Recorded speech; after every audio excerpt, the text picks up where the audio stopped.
Yes, hello, habari yenu. Eh, karibuni kwa show yetu siku ya leo.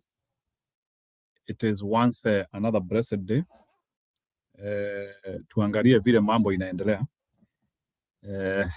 Now, and things are boiling nicely because mnaweza ona Kasongo ile mambo anajaribu kufanya.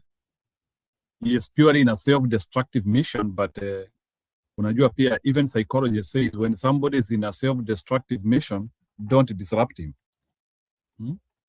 So Kasongo anaamua kukosana na kila mtu, and he thinks that is the way in which he is going to build votes, but we cannot help him about that. It is to our advantage if Kasongo injures himself.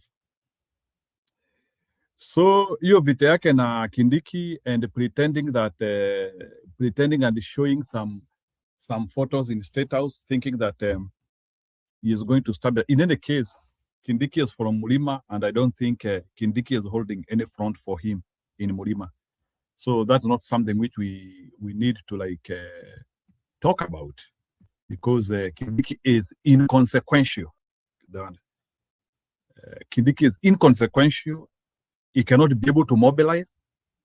Mumeona leo Gachagua bana ana mobilize mpaka warrior.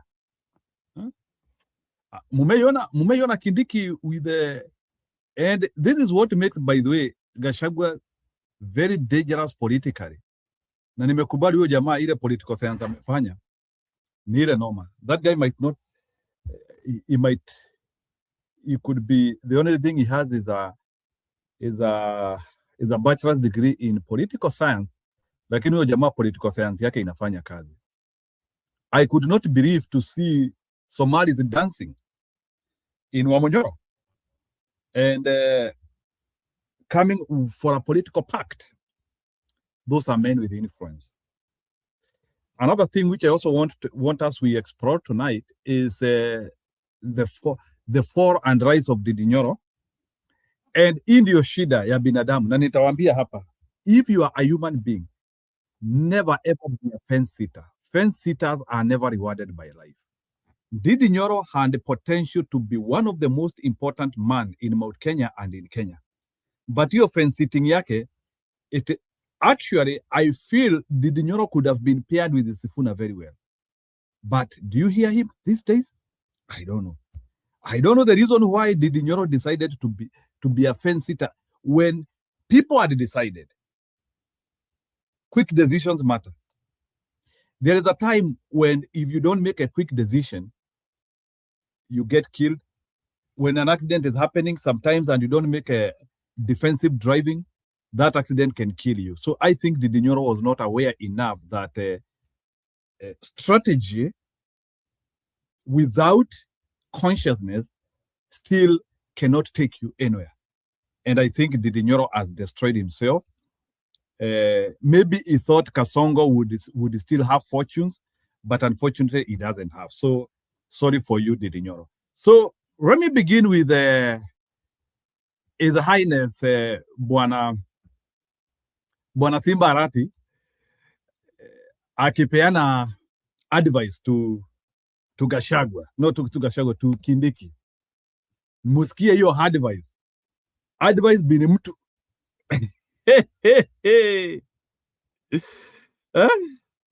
Noma.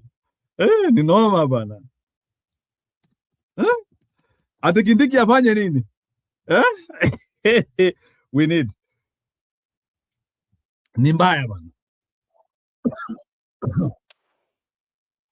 So, wacha musikie hii story hapa ya wakereketo wa ODM wakisema sisi ndio tumeshika number 2 and they are giving our worthy brother some very good advice. Peter Mbudhi ya karibu. Wacha niwaekee musikie advice ya ODM et al. To Kindiki. And you know ODM is very serious when it comes to power. You know ODM washapata power. So ukisikia ODM wakikwambia story ya power, you better listen. Ama mujui, we want power. So I think I need to begin with that. So let me show you when ODM is talking about power, lazima uwasikilize. Let me begin with the maiden. So when ODM is talking about power,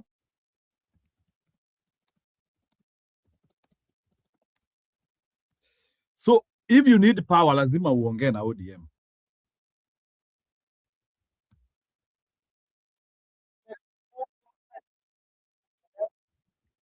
So kama unataka power, lazima uongee na ODM vizuri. So let's begin from there. ODM is the party of power. These are the only people who understand power. Ndio how? That there is no party in the world which is formed to be in the opposition. All political parties are formed to be in government. And all political parties aspire to be in government. And all political parties fight to be in government. And therefore our party is not excluded, and our party ODM is fighting to be in the government now in this broad-based arrangement, but even in future, either as ODM or in coalition with other political parties.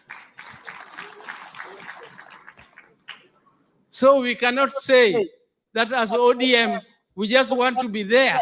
We just want to be there. We don't want power. We want power.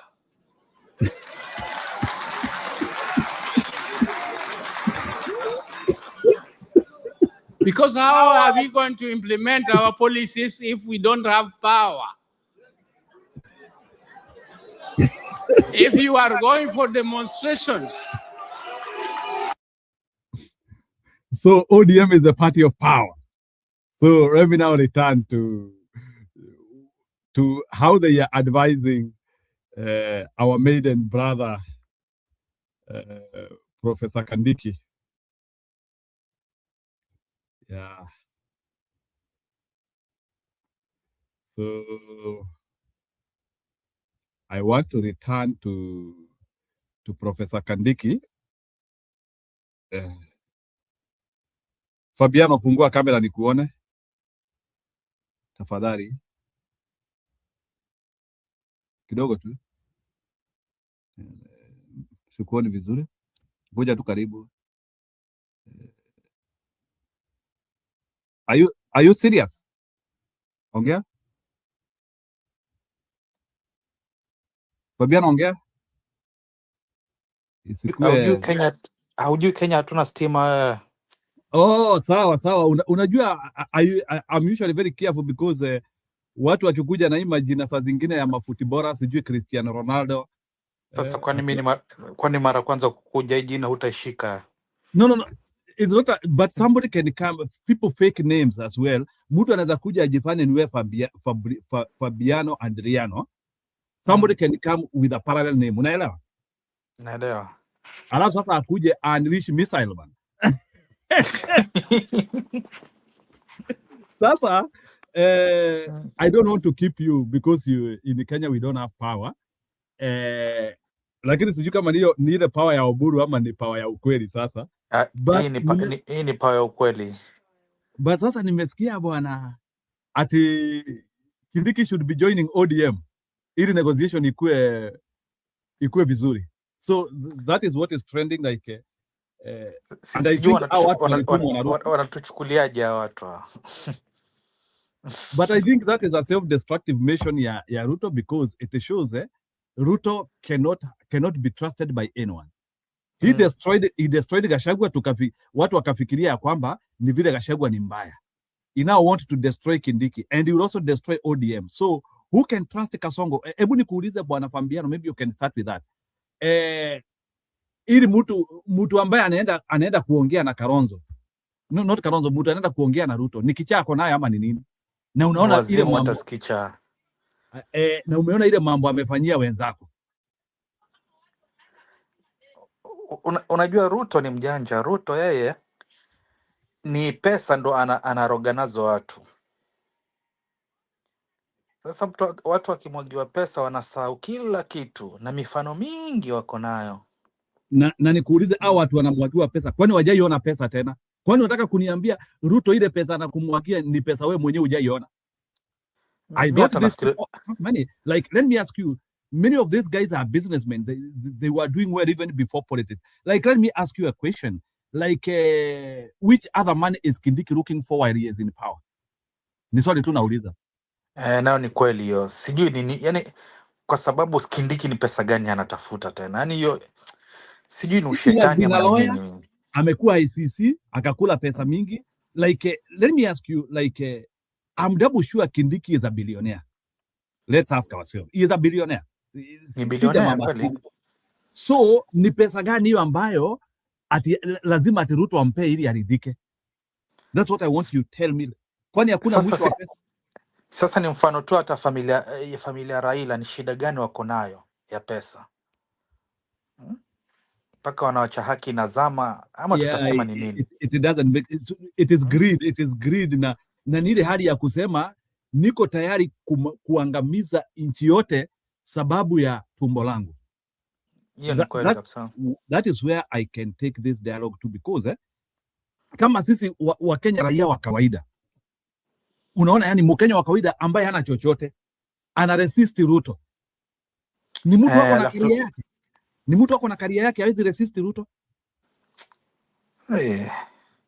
Yani unakuta tu wale watu hawezi resist Ruto ni maprofesa, madaktari, walimu, yani mtu wako na karia, governor, senator, yani mtu ambaye hata atafuti pesa ya kukula ako nayo. Haya, familiano ameenda, so ukikuja tena nitakuruhusu uongee sasa. Yani hata yule Mkenya mrarahoi, if he is a bit reasonable, and anasema mimi hii kura ya hii pesa ya Murogi nitakura tu, lakini najua ile kitu nitafanya. Lakini kuna watu wengine wako na makubwa na manene and they don't seem to understand. Anyway, Fabriano, I'm waiting for you, lakini wacha tusikie hii advice hapa. Kindiki, ingia ODM ama uangamie. Listen in. Listen to the confusion of ODM, because I believe this party died long time ago anyway. But let's listen to them for posterity. Angalia nyuma, ODM bado iko sawa. Sasa wanasema ati ile iliku, lakini meli yao ndio inaza. Na by the way, ni politics, muelewe pia kitu inaitangwa reverse psychology. Ukiwahi sikia politician akisema tuko vizuri, tunaendelea sawa sawa, anasema tuko sawa. In politics, always understand that. So ukisikia huyu mama akisema tuko sawa, what she means is that we are not okay. But lazima ongee hivyo sababu lazima afurahishe hawa wakubwa wameketi hapa chini na kupata hiyo direct tick na pengine kile anakula. Lakini ukisikia, when you hear a politician saying we are good and okay, huyo ni kuangamia na angamia. In politics you have to speak in reverse. Go ahead.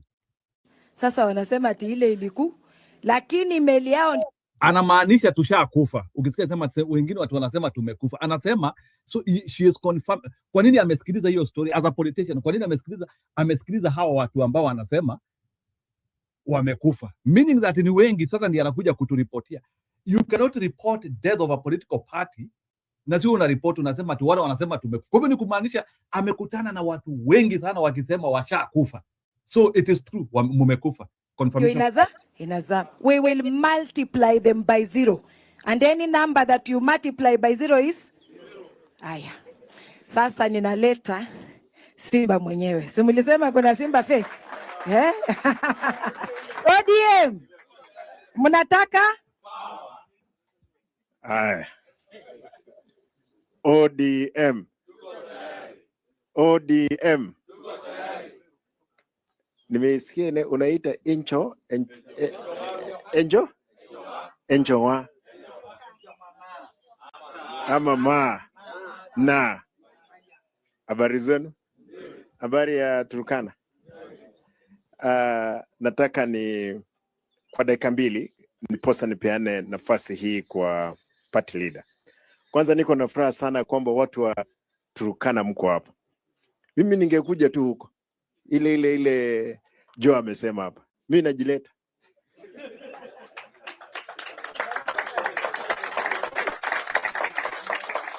Watu wanasema mzee Oburu ni mzee. Tunajua ni mzee, lakini tuko na vijana ambao wako pamoja na yeye. Sisi tunashikilia yeye vinoma sana. Mimi nataka nichukue nafasi hii niwashukuru mawaziri ambao wako hapa. Dakika moja waziri. Kwanza nianzie waziri Askul. Waziri mama. Kabla hujapewa waziri you were very active kwa mambo ya chama. Sasa umepewa kiti ya waziri, umenyamaza kidogo. Mimi naweka durubani natafuta wewe, sijakuona huko. Yuko katika Afrika. Hii shida kidogo ya Turkana, hii utaweza weka ikwe sawa. Tumefanya mkutano pamoja na Nabuini na mheshimiwa Aliko.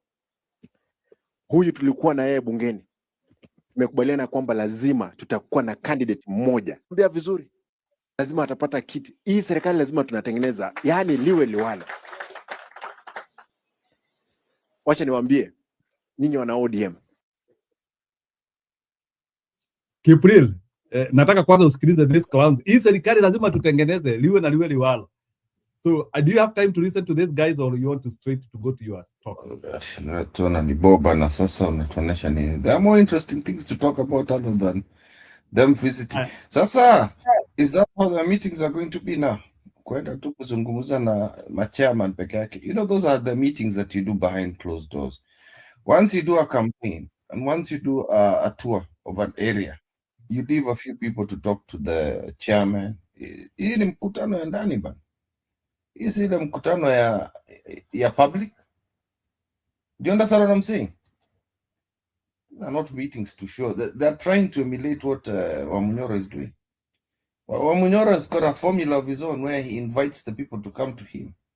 And it's the same thing that PLP is doing. Tunaita watu wanakuja Nairobi, tunaongea nao na it's not a big deal. That is between you and your chairman. Sasa do they have to publicize that thing? Nikuulize. It is not important. It is useless. Leo nimeona they are putting publicity images at ya Ruto wakiongea State House na Kindiki leo, night images. Have you seen that?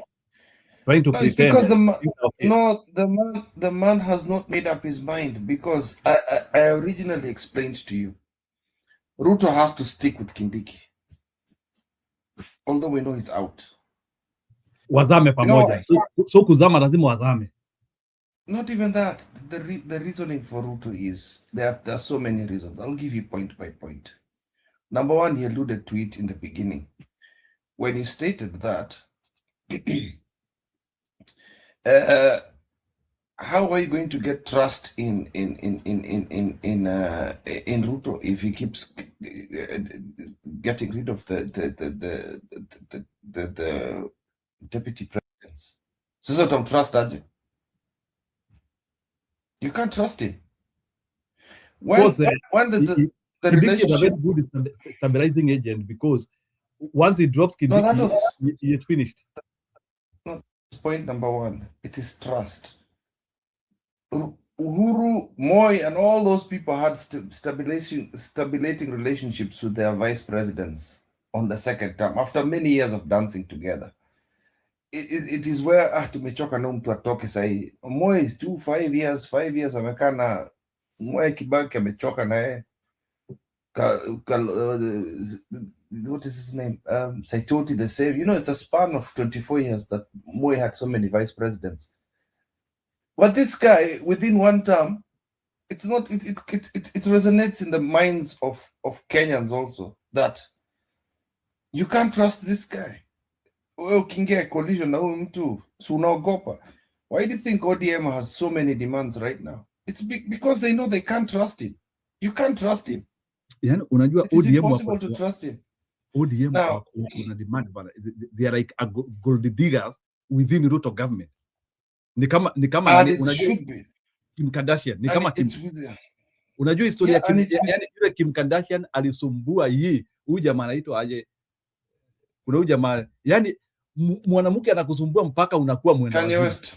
Yeah, Kanye yani West. Kim Kardashian amesumbua Kanye West mpaka hata Kanye West akakuwa mwenda wazimu. Ikabidi amwache.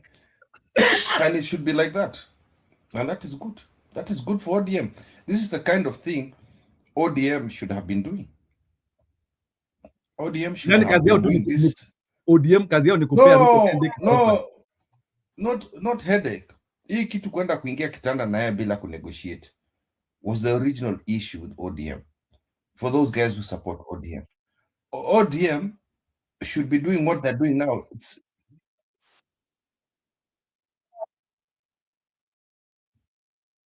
So ODM is doing the right thing for their needs. Hiyo tumbo yao lazima wafinye mtu vizuri sana na hiyo tumbo, like very good, because you can't enter a coalition without negotiations, proper negotiations. Lazima ufinye kabisa. Well done ODM, hapo nampatia plus. You need 2+2. You know, before Oburu alikuwa tu anamwata anything, and I think they've sat him down akamwambia mzee bana, uache mchezo bana. We need power.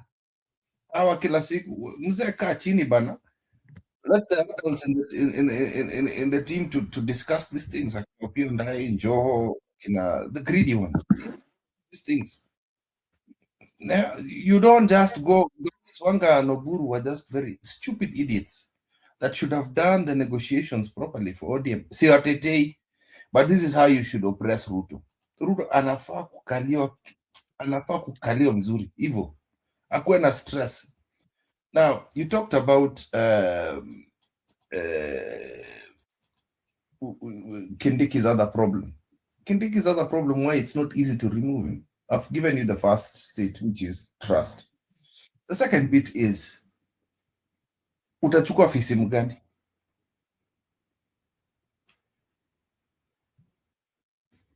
You can't take anybody. Because if you remove Kindiki from Malima and go to Western, the Luos will be like, what the hell? Are we If safe? you take, Unajua yeah, saa we hii say, hata ukichukua mtu if you- mwingine kitu mtu anauliza kwani how important am I? Au watu wengine wote wawili wamedropiwa alafu na mimi nikae pale. So That was you go point there number with the jitters of thinking. Go ahead. that was point number one. Point number two is, which area can you go to secure completely? So ukieka Waparanya, Wajaluo watasema sasa sisi ni nini? Hata mkisema ni ODM, there are still going to be Luo people who are going to be. Ungepatia Wanga, kwa nini mlipatia watu? Ukienda kupatia mtu wa Coast, watu huko juu sasa Western na Luo Nyanza will complain. Then there is the third issue now. If you then add a third coalition partner, which would be Kalonzo, that will even bring more problems. The same problems they've had with the mountain people. Well, sasa unaleta mtu mwingine hapa anaitwa, unaleta Wakamba tena sasa. And that's a very large block. Ukuje walete hapa alafu wapatie goodies. So Ruto is in trouble. That in mind, we must talk about the issues we have right now with the opposition. After those 2 points I've just given you. The problems we have in opposition are the way I've just discussed them right now. The first one is, and I've been saying this for days, Babu Wino. That one we have to be very careful about. Number two is, we had maybe it's wishes, maybe it's hopes, but you know, when things are uttered in politics, it becomes very risky. Orengo kurudisha huko kwa ODM. They've just talked about it. Mtu anaweza slap you na pesa mob sana. You know, sometimes there's this amount, you talked about an amount of money. These people are human. They'll be slapped with almost becoming a billionaire in a night, in a day. Unapatia 1 billion shika. Sasa, so what's the problem? Take $1 billion. How much is $1 billion?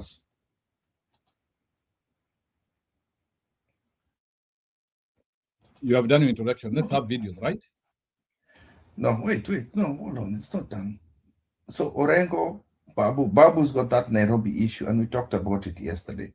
And this is where I was trying to stop people's brainwashing to think that Nairobi is an ODM place. It's not ODM, I'm telling you, it is not ODM. I stated to people, you've got 7 Kikuyu 7 Kikuyu MPs. You number them, the Luo have about 7 also. Then you've got the Luya, the Kamba, and the Somali MPs up. So right now, if you combine the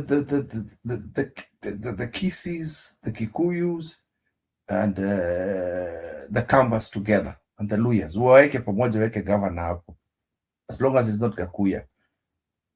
I'm telling you, this time around, because every time I try to explain to people that there's only one point in the governorship of Nairobi that Kikuyus were not involved because they lost, is Waititu. When Waititu lost to Kidero. That was the only time, and it was Kikuyu versus all other communities because of Raila Amolo Odinga. But then if you look at the rest of the time, the mathematics have always been the deputy is a Kikuyu. There is no point in time since Kidero's time, we've never had a non-Kikuyu deputy governor. So mimi kusema ukweli, we need to then there's another lie, Njeru, there's another big lie. Oh, Wakikuyu wa Nairobi wanapiga kura wakitoka nyumbani, hawapigangi kura Nairobi. Are you telling me that all Kikuyus run to Kiambu, they run to Murang'a, they run to Nyeri to go piga kura? Hiyo ni uongo ya wapi? Not all of them. A lot of people like to stay within the city where they live and vote. Unaongea mbaya juu ya mafisi bana.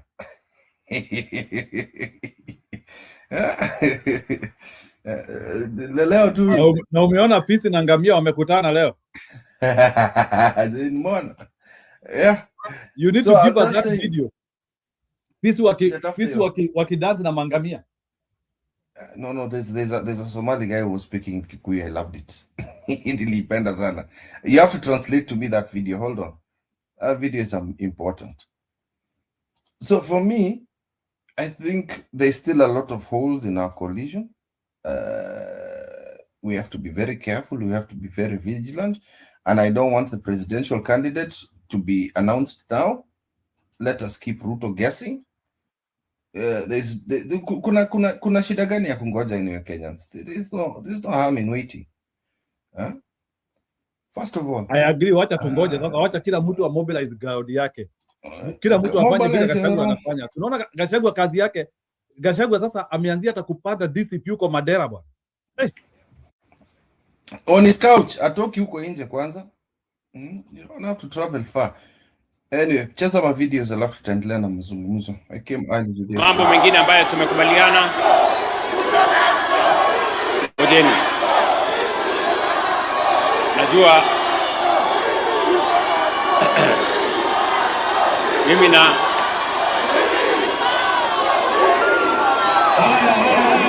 haya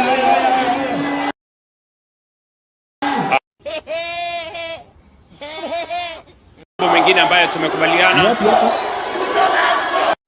Where is that place where Ruto hata hawezi ongea ni Ruto must go? Is it real ama is kuna mkutano kama hiyo? Kipril? It is real.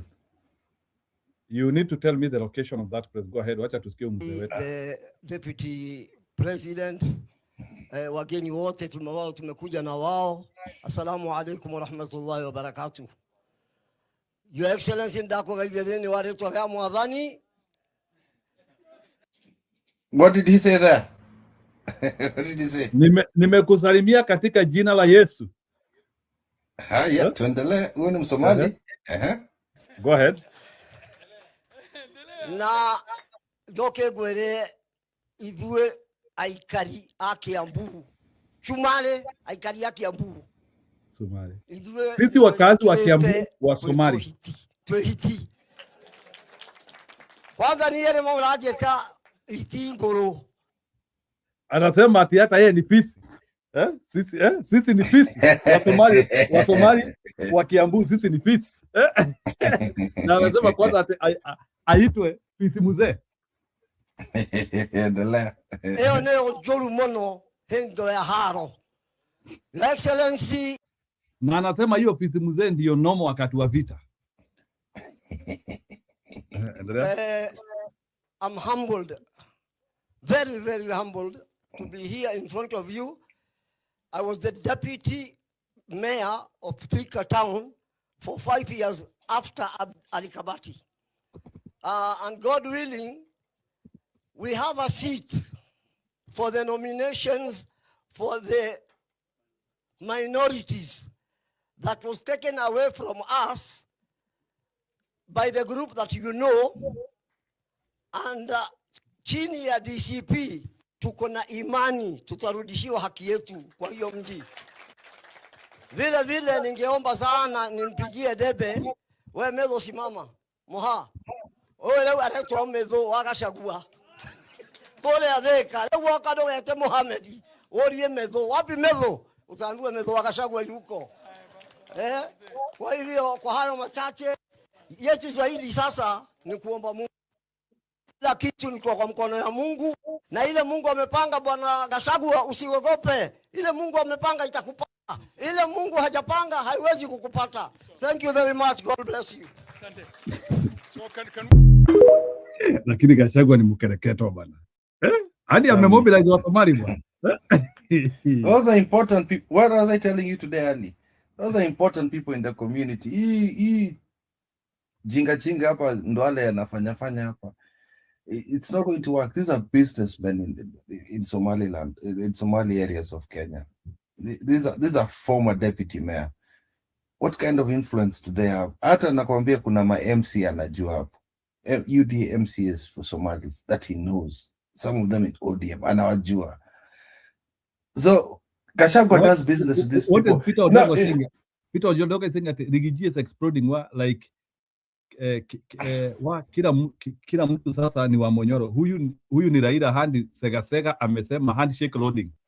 So I don't know which handshake is talking about. So is like Odongo saying that Gachagua will follow the script of Raila Odinga. Shetani ashindwe. Can't do that. Ukipinduka hivi siasa. Ukipinduka hivi mimi ndio Sifuna. Ukipinduka hivi fireman. Ukipinduka hivi sijui. Mr. Fireman, Deputy President, Professor Kindiki rafiki yangu. Nisikize vizuri na unisikize nikiwa Matungulu. Ukiona cha mwenzako kimetiwa maji, ukiona mwenzako amenyolewa, chako kitie maji. Bwana Kindiki, tia kichwa yako maji.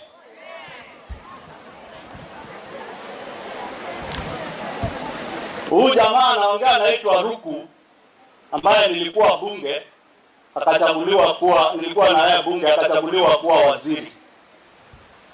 Ametumwa kukuchanganya.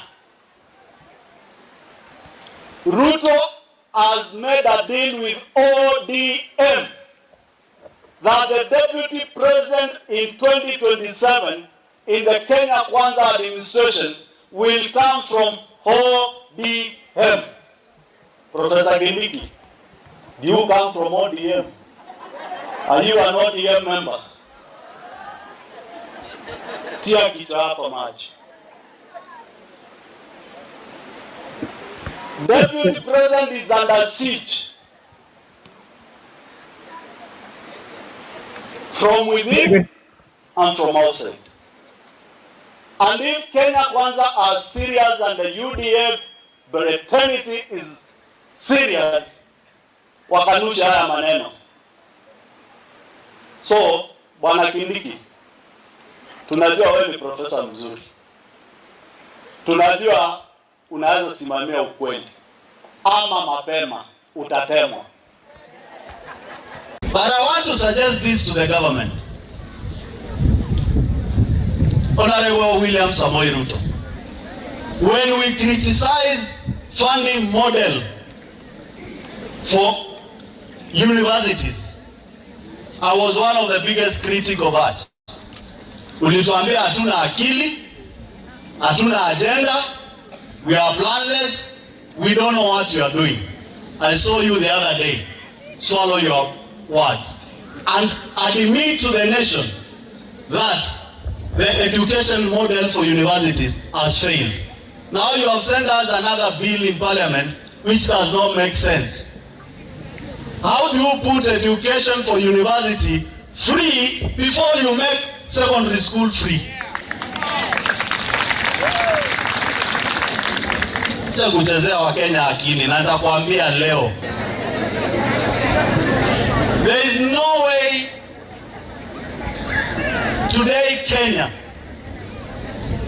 after spending billions of shillings, you are telling us the university model is not working.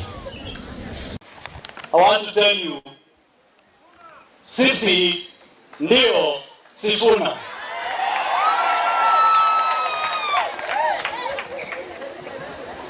And I can assure Kenyans today from this platform, the united opposition will give Kenyans one candidate. But one position I'm very sure of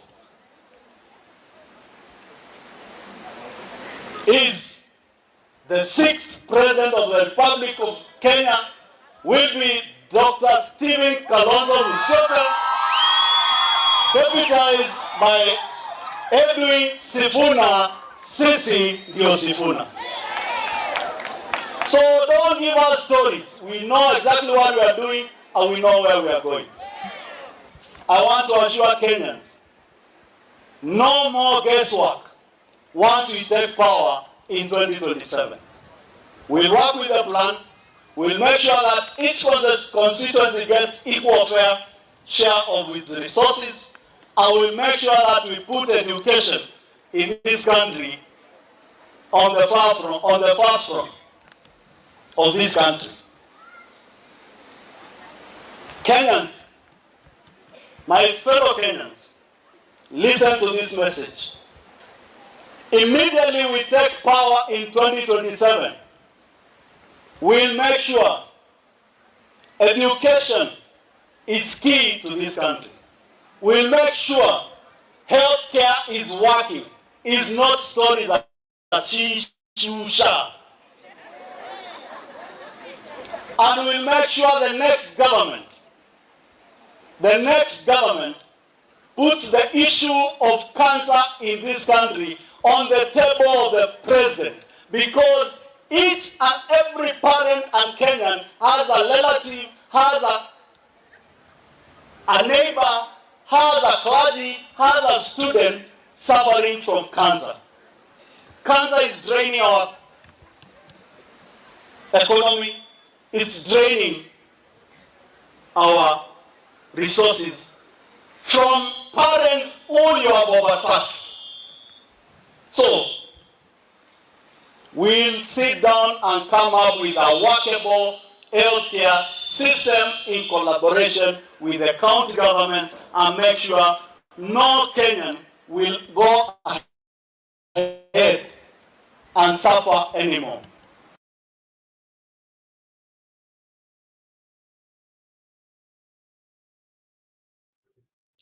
Let's analyze that one a little bit, Bwana Kiprin. Junajua leo hauna haraka, leo ulali kabla ya nileta hii video. I know today you are not sleeping. You already told me that. You already told me that you are not sleeping today. Kwani naenda kulala tena, mimi niko na kazi kesho. Kwera. That guy is a Wiper guy and he is over insisting on Kalonzo Sifuna ticket. Is it out of he is requesting, or we could be having some underlining information from somewhere? Because that no, there's no underlining. No, there's no underlining information. He has underlining information somewhere. Your speech yake yote. No, obviously you have to project. Sorry? You have to project, bro. You have to project. Yeah, you have to project. You have to project yourself. That has not been decided. Kalonzo has been singing he's going to be the president of this thing for a long time.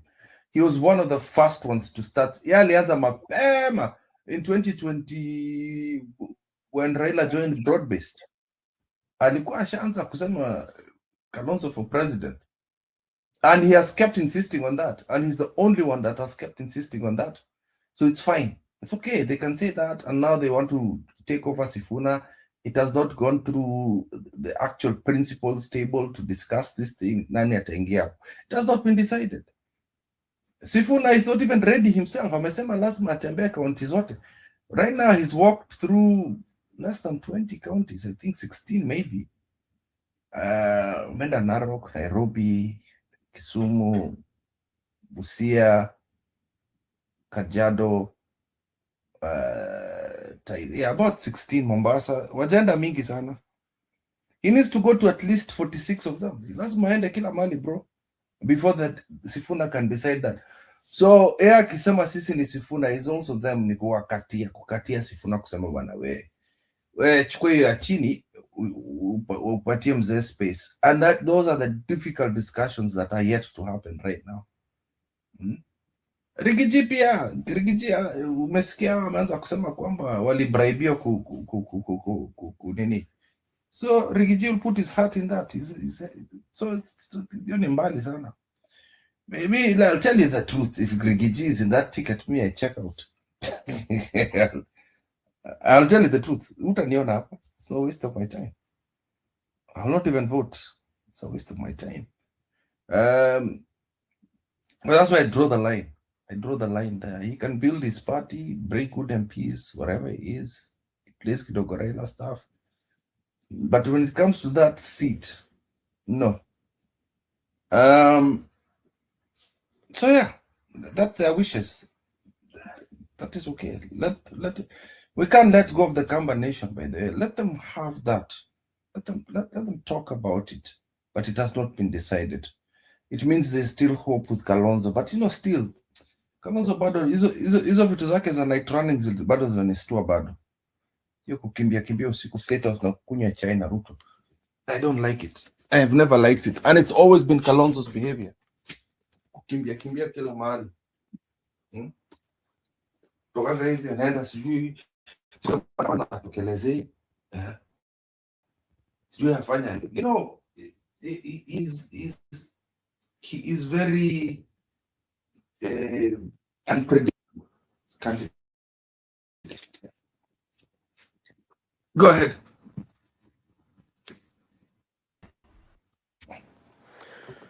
Now, despite Deputy President Professor Kithure Kindiki indicating his frustrations, his boss, President William Ruto, continues to maintain studious silence.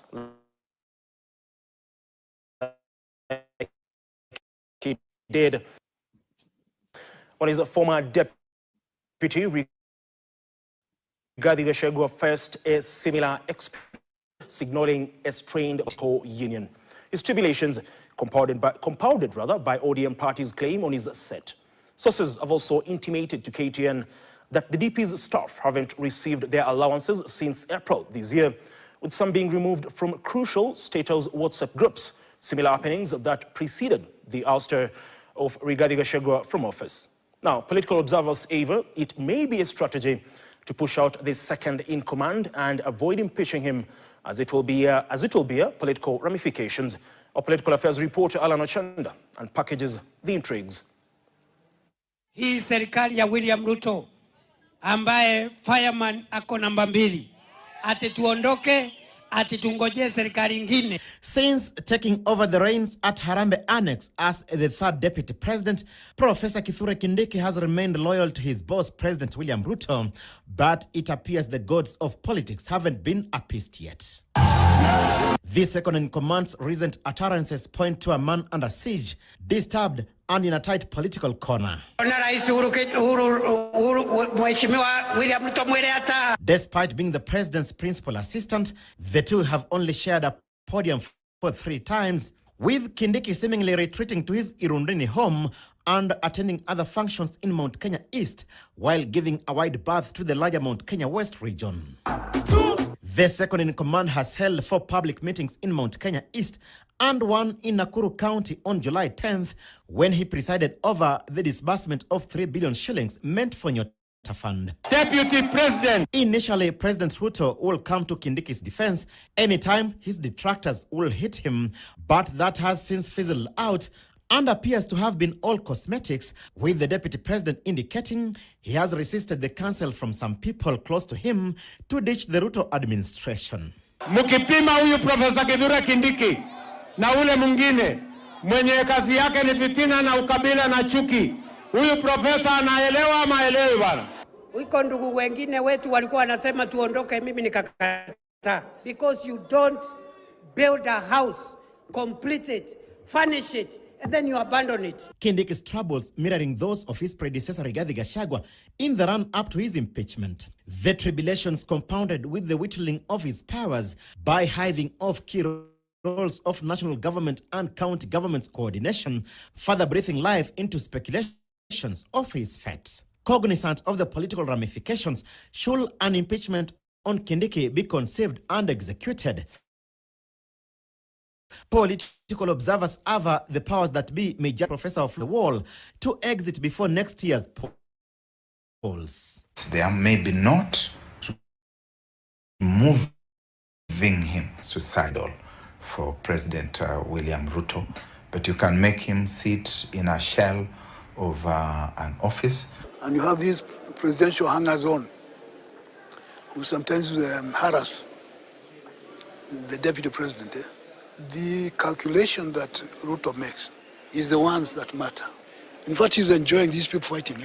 His staff, according to sources who intimated to KTN, haven't received their allowances since April this year, while some have been ejected from a crucial State House planning WhatsApp group. The ODM parties demand that they be handed the DP position, further worsening Kindiki's troubles. ODM watadai wapate deputy president na yule mtu ambaye amekomaa, amekuwa na baba miaka na milele, ambaye amekuwa waziri, ambaye amekuwa deputy party leader wetu, anaitwa Wycliffe Ambetsa Oparanya. Najua tumeongezeka, kina Oparanya wamekuja, wamekaribishwa, lakini hatutoki, hatuwezi waondokea. The political clouds are fast gathering, the waters beneath getting muddied by the day. Deputy President Professor Kithure Kindiki appearing unsettled as he fights the ghost that consumed his predecessor Rigathi Gachagua. But even more disturbing is the studious silence of his boss, President William Ruto. Alan Ochanda, KTN, Nairobi. Now, still on matters politics, as of the Star. IEBC signals end to 2027 live poll results, and it says that there's a bill already before the National Assembly proposing that an amendment in the Elections Act to delete the provision requiring IEBC to establish a mechanism for live streaming of results as they're announced at polling stations, meaning that the IEBC, the live results displayed by IEBC at the National Tallying Center may not be there in 2027. That's a proposal before the National Assembly. What do you think of that? I don't think it's necessary. The live broadcast always gives Kenyans hope and a clear picture of what is happening at the polling stations. Not just necessary for presidential, but for all other positions that are there. But IEBC really broadcast what happens in the polling stations for the 290 constituencies. And so for me, I don't know why. Maybe the justification. I've not seen the amendment or the proposed amendment. I'll be keen to see what will be the justification for that amendment if it has been proposed by IEBC. Have they had challenges? How has the experience been before? Has live broadcast brought any tension in the country or something like that? So maybe I would want to see the justification, but for me, I don't think it's necessary. On face value, do you read any mischief in this? No, no, I don't think it's...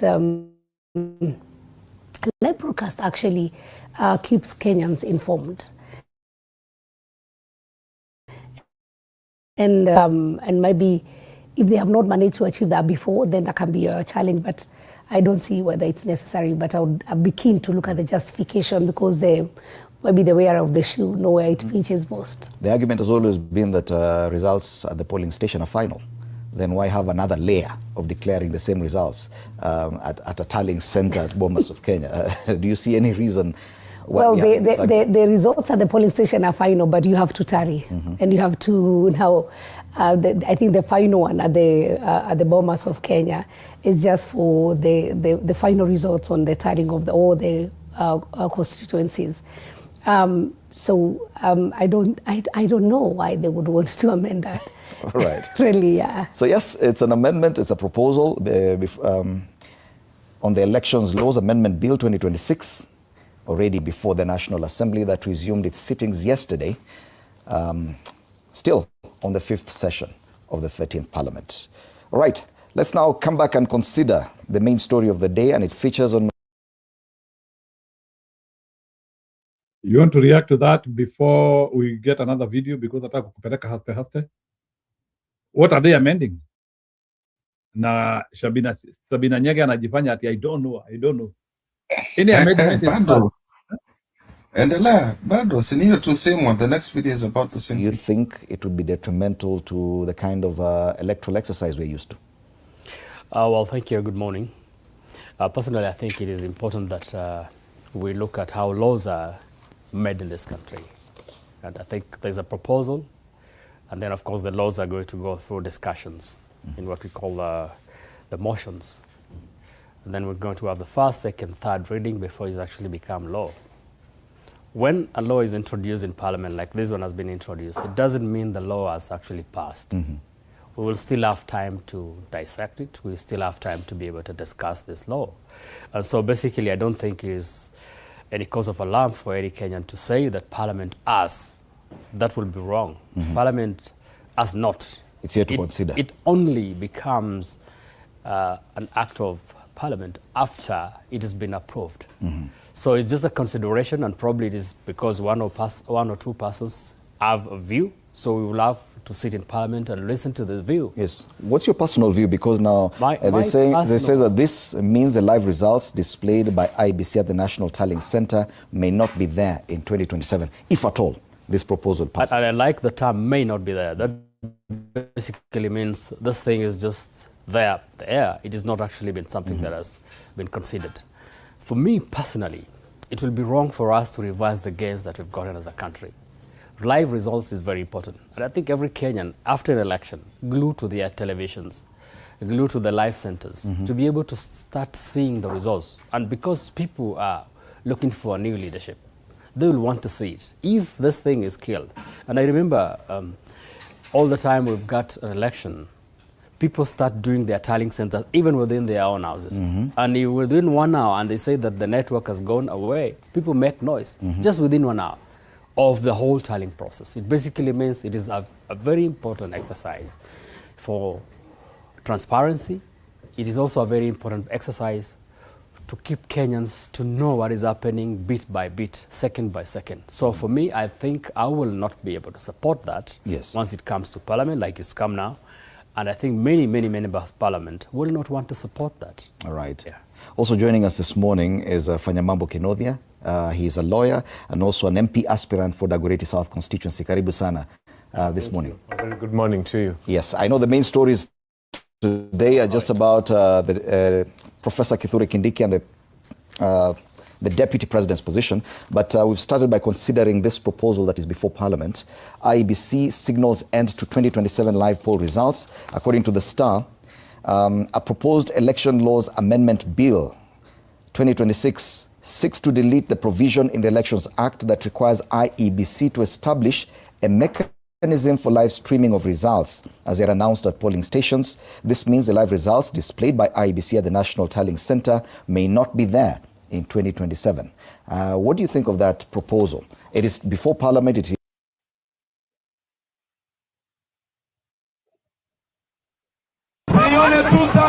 the chant that has rattled. Ngoja tuongee hiyo sasa. Njeru, what do you think, bana bro? Give me analysis.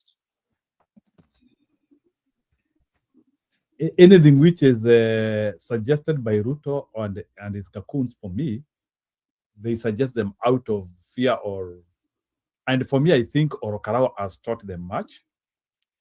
So the reason why they would want to ban or not to work with the live polls is they don't want the country to spark. into resistance in case they steal the election. So they want to steal the election because it is the only way in which you deny people information, and they make it a silent movement like the one in Tanzania. So we are on the process. Na stima imezima by the way, yeah. Go ahead. Yeah. Ndio najaribu kusema sasa, it is a preparation for election rigging. Matiang'i said last election, ulisikia Matiang'i akisema we will not have any blackout, things will be normal. Did you hear last election Matiang'i akisema the way we used to have hizi blackout za stima? Matiang'i akasema no, yeah, things will be normal. So yeah, for me, I read mischief from the electoral government body. Even tonight's blackout. So kuna blackout Kenya mzima?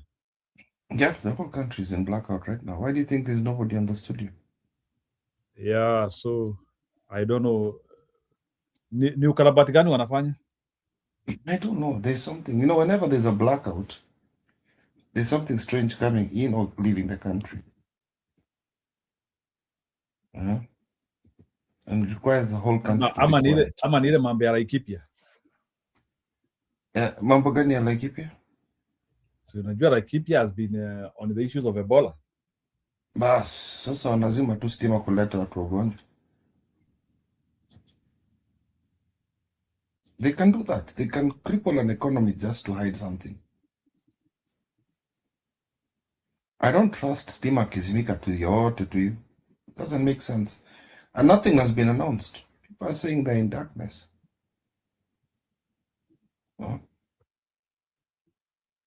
Only critical business stuff is going on right now. I think the Safaricoms, those guys who can afford generators, are able to run. But right now, households are in darkness. Hawataki watu wa watch news. Maybe there's big news. Maybe it's this IBC thing. They don't want people to be panic. Which panic are we going to have? And Ruto is losing the election. You don't have panic. It's just testing. By the way, did you hear? Kenya will be in safe hands if Ruto loses the election. The rumors are actually becoming true. There are some UDA Rift Valley MPs who want out. They're panicking. Wakale, wanataka kutoka. Because things are not very nice even in Kalenjin land, let me tell you. Oh, so you are saying some MPs in, yes, in Rift Valley wanataka kwenda upinzani. Wanataka Nao watu utawaona Wamunyoro. Unajua Wamunyoro ni kama nimekuja kujua ako na formula ya kuharvest. Wamunyoro wako even if Ruto some people from Nandi in Wamunyoro. Even if Ruto stole Emurdikir, you can see this. What wataenda huko bana? It's either Jubilee in Rift Valley. It's either Jubilee or DCP. Na utuwekee Gideon Moi by the way. Umesikia hata Gideon Moi kuna penye ameongea? Gideon Moi wants this guy out because again Ruto is a very ruthless person. He reneged on the deal that he had with Moi. Moi was supposed to have some positions in government with Kano. But si umesikia pia Gideon Moi ameongea vinoma sana, and it is like he was indicating where Sifuna tunakuona. He was like talking of he specifically talked of Luya unity. Utatafutia hiyo video ya Gideon Moi, but he categorically spoke about Luya unity. So I don't know what he is saying with Luya. Go ahead. So yeah, we'll see. I don't know what the Tugans are going to say, because that's the Tugan community. So, that's in what do you call it? Now Akari unasema wanataka kuhama. Can they wanaweza fika 20?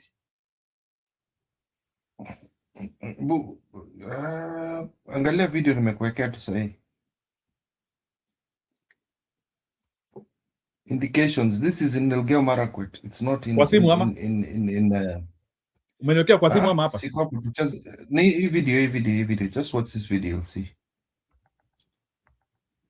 months has now landed in the one place the Kenya Kwanza government least expected it.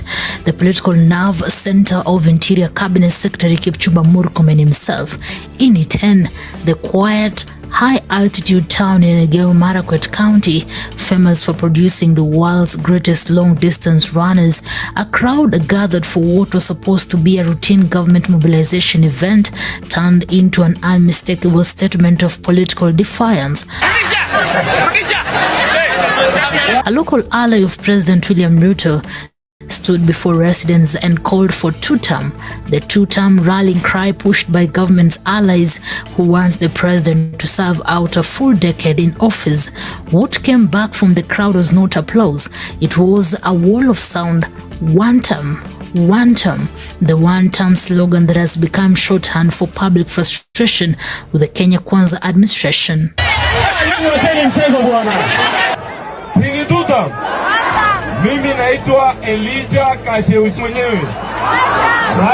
For those unfamiliar with the political vocabulary that now defines Kenya's pre-2027 landscape, one-term and two-term have become the two competing soundtracks of the Ruto presidency.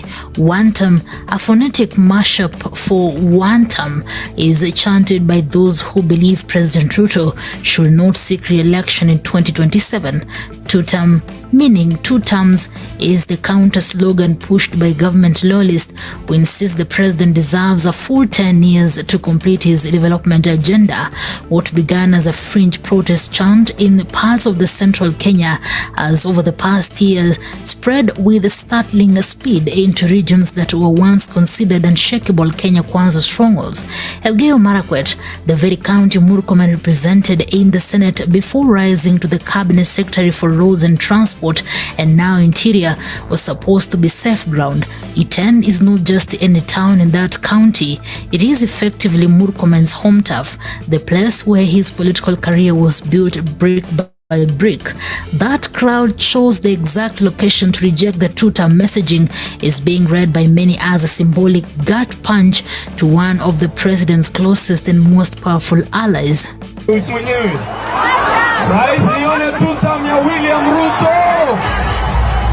Video and eyewitness accounts circulating from the gathering describe scene where the mobilizer sent to rally support around the two-term push found himself crowned out almost as soon as he mentioned two-term.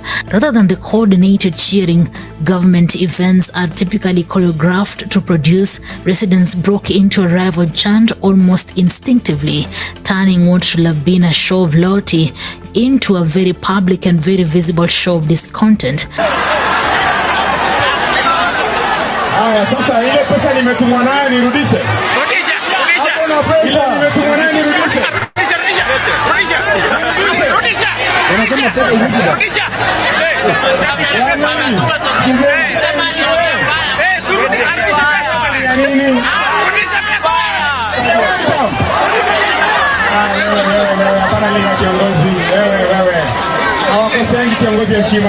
It is the kind of moment that spreads fast on Kenyan social media precisely because it flips the expected script.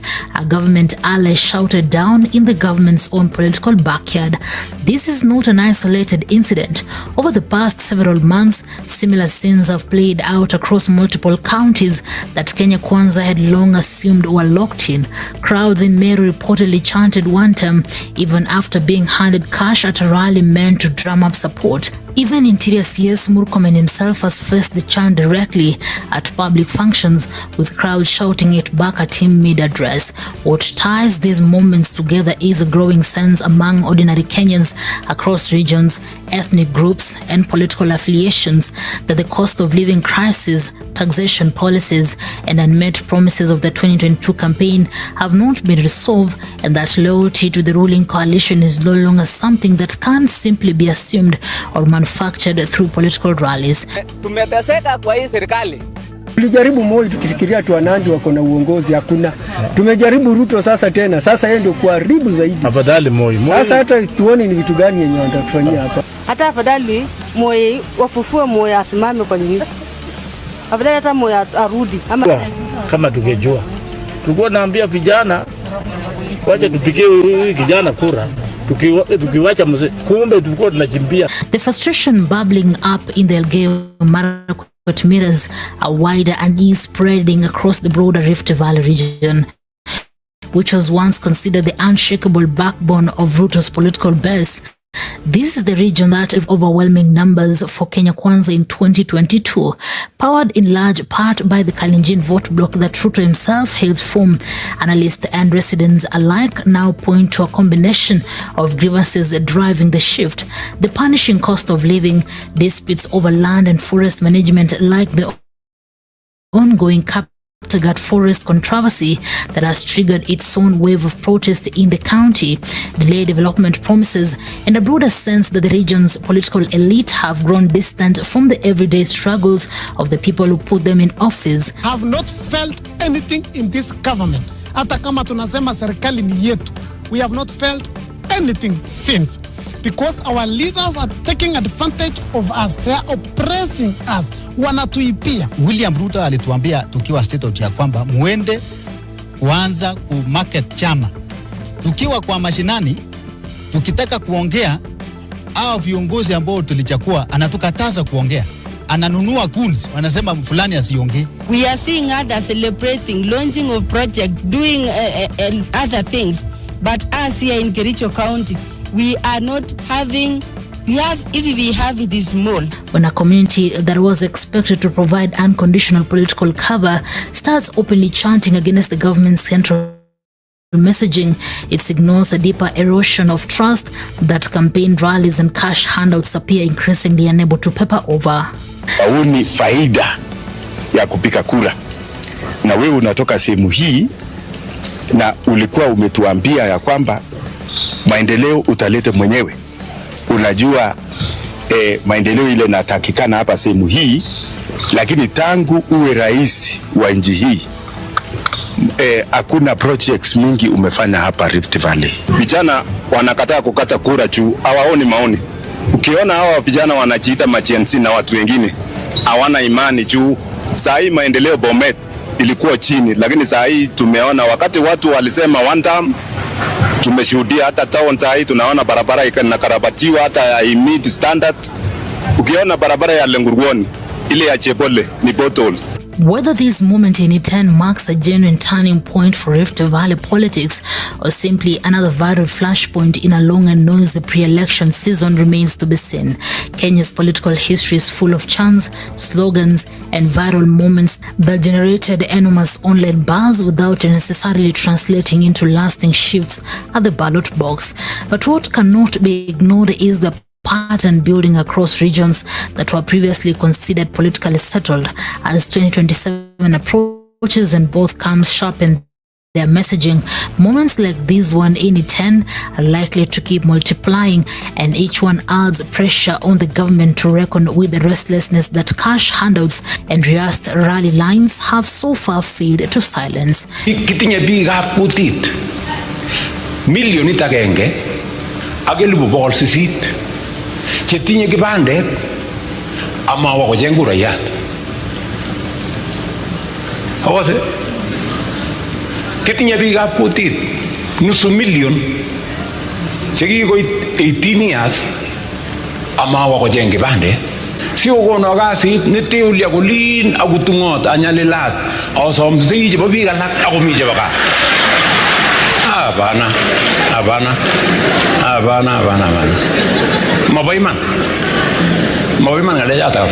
Newsroom, Maisha TV, Reader, Kering Tibet.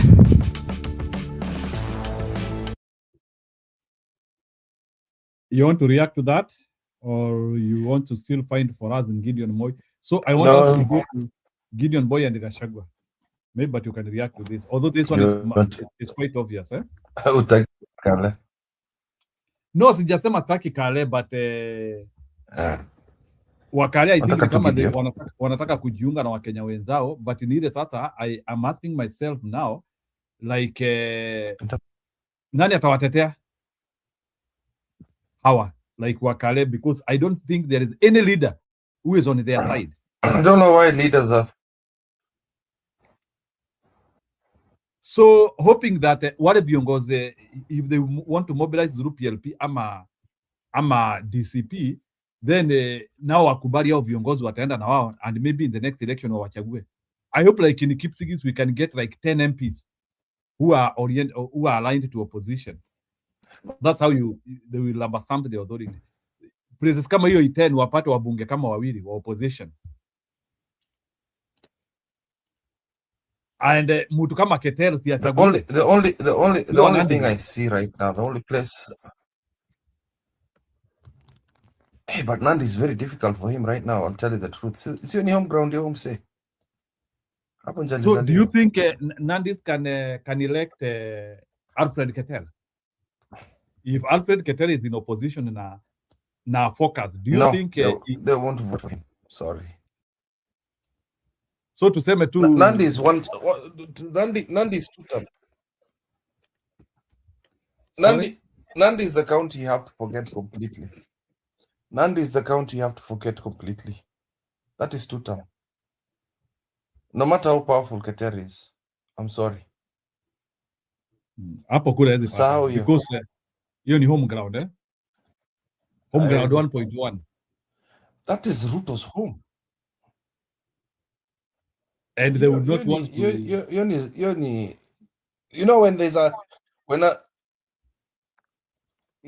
there's a case of sorry up on home ground.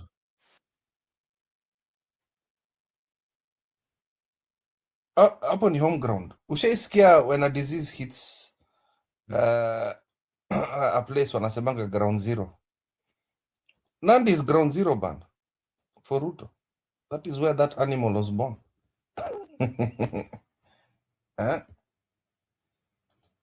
Where's Ifinye? It is like, where was Gachagua born? So one time up, Gachagua was born in Nyeri. Nyeri. Yeah, Nyeri can never go against Gachagua. Gachagua ni home ground hapo. Ni hivyo. Yeah, that is where Gachagua akitaka kwenda kuwa governor huko, which is never gonna be, obviously. It's very easy for Gachagua. He doesn't even have to campaign. So can you give us Gideon Moi? I'm trying to download it in your kata. And Sara karibu, if you are not seeing Gideon Moi, basi unaweza tupea Gachagua na wakulimwangamia. Enjoy hapo. Yeah, that video of Gideon Moi is very telling. Umeniwekea kwa private chat, eh? I don't know why it's not letting me download it. From there?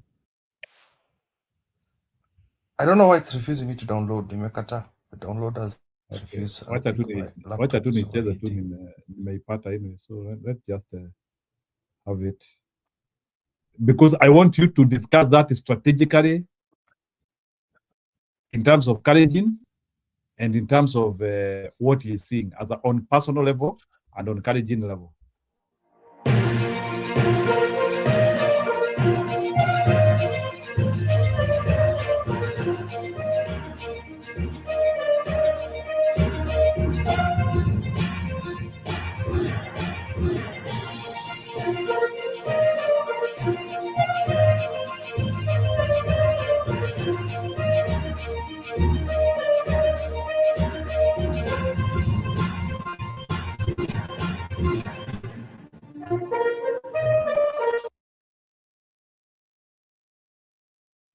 Hii aongei ni tu ni scripts wanaweka hapo, so Kipril ni kama wana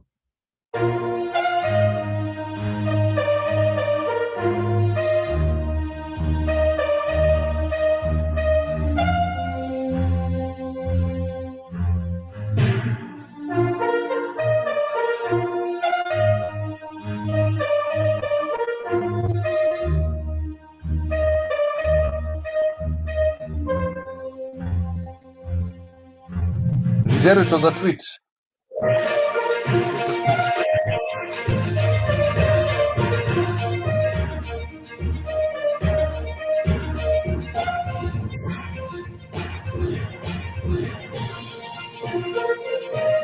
It was a tweet. It was a tweet. It was actually a tweet.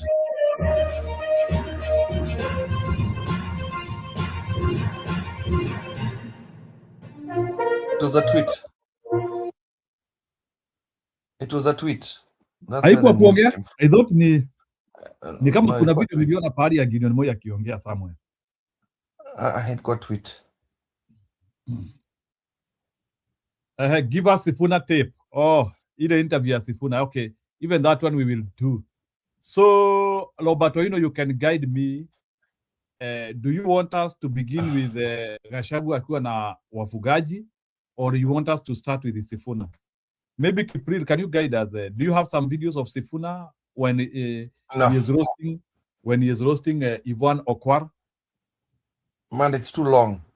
Wacha kuja. Wacha Roba kuja jua. I cannot announce my presidency. That is the kicker I saw. I cannot announce my presidency in a TV show. Wow. You know, let me tell you the most interesting thing about that interview. People were so, my dad alisema, sasa this guy has all the answers. You know, he's a one-time guy. Akaboeka, he got bored because there was no got-you questions with Sifuna. Yani, unajua sasa, there are people who are going to news for entertainment. You know, like to get entertained. The tape is sent to you. That is Roberto, you know. Oh, acha tumwekee hiyo basi. Acha Robo usipomwekea vitu zake. Go ahead. You can talk. I know what Roba wants. I've seen it. Wacha tufurahishe Roba. Roba nakanga California, mahali watu wanapendanga. In fact, once you make Roba happy, unamwonanga tu kwa studio haraka. Utaona venye ataruka studio. You don't understand how to excite Roba. Roba tu ukimwekea tu kitu yake utaona tu venye ataruka studio. Unajua, there is a possibility Roba want to come and talk about that tape, and then you don't want to capture Roba. Acha nimwekee vitu zake. It's from California where they love the rustic of gestures. Ilimfurahisha. I know why ilimfurahisha. Wacha sini ya furahi. Kwani kitu nakata kudownload kwa nini? Today my downloaders are stupid. Enjoy hiyo. Na kama unataka to subscribe, you can as well subscribe us. We keep on growing, so hatuwezi kataa subscription. Kama if you feel wacha tufurahishe Roba na hizi gestures zake. Afurahi. Sema atakuja kusema this is baba. Huko ni muhimu.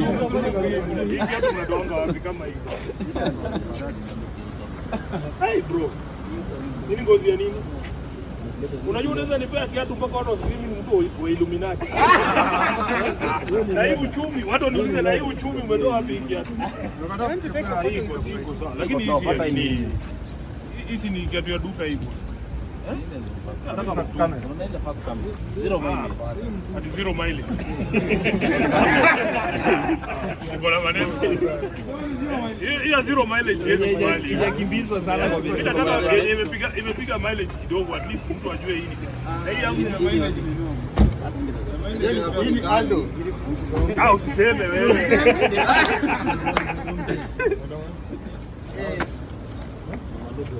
Luku safi. Wakili hiyo ni safi. Luku safi. Hii nikitoroka polisi.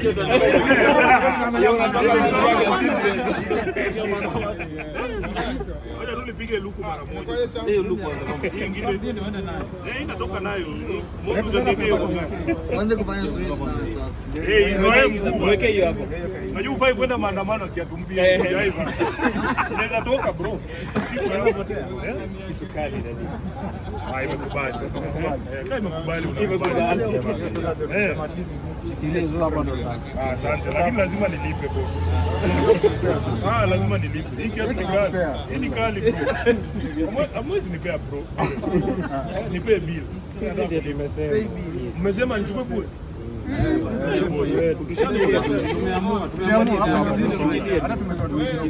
Hii hata ukitoka nayo mbio ile siku ya maandamano hakuna shida. Sisi tunakuja na gambuti. Tunashukuru, asanteni bwana. Hebu watu waone hii kiatu vizuri. Wacha ningarishwe. Wacha ningarishwe kwanza. Hizi yangu. Unanipea? Unanipea gari? Ai, of course.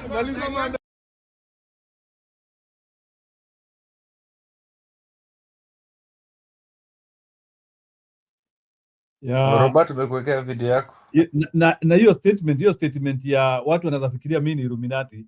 That was not an accidental statement. Why? April, that is not an accidental statement. And I will not speak beyond that. Sema. Ngoja kidogo.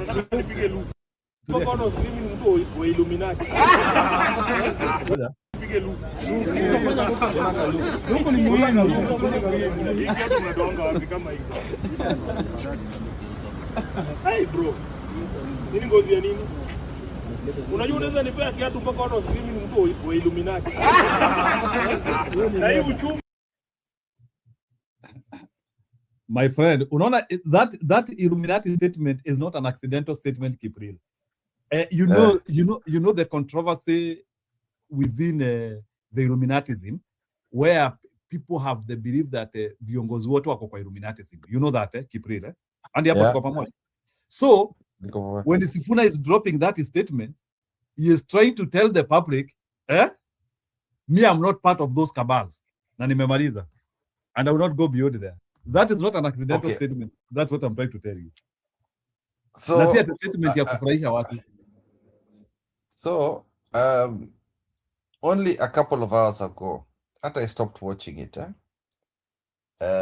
hii kitu ya jana ilinistua. This is from yesterday's statements from Junet Mohammed.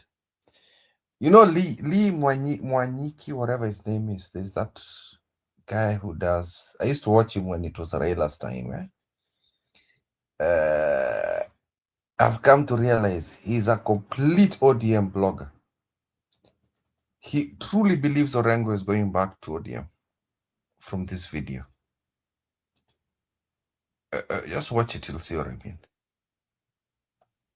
Let me comment something, but I'm not happy. Either Kenyans do not like Citizen these days, nini, but Citizen is a stupid. There's something I want to comment, because part 1 from Explainer, after my upload, part 1 is having 251k views, and part 2 is having 267k views. For me, I feel those views are too small.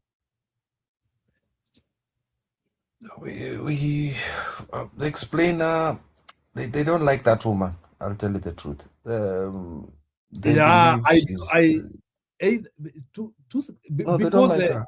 Because they said her last millions, either 1 million or 2 million.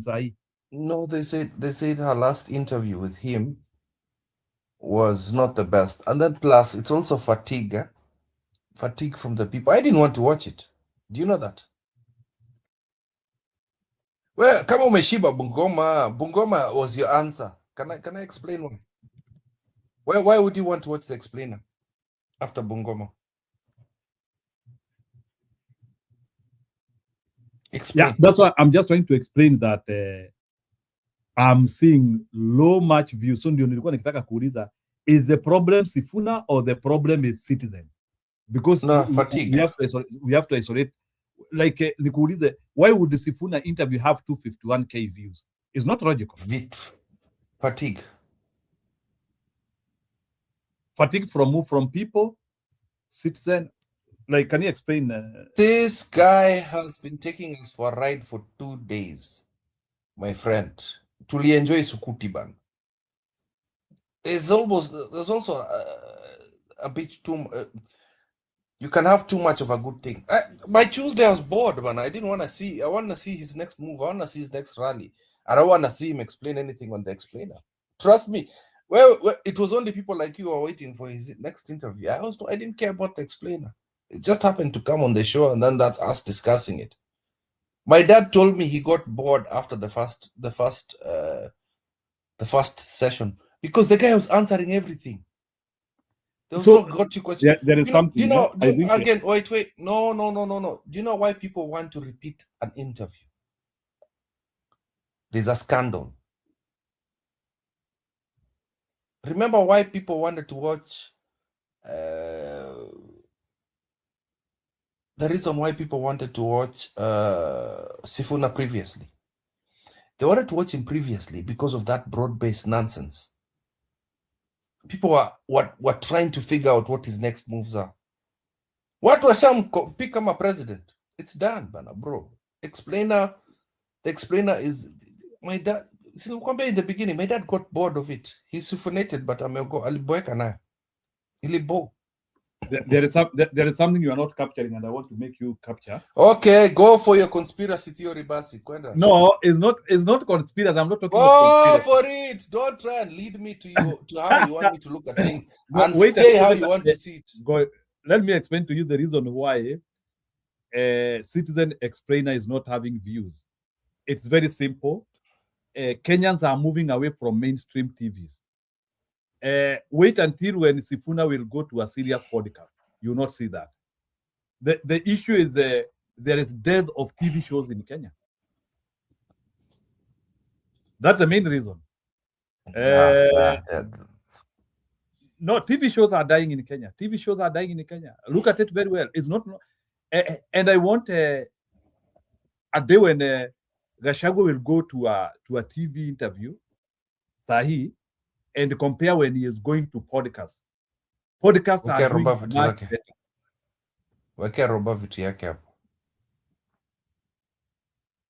Kuna Mkenya alipigia watu wa Citizen TV simu. Akawaambia handle Sifuna with care.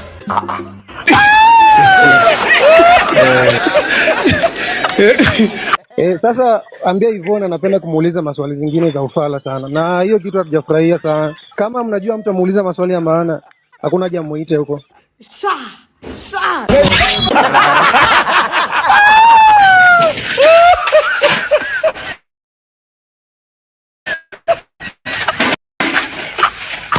God have mercy upon us. Huyo ni Mkenya.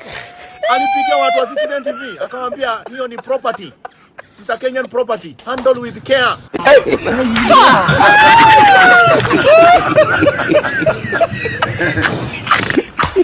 Lakini shida hivyo ndo kwa nani gani? Anauliza Sifuna team. Is the former president Uhuru Kenyatta fanning you? Sifuna anamwambia no. Tana anamuuliza, do you speak to him? Sifuna anamwambia, yes, he's a former leader of Azimio Coalition and he's the friend of Mzee. Anamuuliza, kwani kizungu inapotaje?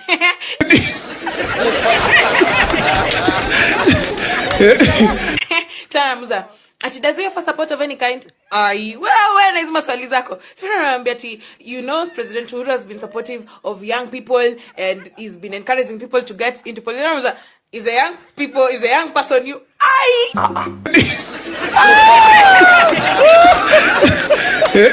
Kasongo Ndio nimetoka kuangalia hiyo interview ya explainer. Mimi it did not look like an explainer.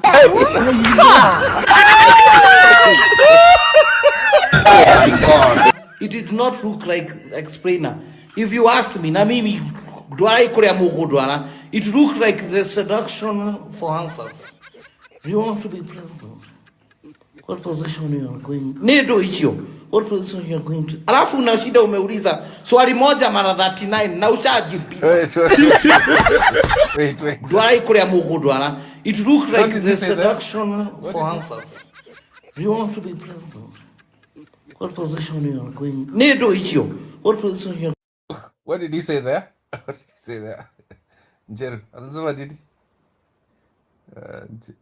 No, he's just saying nini like it didn't look like explainer. I like the way he's saying it. He's the best explainer.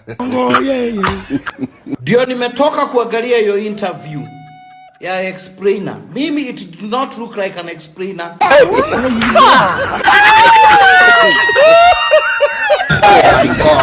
It did not look like explainer. If you asked me, na mimi dwai kuria mugudwana, It looks like the seduction for answers. Do you want to be Unasikia anasema munipeleke pale, nataka kunipeleka. Ndio hicho. What position Lakini you are going to? atina Alafu na shida umeuliza swali moja mara 39 na ushajibiwa. Seduction for answers. Which ni gani? After that, Kidogo, like what he is trying to say is like ni kama Okwala kuna vile like for Sifuna to give answers. It was not easy. No, there's actually, hold on. I'm just telling you, Kenyans are just assholes. Sorry, excuse for my language. Kuna capture ingine hapo, yes, inaonesha that lady lipping her, what do you call it? Licking her lips and looking at Sifuna, and it was not AI. They captured a specific moment. No, definitely. Please, let me tell you, these things come without saying. Sifuna as a man of the moment, and with the way he has reached the bana, kuna nini bana, Okwara has to back on bana. What? Okwara was looking like he was salivating, bana. Women are meant to respect power. Eh? But let me tell you. Let me look for that picture. The reason why mambo yako iko mbaya hivyo ni sababu vitu zako zijajipanga. Wait until ujipange uone. Vitu gani wewe? I don't want to explain, but vitu zangu ziko salama. Even become half of Sifuna uone bana. Uone hata akina Sabina Nyego wakisema yes. I know people.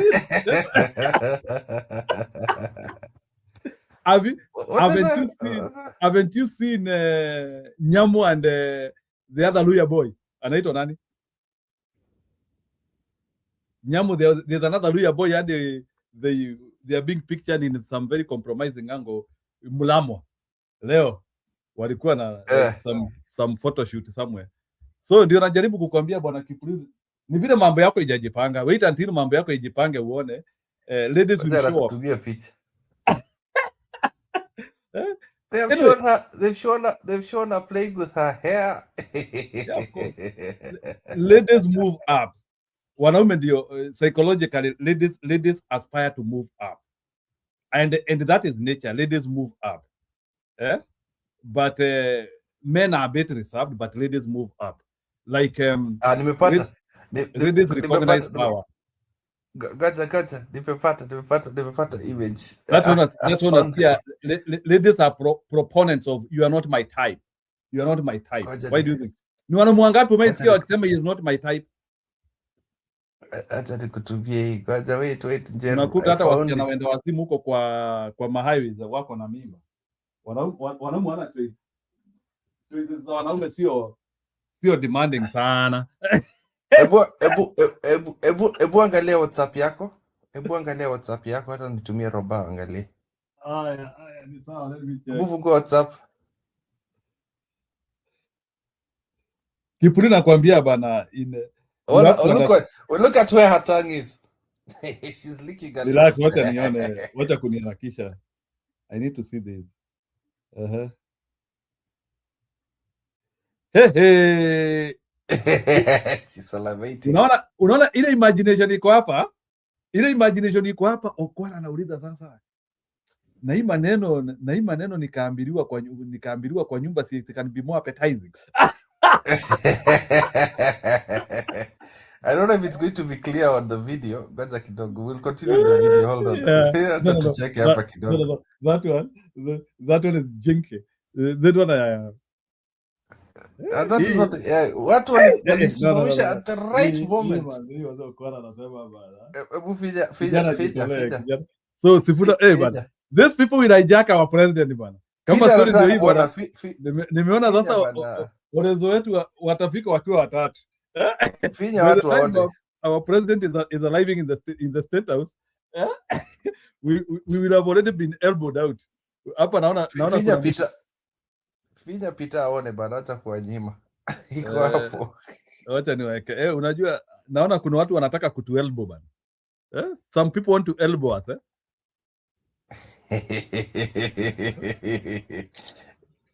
Peter. Unaona hiyo salivation.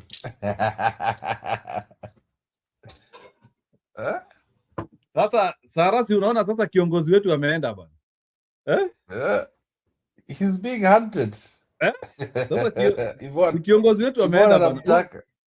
Huyu kiongozi wetu by the time afike State House tusipolinda yeye, wanaweza fika watatu.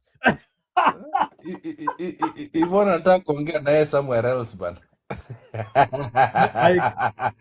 Kiprila, I can tell you, ile imagination iko hapo na Okwara bana. Ile imagination. Ivona is in trouble. What else do I need to do? Huyu jamaa anapatikananga wapi?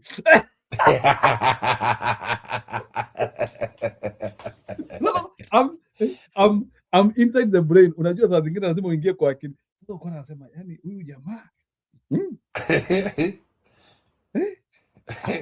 which one was here? Am I the only one? Am I the only one? How can I position myself at the middle of the equation? There is a million. Unaona ile discussion iko kwa akili ya Okwala. Kipril. Anyway, it happens. I've told you. When men start getting power, let me tell you, Kipril, women chase power by default. Na ndio unaambiwa Kipril, unaambiwa wacha kutafuta wanawake. Look for power. Si unasikia? Oburu is right. Oburu is right. We need power. Once you get power, hawa wengine tu wana gravitate tu. Hawananga stress. They gravitate to where power is. Sasa wewe unasema the more you go to look for them, the more hawakuji. Are you a fan of Hesbon Omolo? Hesbon Omolo. Hesbon Omolo, I don't know him. Maybe you can put one of his video hapa. No, nile najaribu kukuonesha sasa. Sipuna ile position yako saa hii sasa. As long as he is attracting power, hawa watu lazima wakuje. Hawa watu ni kama mchwa, wanaenda pale soft soil is. You cannot isolate women with the power. That's what unaonanga, women are custodian of power. Ndio unaonanga president akipata power, unaanza kuona kuna warembo wanapita pita hapa. Sijui nini, huyo sijui ni State House what, sijui huyo ni State House communicator. Why do you think like even in the history of the US, wanawake nini communications director wale wengi ni wamama? There are those women who have to be positioned at the center of power, man. At least kuna kazi nyinyi wanaume mnapewa tu kazi kule za sijui kutoa matakataka, kuleta lori ya kubeba takataka, hizo ndizo kazi zenyu. Lakini sasa hizi kazi zingine lazima kukue tu kuna mama tu wako hapo who are doing nothing, but they have to be positioned close to power.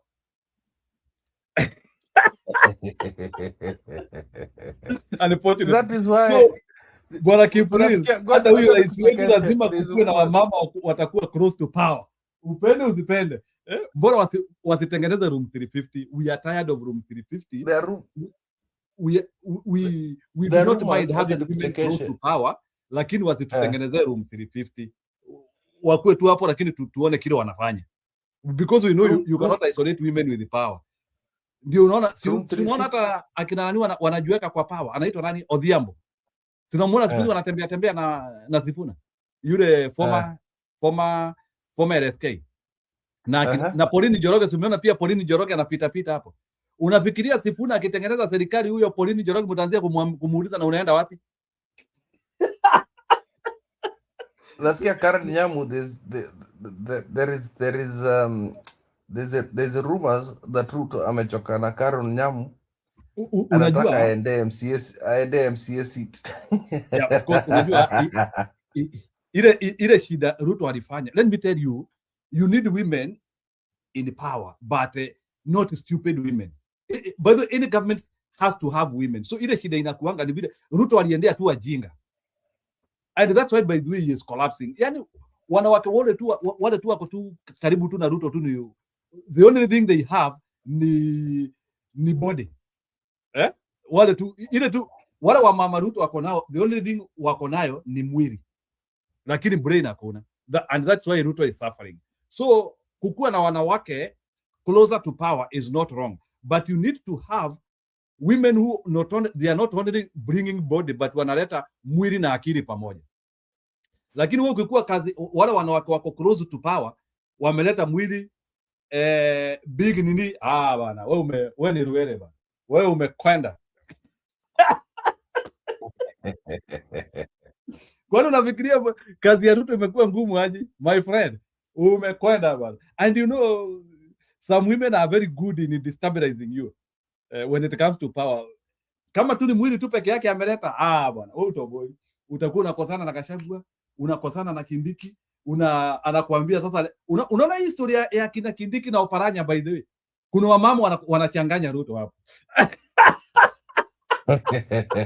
Hiyo kitu ile ni wamama. Anyway, I will not explain to you about the work of women in power bana.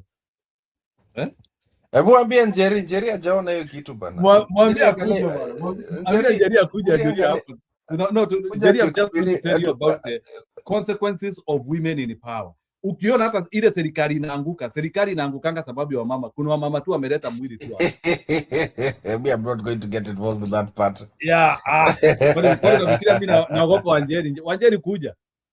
Because unajua sasa kama Ruto, angalia wale wamama wote they surround Ruto. Ni mwili tu amemletea. There's no woman. Karen Nyamo, can you interrogate brain yake ni gani? Look at all those women are with Ruto. That guy cannot survive like and sasa ali unashinda. Mimi hata nilikuwa najiuliza sasa shwari. Yaani Ruto amefika mpaka hiyo level amefika nao wamama. Nilikuwa nikijiuliza either I'm wrong or my mind is not thinking. Unaweza toboaje na wamama kama hao? That is against the law of nature. How can you succeed with Karen Nyamu? Even when that Karen Nyamu used to be with Samido was in a terrible situation. Samido alikuwa anaenda huko Saudi Arabia ama ni Dubai huko anapigana na watu. Haven't you seen even hata ile wakati tu Samido tu amejiseparate na huyo tu mama kidogo tu hata Samido has become organized. Bwana.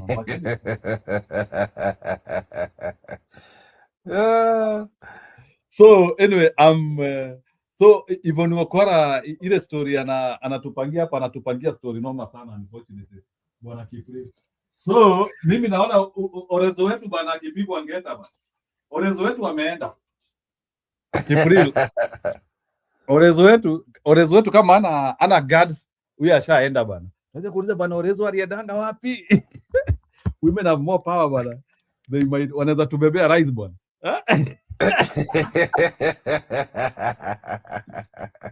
So tukichagua kiongozi ana akili bwana atabebwa unfortunately. See, he talked about his ex by the way. Lakini huyo ex yake ni mpoa because huyo ex aleti ujinga. Kwani hata unamsikia? Alimshughulikia alikuwa na huko so at least kabla alala. Atuwea asifani tu ya bin. Atuwea asifani tu ya bin. Atenjiro tafuta ile video ya Rigiji saying when he wants a message to get to Ruto he sends it with naye Rigiji alikuwa anatoana na tuya wapi bwana. Lakini Ruto alikunywa Soipan bana, alimkunywa but that woman can make him do anything she asks. I have told you bana. Wewe uone bana Soipan tu ya amesurvive presidency yote ya Ruto. Unafikiria ni jokes? Hata rishafu ikikuja tu lazima arushwe pahali. She is a CS of defense, my friend. Tunakwambia huyo baba saa hii hata Wakenya waandamane as long as Ruto is in power. Soipan tu lazima arushwe pahali. Afadhali hata Ruto amwambie bwana replace me. You cannot go. Wanjeri amekuja. Julia, how are you? Sasa Njiru, kwa nini unaingilia wanawake? No, I'm just trying to say that women are the one who control power. So hata huyu rais wetu kuna wamama tu atakuwa anapiga tu circumference hapo State House. And there's nothing we can do. Sifuna disappointed me. Sifuna needs somebody ampangiange speech. Why was he talking nonsense? Hiyo story ya ex ilikujia waje? Ilitoka wapi? It was a good story. Me, I liked it. No, I think you're trying to connect with young generation. Unajua, No, I think that was a that story meant for the young generation. that is so childish. That is why ninawambia I liked mara it. mingi Sifuna hajakomaa. He's so childish. Wataka tu Matiang'i. Imagine he's addressing the whole country and from nowhere atilikuwa na ex. Is he crazy? Kwani Raila alikuwa akiongea nini? Unajua usiku wanawake usiku Raila wanawake Odinga. Acha nikwambie. bibi afai kuchapwa. No, nani Sifuna was trying to show some of the women who have shaped him. Yani Sifuna alikuwa anajaribu kuoneshana hajakuwa peke yake. There are some women who have Sifuna hapo. in his past. Hapana, Jiru. Lazima tumtetee mwanamume mwenzetu. If you are a man and you are married Iko sawa. and you want to people to respect you, stop bringing your dirty past life before the public. Apana. No. You are just talking Julia, about ilikuwa sawa. Apana. That was so childish. Sawa. By the way, No, hiyo nilishanga. Mimi naendelea nikitoa Sifuna points by the way every day. Ilikuwa sawa. Sawa. Sifuna ni deputy but umemtoa point sasa. Haya. Tumemtoa from rais sasa ni deputy. Wacha nimtoe Deputy. tena. Okay, Julia is a very good deputy for Matiang'i. Tuko sawa. Hata deputy sasa atapata. Wacha nikwambie. Hiyo Sifuna. Wacha niwaambie. Wewe na Julia usikwenda unabadilisha coordinates hivyo. Na venye jana umemsifu. Sifuna anapenda kudisappoint. He needs to grow up. Huh? No, atakuja State House. He's only 44. No, Sifuna tunataka akazeeke State House. Age of your son-in-law. Huh? He's so childish. And then Julia, sisi tunataka Sifuna akazeeke State House. Achange hiyo jinga. Who cares about who doesn't have access? Sasa hiyo ni kitu ya kuambia the whole country with a microphone. He is just showing that sasa mbona uko kikasirika and he is a normal life. He leads normal life like any other. No. Listen, that's not a normal life. Listen, we are looking for integrity. Hiyo kama mtu listen, kutuambia atuacha nipigie ex wangu. That is not a normal life. That is not integrity. Watu wenye wako na integrity wanaishi maisha kama umeoa. Maneno ya ma-exes unawacha. Hapo hakuna integrity. Hiyo ni ujinga kuparade ujinga wako hadharani. You're trying to play like a bull of Auckland. So that is Sifuna. I'm very disappointed na Sifuna. Kitu ingine ya Sifuna. Junet alisema Sifuna alichotewa. Alichotewa during impeachment, right? Yes. And Sifuna has not denied that. But kila mtu alichotewa. Julia ile kitu iko. We won't be saying kila mtu ameiba. No, sikatai, but ile kitu tunajaribu kusema. New Kenya. No, it's a new Kenya. Can you just accept? Can you just accept that Matiang'i is the only leader to be talking about right now? Sifuna is no. That's kidogo. I want to heed Julia kidogo. Matiang'i has never done anything wrong. Matiang'i is perfect, and that is who should be. Lo anasema ame deny. He denied. So Lo is telling us that he didn't deny. He said alisema hivi. Sikiza vile alisema that I didn't need to be bribed to oust Gachagua because he had committed crimes. Lakini he has not substantiated which crimes Gachagua committed. He did not substantiate. Sifuna is a lawyer, so you don't just say things in the public. Ukisema someone commit crimes, you need to substantiate. He's a lawyer. Saizi kama Gachagua anaweza kuwa na jam na yeye mtake kotini, can he substantiate? He can't. Guys, we have to change this country. We cannot allow people talking trash in public alafu tunaanza kuwatetea. Ati ni mwanaume kitu gani? We are looking for integrity. So, mimi Sifuna namtoa points every day. Na musiseme si kuambia. Why was Gachagua impeached? He was holding a national seat while he was supposed to be the deputy president for all countries. That was what Sifuna said. He was holding what? What did he talk about the crimes Gachagua committed? Which crimes Gachagua commit? Which crimes that are under the constitution ya Kenya? Sheria ya Kenya yenye penye unaweza mpeleka kotini useme he did this against the law of Kenya 1 2 3. Can Sifuna say that? He can't. He's just one of the many. He was bought, he was bribed. The guy is corrupt like any other. So huyo Sifuna yenyu, the only thing that will make him run for president ama hata deputy president ni kwa sababu ya kura za Waluya, just like Kalonzo Musyoka, kura za Wakamba. In fact, Kalonzo Musyoka is the cleanest person hapo.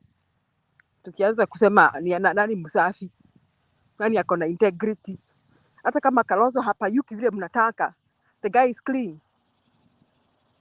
The man is clean. The man has integrity. When it goes to his family. How sure are you? Hebu nieleze na niaje yani niaje ni Julia Kalonzo is 72 years old. Yes. Have you had any case? Umesikia he's 72 years old. Umesikia hata fununu kwamba alionekana mahali. Wacha hapo Sifuna na tulingia. Imagine Sifuna is bragging rubbish in public as I called my ex. Huyu kijana aongeleshwe. Kuna let me tell you, somebody has told me what it means, and I want to concur with him. Let me give you an explanation. No. And I'm saying this I'm saying this one on behalf of PK, yeah? PK ndiye ameniambia story. So the Indian analogy ya PK, which I'm thinking it could be true. PK ananiambia there is a possibility Sifuna akona mrembo na maybe pengine hata huyo mrembo anaweza kuwa maybe they under serious relationship, and Sifuna wanted to preempt it. Na maybe it might have been a relationship hata iko na mambo. Wait, I don't know to explain mambo gani. So saa zingine some of your previous life inaweza tumika na wale watu unapambana na wao to destroy your political career. So tuseme msichana kama huyo aende atumike na Ruto all by opponents, akuje sasa atokezee sasa tuanzie kusikia sasa breaking news, kuna msichana ako pahali hata Sifuna alimuacha na maybe pengine in course I don't know, na maybe pengine hata akona mtoto pahali. Ama yale kutokezea. Listen kidogo nimalizie point Kipuril. Then so can you imagine if today Sifuna hajatupilia TV kutokezea msichana pahali aseme hata niko na mtoto ya Sifuna na Sifuna ni dead something. How will Kenyans take it at the time when his political career is going very high? Listen, let me tell you. You see, if that thing comes out after the election or before the election, that is the time Sifuna would say, yes, that was my girlfriend, and I'm the father of her child. And he could be very clear of that. But now, ati anachukua mic ati nimepigia mrembo fulani, it is bragging about trash. What no, that is? He's married. He's a married man. We all know he's a married man. And then he's telling us, alisema nimepigia mrembo fulani, my ex. Yani he's still communicating with her. That she's telling us he's promiscuous. Njiru, wewe uko na bibi. Wewe uko na bibi saa hii, si ndio?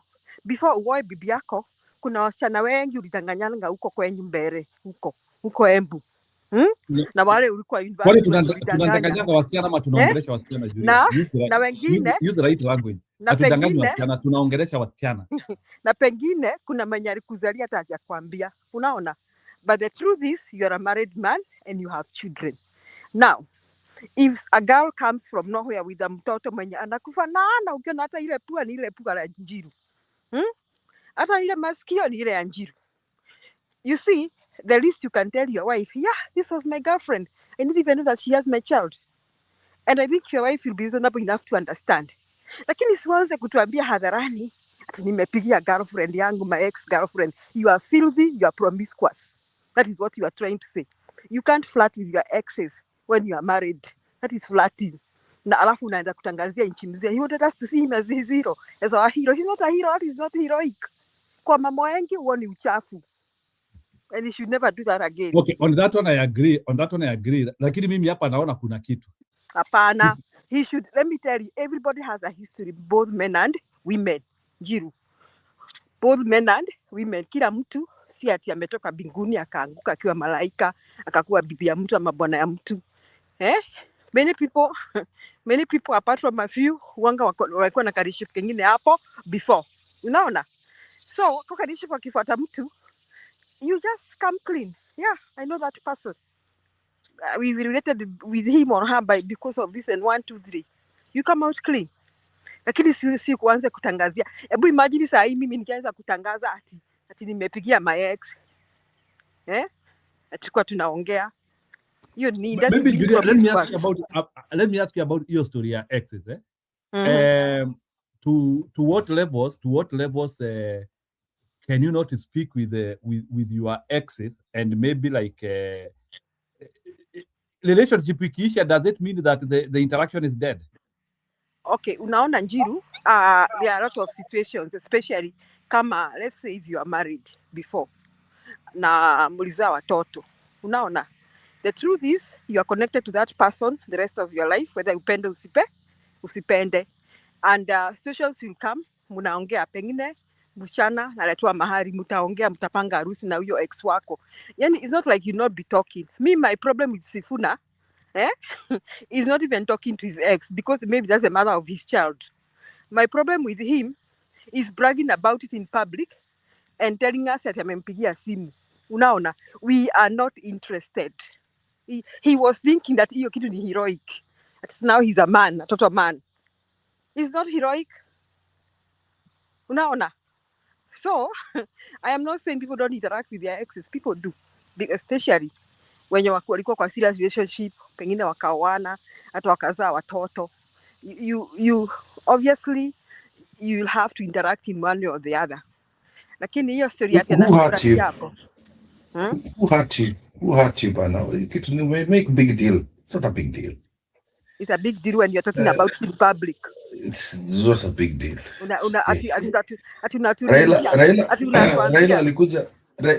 Raila alisema wamama wafinywe usiku peke yake. You didn't object to that. When Raila was talking like that. But because Raila Odinga was not saying ati mimi wangu nimempigia simu na mfinya usiku, my ex. He didn't Sasa why you justifying Raila's not Sifuna? No, he didn't talk about himself. Sifuna talked about himself. He told us about his story and his sexual life in public. Hey, bana, Julia, let it go. Sasa hiyo kitu wacha kucriminalize rights wetu sana wewe. Alafu wacha niwaambie wanaume. Let me tell you this to men here and those men who are listening.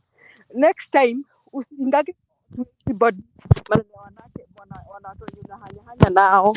Wende kukaringe huko kwa bar kwa wale wanaume wengine. Hebu soma hapo, weka hiyo comment hapo weka hiyo comment to Julia some. Yeah.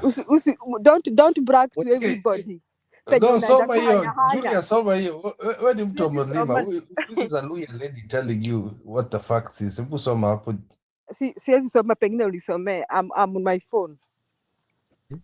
I am a Luya and Luya women don't give a shit. Yes. So long as you come back home. You come back home. His wife is okay with it. Who are you to say that? No, listen, that's a Luya woman who has been oppressed. She's calling herself, she doesn't have hex. She's oppressed. She's an oppressed Luya woman.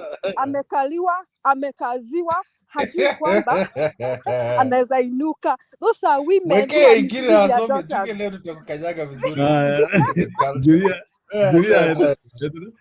Julia, you're making too much of it. Hata akuadvance. Sasa next time mimi nitamtumia message kwa X platform yake nimwambie hiyo ni ujinga. So next time asiwaisema. Achana na Sifuna. Sifuna is doing well. I have to send him a message kwa X nimwambie hiyo ni ujinga, waache achange. Wewe uone venye Miriam anakuringia hapa. Miriam anasema I'm happily married to my man. Hapana, amesema he doesn't mind. Huyu ni mwenye amesema she doesn't mind if the man is a dog. She doesn't just amesema hell no. I think Jerry he is happily married. No. She doesn't mind if the man. Wewe Julia, wacha ajienjoy. Yeye anasema ako sawa. She doesn't mind if the man is a dog. She doesn't mind. That's what she has said. I didn't think she said that anyway. She said that. Philandu, don't mind. Philandu is saying, I think Jerry is in love with Sifuna. That is Philandu. No. Sifuna ni kijana tu. Wewe sasa, wewe Njeri, kama hata Okwala anataka Sifuna, who are you? Ati Okwara anataka Sifuna tena. Mweke picha ya Oh my goodness. Okwara hapo. Mweke picha ya Yvonne. Can you give us body language? Wewe ni mwalimu, hebu tuambie body language hiyo. Hiyo ulimi ukiwa hapo inamaanisha nini? What is she marveling? And Yvonne is flirting with Sifuna live. Si ndio? Bana kwambia amepanda bei hapo uone. Aya, wacha elevated. Hapa ndio discussion yetu ya kusema women near power came from. Okay, wacha niulize swali. Do somebody say she's a Luya woman? Okwara ni Mluya? Okwara, I don't know. Luya or If she's a Luya, then the Luyas may not blame me to draw a conclusion kwamba hiyo ndio tabia. Mama moja hapo amesema she's a Luya and she doesn't mind that dog behavior. You see? So nani James anasema Sifuna apitishi 10k. What is that? Ni 10k ya?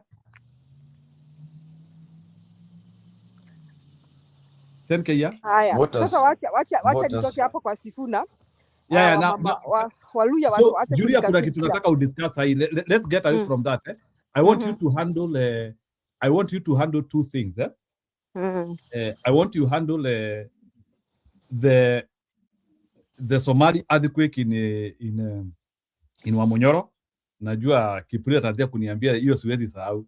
Unajua Kipuria anapenda kuniingilia sana. So the venye wa Somali wameenda kwa Gachagua. Then I also want you to handle venye ODM inaambia Kindiki kama anataka kuwa deputy aruke aende ODM. But as he is where he is, angoje kupigwa na radi. So can you discuss that issue whereby some ODM members are advising Kindiki to go to ODM to increase the chances of being the deputy? Deputy anasema ni yao. Endelea. Okay, mimi niseme hivi.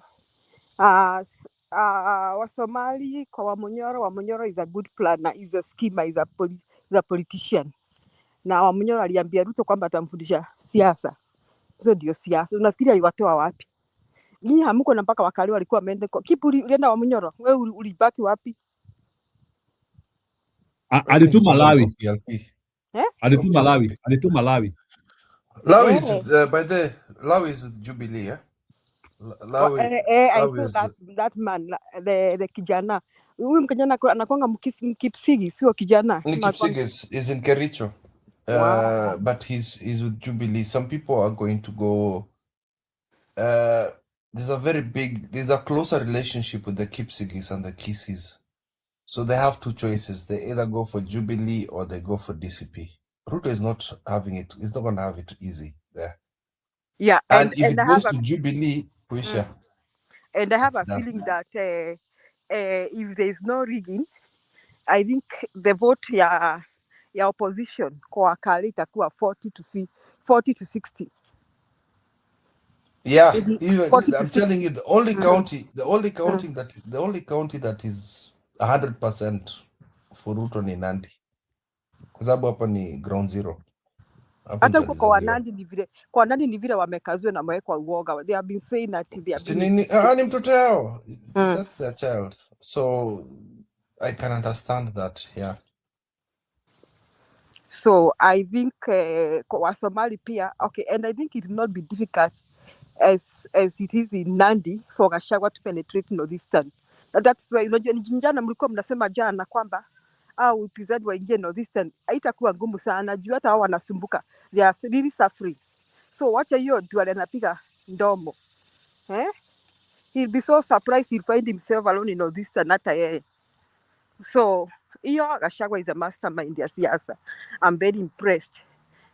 Barani ya Kindiki kuingia ODM, I will use the words of James Orengo.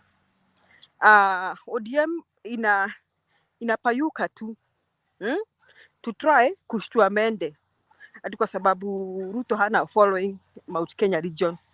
Look, when they saw the influence of Sifuna in Western Province, wameanza kusema nini? Ati Oparanya is running mate. So wameanza kusema hivyo.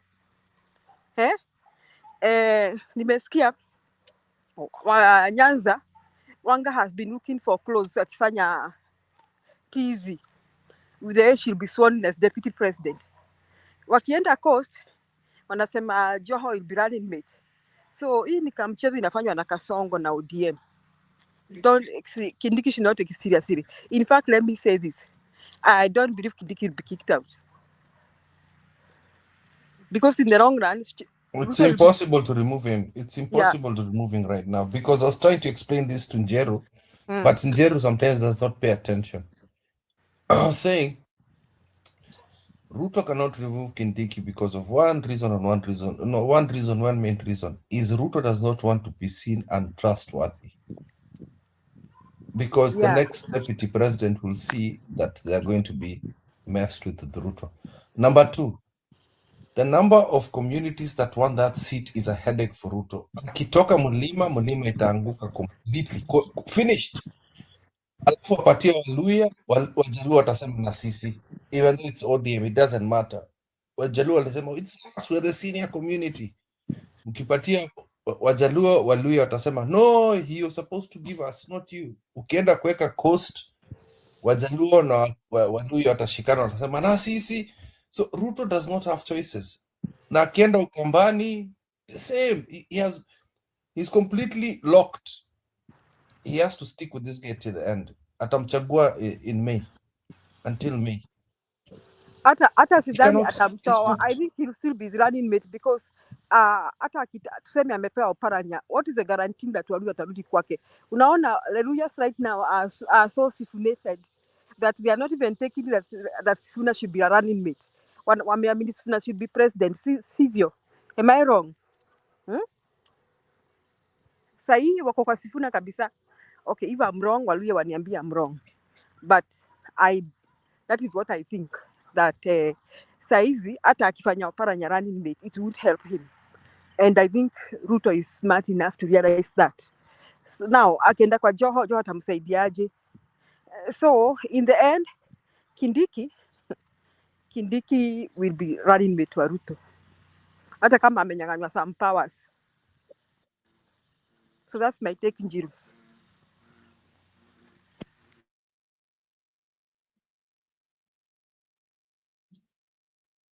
Chana na Njiru. Mi acha niende kulala sahi, I'm tired. Let me go nap. So, nini ingine mulisema before niingie, keep before ende kulala? Ni nani mwingine anataka kujua mimi? No, talk about college in land. We're just saying that my community is tired of that animal. We're tired. Lakini ona, what annoys me keep, and that's gonna annoy me.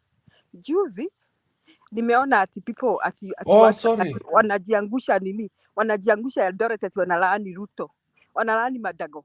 Umeona hiyo story? Yeah. Na simata kwa metetua na Ruto. Kwanza nimesikia kuna WhatsApp group za wakale wanasema kwamba ati hiyo pesa ya Madago, ati some of it was in campaign and a lot of it was in Mount Kenya region, ati wamekasirika, ati a lot of it ilipelekwa makanisani Mount Kenya region.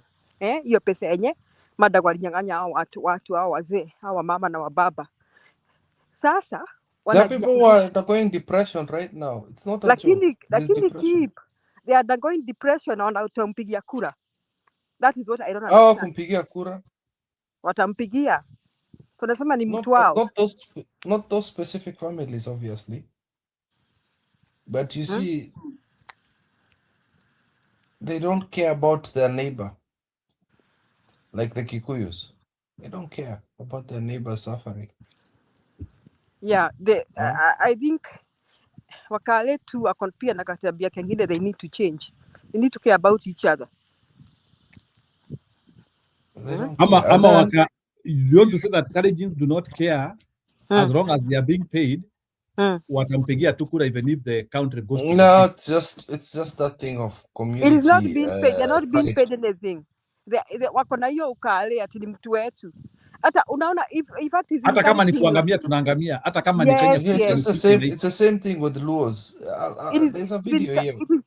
It is in Kalenjin land where MPs have been MPs forever. Isn't it keep? Yeah.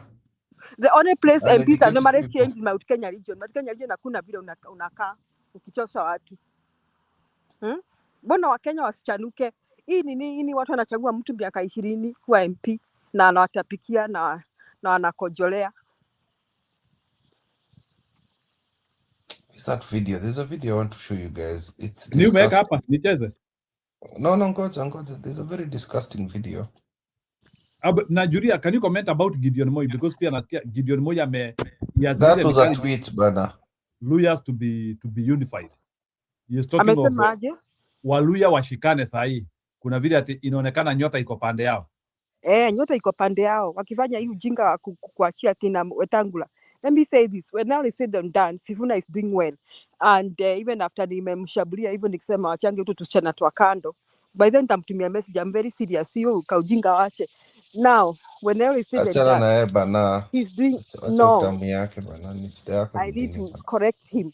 Now, hiyo ujinga when now they said and done, he's achieved a lot in a very short while. Na I hope an announce chama hivi karibuni. Ama mmesikiaje hizi announce na party? No, not yet. He needs to travel the world. Wacha nikuwekee video hapo. Very disgusting video.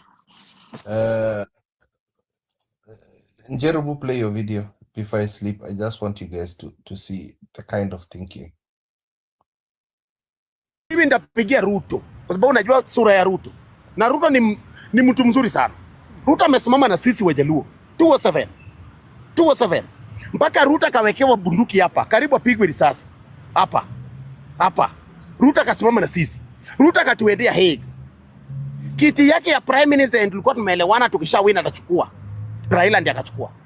Deputy prime minister yenye tukipanguza nayo macho ya Ruto tukapea Musalia Mudavadi. Ruto akachukuliwa kaenda Hague juu yetu. 2022 tena Ruto amesimama na Raila. Tumekimbiza Ruto na mawe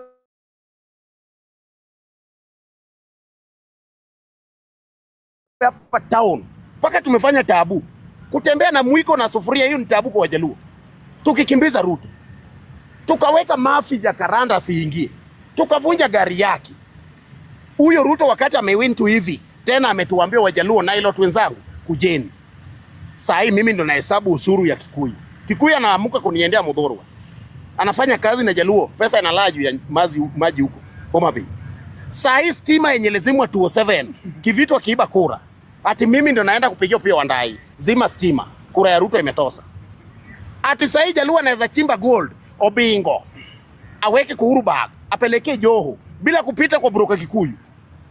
My friend, unasikia hii maneno? Bado unaniambia nini? My friend, mimi ndio saa hii niko kwa kila kitu. Pesa, mimi ndio niko nayo. Niko na mining. Niko na energy. Mimi ndio Attorney General.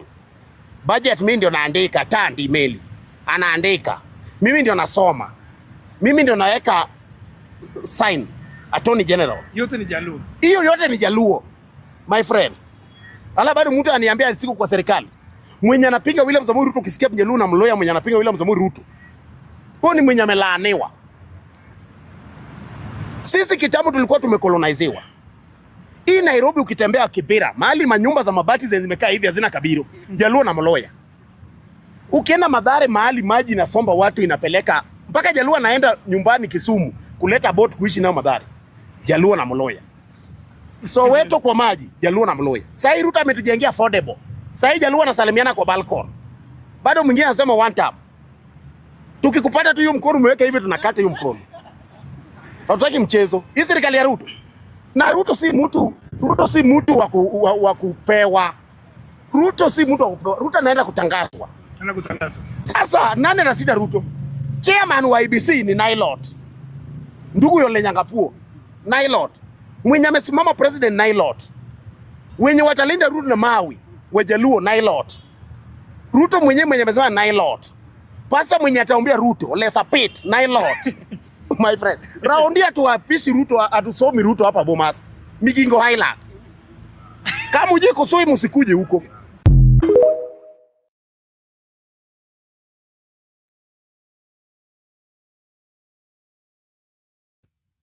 Yes. Nataka Julia kwanza react kwa hiyo. Wacha kwanza niseke. Ati tunasoma Ruto Migingo Island. No, we have to repeat that video bana. Julia, kanini yake? Uzitoe, lazima turudie. Okay, personally, I just sympathize the level of ignorance. Hiyo tu nitasema tu hivyo. I sympathize so much with that level of ignorance. And I believe that not all was are like that. I wouldn't use that one man to say that Wajaluo wako hivyo. Najua kuna wenye kuna information and they don't believe what he's saying, and they know that what he's saying is neither here nor there. So that's how I would argue. Wacha nipoeshe moto hapo. Weka hiyo ingine. Wacha nipoeshe moto.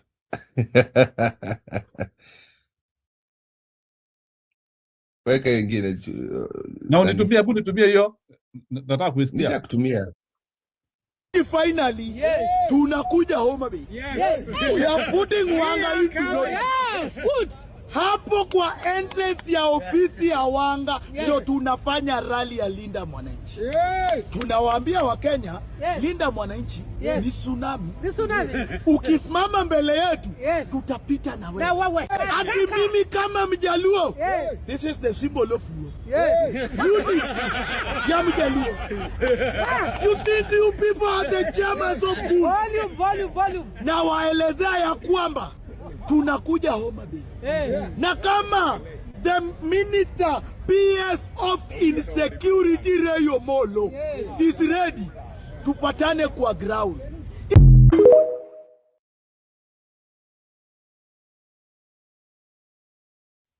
So wachana na huyo mjinga wa Jacaranda.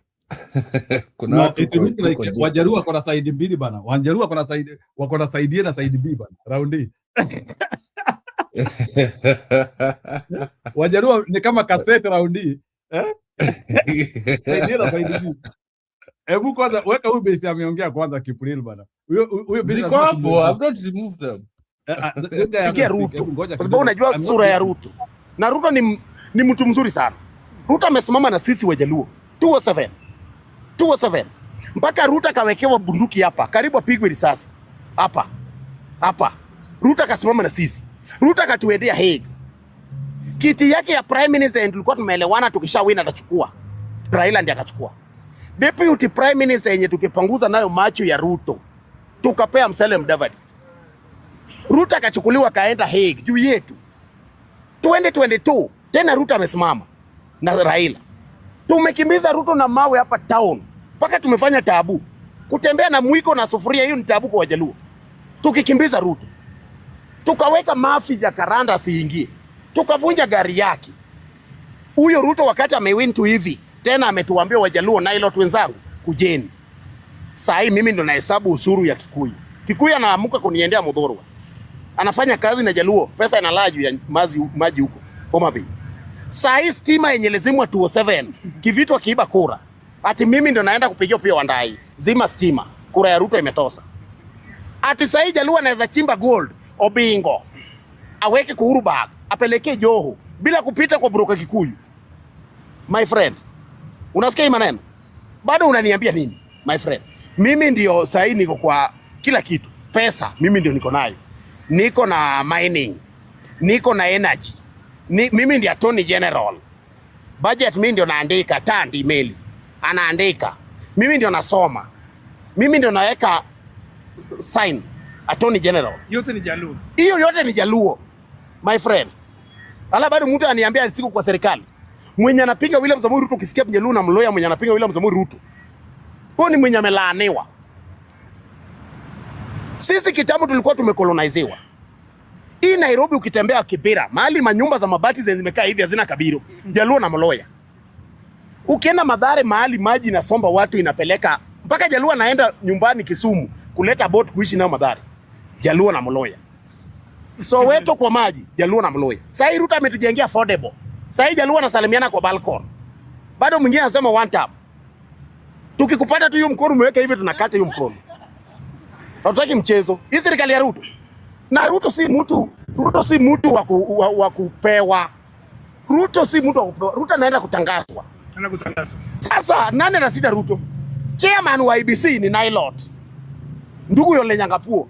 Nailot. Mwenye amesimama president Nailot. Wenye watalinda Ruto na Mawi, Wajaluo, Nailot. Ruto mwenye amesema Nailot. Pastor mwenye ataombea Ruto, Lesapit, Nailot. My friend. Raundia tuwapishi Ruto, atusomi Ruto hapa Bomas. Migingo Highland. Kama uje kusoi musikuje huko. Na hiyo delusion yake pia naiweka Kasumba at Nailot. Bwana Kipril, don't you think like there is some propaganda which has been sold to some of our Luo brothers? No, that was original idea for Ruto. Said Kimbia Masai land, was it last year? He had already started. Why do you think Gachagua went to the Masai people first? Ruto went to meet the elders of the Masai wakamfukuza. Masai was the first target of Ruto. He wanted a united front of Nilots versus Bantus. Then with the Kikuyu idiots he had, I'm going to call them Kikuyu idiots. I'm not talking about the voters, I'm talking about the MPs. The Kikuyu. By the way, stupid on that note, keep ati nasikia Ishuku ameenda wapi hibernation. Hata Moses curious here peke yake. People are looking for Ishungwa, hawampati. Hata Moses Kuria anamtafuta, and also Betty. There are few people who are in hiding, but their citizens are looking for them. Anapiga tu simu kwake, anadhurita ni Ruto ati anataka kuhama. But no, they cannot survive. Kama hata Mbarire mwenyewe wa Embu, umesikia vile Mbarire amesema. There are those who are phoning him to tell him, "Ai bana, please bana, wacha kupigana na huo mzee bana, amesema sorry." So Gachagua is like, nimesikia nani amejificha mbaya mbovu. Ishungwa is the worst victim because yeye amekaa the longest in the dark. Number 2 ni Betty amekaa the longest, then third ni Moses Kuria. Hata nani huyu mtu wa Kirao naitwaje huyu Ndindi Nyoro, they are all missing in action. Nilisikia Betty alikitukana mtu wa Inoro. Sijui kama Njuru ulisikia hiyo clip. Betty is in trouble. By the way, they've been told those ones are not coming back to. There's no DCP for them. There's no DCP for them. Ni raia wamesema wataki. Kipril ni raia. Yeah, take it. No, yes, take it. Huyo mama alitusi mtu na balls. It was a very bad matusi. No, there are those people who are not coming back. There are those ones who are not being endorsed. Akuna hata nani, this fancita of yours, what's his name? You see, Kangata. Yeah, Kangata is clever. Alienda mpaka nyumbani akaambia bwana boss, hata kama nilinda mwananchi, sikiza mzee. Na kwa nini Ndindi Nyoro angeruka mapema?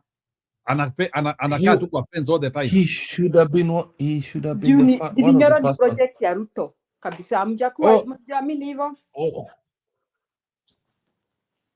Hakuna project ya Ruto inaweza kuwa Mlima Kenya hata akikuja. Lois, Sabina Nyege was dispatched today or yesterday. She was dispatched to go and talk nonsense. Kipu unajua Nyege ni nini vile unaropoko hapo? Si ni victim ya 350. Kipu ndani Njiru siwavie Kipu alivyo vitu anasema aache kusema. I know what I was saying. Sabina Nyege. Hiyo ndio professional hiyo jina. Anaitangwa Sabina Nyege siku hizi, unfortunately. Yeah. I know Juliet's uncomfortable. Okay, so tutasema hivyo tena. Okay. So Sabina Joy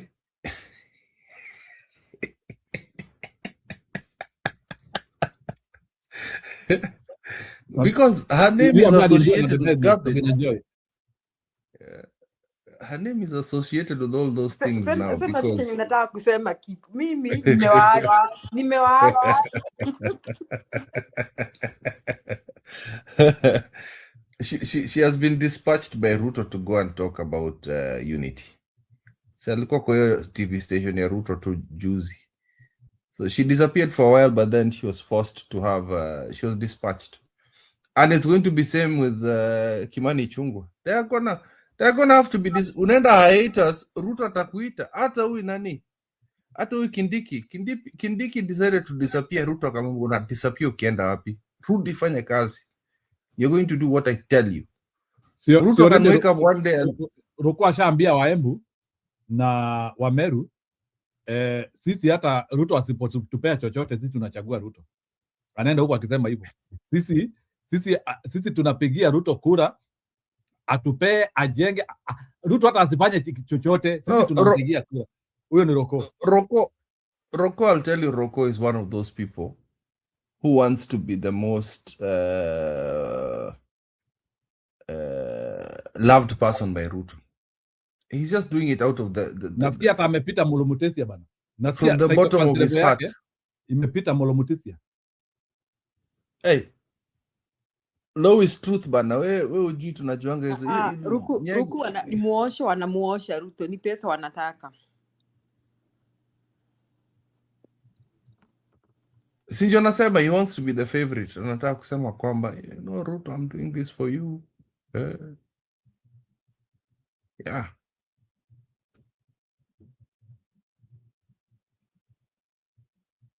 Ruto. Sabina Nyege.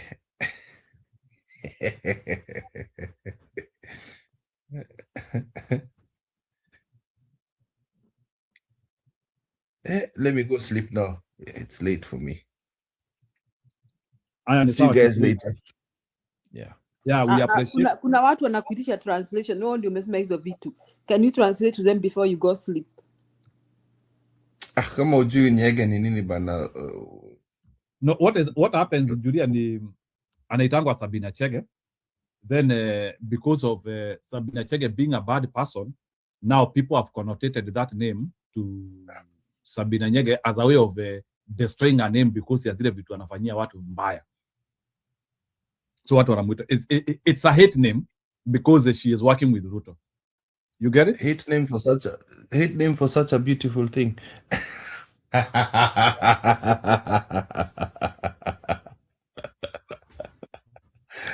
think they are trying to imply she's promiscuous. That's it. Exactly. Napenda hizo vitu.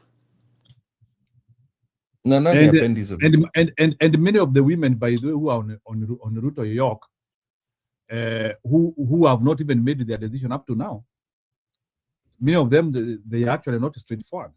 I'm sorry to say that, but ukianzia kuona tu PJ amekasirika, PJ relax bana. Ni sawa, PJ is okay, tumesikia. That was Kipril who used that statement, sio mimi. Kwenda huko ulikuwa unasemanga hivyo before.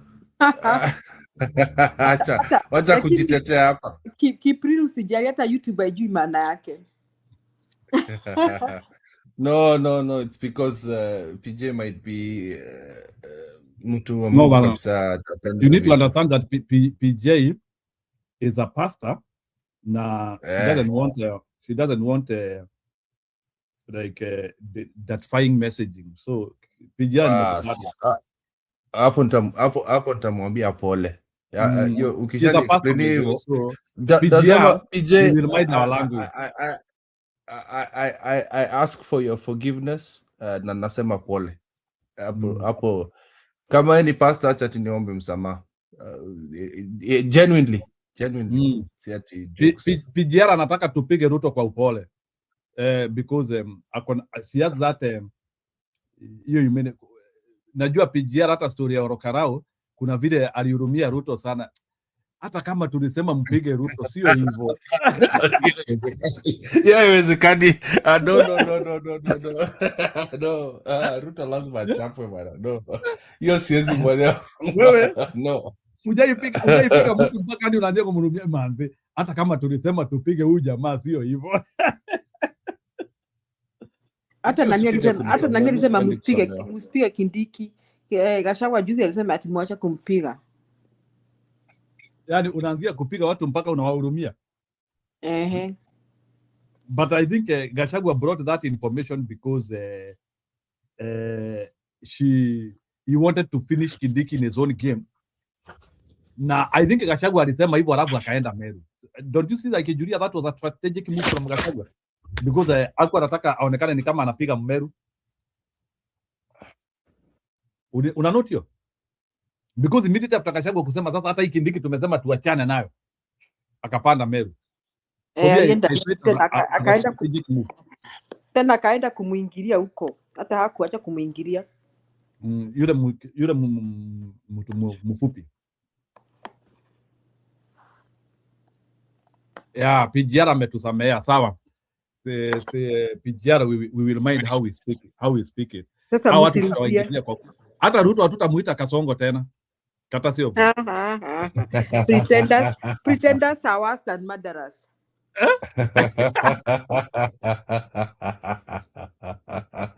No, I want to make the show sanctified for PGR. So PGR hakuna Kasongo, hakuna Soprano. Apana, those are siwezi kubali. I can accept the other things but not that. No, unajua kufanya PGR anakuja hapa alafu roho yake inachafukia hapa sio vizuri. PGR is a moving testimony bwana Kipuli. Hapa mmechafua watu mpaka hata mkirepent sidhani mnaweza samehewa, wachanengi tu nayo. No, unajua saa zingine PGR anaweza kuwa amekuja show after kutoka Bible study ama after kutoka for a lengthy fasting session. Giri, stop being sarcastic. Just leave PGR alone. She made a comment so msimuingilie sana. No, si atina muingililia. I'm getting in her space of thinking. PGR anaweza kuwa alikuwa katika hali ya kujifunga siku 5. Alafu sasa Kipulila anakuja hapa kuanzia kumfungulia show na nyege.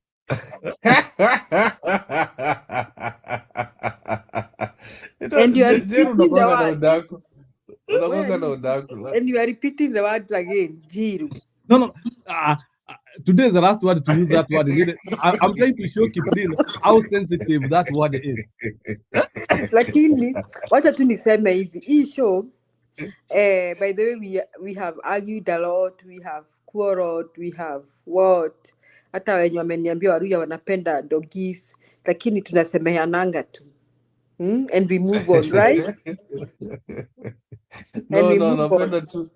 Napenda tu vile Njeru anachochea hapa. We forgive each other and we move on. Wacha tu ikae. No, we have to understand that we have different people of different walks of life. So kuna watu wanakuja hapa, they want to feel like that sense of belongingness in Kenya. So ndio mimi naelewa PGR. Unajua Kipulila uja interact na PGR. PGR anakaa kwa Galaxy 7. What is Galaxy 7? No, I'm just telling you. PGR lives in Galaxy 7. I wish hata usikie hata PGR hebu kuja show uongee hapa. Kipulila amini vile nasema hapa. PGR lives in Galaxy 7. What is Galaxy 7? You're talking in things I don't know. People who live in Galaxy 7, they are... Anaishi mbinguni, anaamka asubuhi, anarudi Kenya asubuhi. Oh. I'm not a very good person. Wacha tuseme ukweli. Hata mato ananijua. I'm not very good company. I'm just saying, you have to understand that there are people who live in other galaxies. So, unakuja unamfuel na maneno ya Kenya na maneno ya Kenya na yeye spiritually they are not they are partial residents of Kenya. You know they are partial residents of Kenya. Kipulila wewe ambaye you are fully in Kenya, kuna watu wana part time Kenya. Ile machungu iko huko, so they don't want to fuel all their emotions with Kenya because they will be off. So nimekumalizia. So that is quite simple. PGR anaelewa. PGR knows my spirit is understanding hers.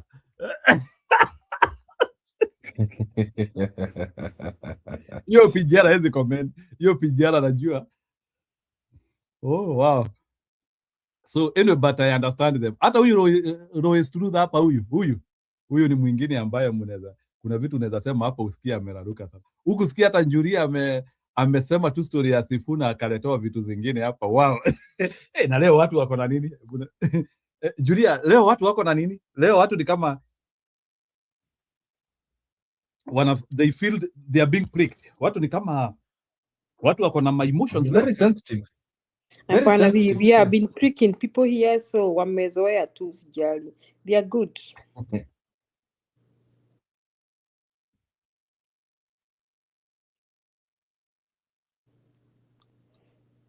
Pijara anasema nimemchongoa. Pijara sija kuchongoa. Si I have told people how to operate. Unajua mimi nawajua wote hapa. Majority ya watu hapa nawajua. So lazima niambie watu. What do you mean you know them? Actually you know nobody. Tuambie ni watu wangapi hapa umeona face to face? No, it's not about knowing people, but I know how many people here operate. Julius hata yeye anakujua.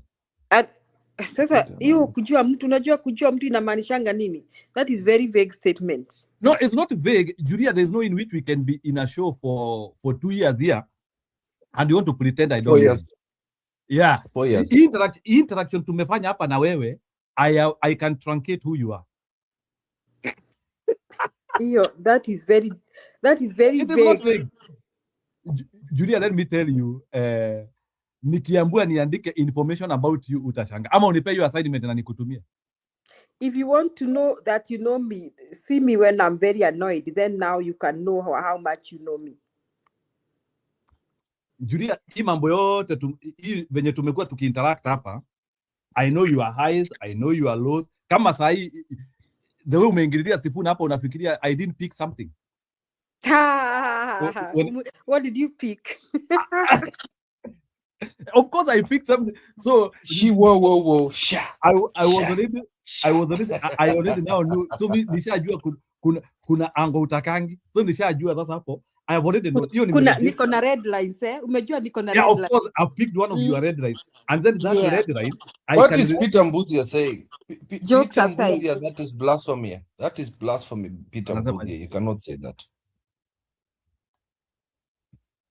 I will make sure Senator Sifuna deputizes Ruto in 2027. Apana. No, you ni rogi. No, anasema hiyo ni kama kutukana Sifuna. Yenyewe hiyo mwambie. Anasema ni Atori. He is not the one who is saying. Na ameka hapo chini Atori. Ni Atori anasema hivyo. So he is reporting. Okay. I did not read the rest of it. Malizanga statement. Unajua Kipuriru kuna watu wamefungwa jela juu ya hiyo story ya kurukianga statement hivyo na hujafika mwisho. We're not in the court of law, bana. This is just a YouTube podcast. Zoea kumaliza statement. Mwingine ananiita Sifuna hater. Apana, see, somebody already said that. Julia, go to that comment. Julia is in love. Julia is in love with Sifuna. No, spendangi watoto. Ati ngine umesema nini? Na Julia, by the way, Sifuna ako na miaka 44, sio mtoto. These are children. Okay, relax. So Julia, let me tell you something. Unaona sasa that little information which I got from you. Just that little information. That little information, yes. I can mirror it and I can get some other zones which I don't know. Just by what you say, I can now be able to understand if Julia thinks in this dimension this way, yango anafikiria hivi na yango. So at least I can be able now to build something more from there. Yes, at least you can guess my expectations in life. So kuna vitu mingi sana hujatuambia hapa, but I can guess how Julia can react on that. So yes. So ukisikia nikisema hapa, I know majority of people hapa, hata nikisoma comment za mtu hapa, ni kama vile by the way I know Kipril seems serious na life. Keep. Huyo umekubali hiyo story ya ati Njiru amesema wewe ni joker. Yeah, I'm not. He's right. I'm a joker. Si uongo. Si uongo. Why lie? Hata yule Kiplina at your own peril. hata yule msichana wetu ulikuwa unadanganya, I will have to give her a talk. Hapana, iko serious. Usiharibu hiyo. Tema hiyo. Tema hiyo kwa mdomo. No. Leave that alone. Jokers kwa Unajua Julia, unajua shida ni nini? The problem is that when women are in love, hata ukimpelekea propaganda ya Kiplina, hawezi yeye hata ndiye anakufukuza. Wewe pepo. Julia, sometimes when you want to discourage somebody about love, try to understand how big the body is. Kama hiyo body imeshikana sana, usijaribu tu, wacha tu sasa aambiwa na vitu vingine. Actually you might create a very bad enmity hapo. So kama Kiplina amependa msichana wetu, sasa wacha tu msichana wetu atanjulia na huko mbele. Sasa huyo msichana ni Kipu ameconfirm yeye ni joker, poor girl. Huyo msichana hawezi acha, sababu unajua sasa Keep you don't confirm at wewe ni joker, you don't admit. Unasema hiyo mauongo ya Jiru apeleke huko. No, you know the reason why Kiplina is succeeding is because he is a bad boy. I'm not a bad boy. He is the opposite of Mabona. Yani yeye na yule mama anaitwa aje? Wako kwa same WhatsApp. So na Millie Odhiambo mko kwa same WhatsApp group. Yeah, Kiplina ni opposite ya Millie Odhiambo on the other gender. Hapana, wezi sema hivyo. Sasa uliza Mato, I'm a serious man. I just wanted to shut you're only serious in computer software. You're only serious in computer software. Sasa let us analyze Njiru. Sasa mimi na wewe. First, the fact that Njiru hanyoi madevu yake scares me. I normally wonder, Njiru ulikuwa mkorino kitambo? Ana Zahiru hapo mimi nitamtetea, mimi I like it. Ile siku alinyoa bana alikuwa anaonekana mbali. Wewe za mkorino? Acha ngani. Wao mkorino kitambo. Bana hapo Julia, that's wrong number. Sio ndefu ni sawa. Ndevu iko sawa. Hata mimi nilikuwa na mwenjoi nasema hiyo ndevu yote ile siku alishave nikasema who is this guy? I don't know who this guy is. You know, for me I take ndevu as part of spiritual functionality, for me.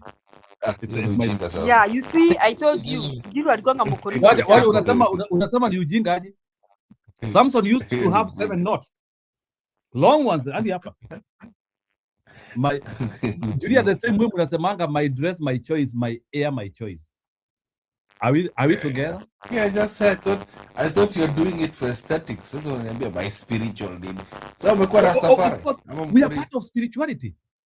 Spirituality is the biggest open functionality of a human. Just when I was about to take you seriously, you go and take me down. No, Kiplina, don't take me serious. I'm already serious. Umeniangusha hapo. Let me tell you. Kama ni kwa sababu Medo amesucceed. Medo, hebu ambia Medo anyoe uone mambo yake kianzia kuanguka. Medo na Kamau. Ambia Medo sahi anyoe uone. Medo akinyoa sahi. Hold on a second. Have you noticed something? The aesthetics of the Kenya Kwisha people and our opposition leaders. I'm talking about the serious one. The way they are moving with the people. Sifuna kwenda kununua viatu. Rigiji kwenda kununua chakula kutoka wananchi. Rigiji kutembea na wananchi. You know how Rigiji walks around Mount Kenya? Kamau taking public transportation from Nyandarua all the way to Parliament. Those things are important, by the way, those aesthetics to people. I know that it's ingenuine, but trust me, what wanakumbukanga hizo vitu. That is why you're seeing some leaders in Kenya Kwisha, but it doesn't look genuine. It doesn't feel it because they're still showing opulence. Gashago will not come with a big vehicle when he's going to the village. Have you noticed that? Anaingianga tu hivi kienyeji akitembea. Bana bro. Hebu soma your comment, Julia. Hiyo ya Keep Mato. stop comparing stop comparing Sifuna with Gachagua. Ungeambia kila mtu ako na territory bana. You are comparing them on territory. Ama? Lakini ni ukweli. You can't compare Sifuna and Gachagua. Gachagua is very aggressive and very strategic. That's why you're going to pick Gachagua or Sifuna. Hebu tuambie. I want to hear now. Unaona? Mwenye amekwambia stop comparing Gachagua and Sifuna, he's right. Gachagua ako another level. Gachagua is on another level of campaign and political. I mean, Gachagua nikwambia, which one do you prefer? You've not answered my question, Julia. Stop evading it. Sifuna or Gachagua? Prefer for what? Depending for what? Unajua unaweza kuwa hata unaniuliza maneno ya bwana. Maybe you are asking me maneno ya bwana. So can you be specific? Why? For president. Julia, for president. For president. I already know. Julia, that is your sensitive point. You don't like incomplete statement. I'm just fooling around with Keep. You wanted to ask me a question about presidential candidates. I would discuss in terms of mobilization. Gachagua wako juu sana. Pana, answer the question. You're evading it. Which one do you prefer for presidential candidate? And morality? Yes. Morality? Gachagua is not immoral. Look at you. You've lost me.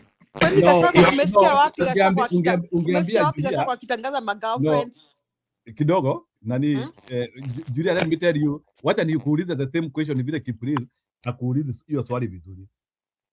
Kipril ungeuliza Julia hivi, if the two are presented to her na hakuna mtu mwingine, atachukua nani?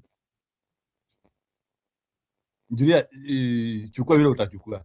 If the two are presented tough for Julia right now. Amechukia Sufina hata sijui kwa nini. You have a crush on Sifuna. Acha kututanganya hapa.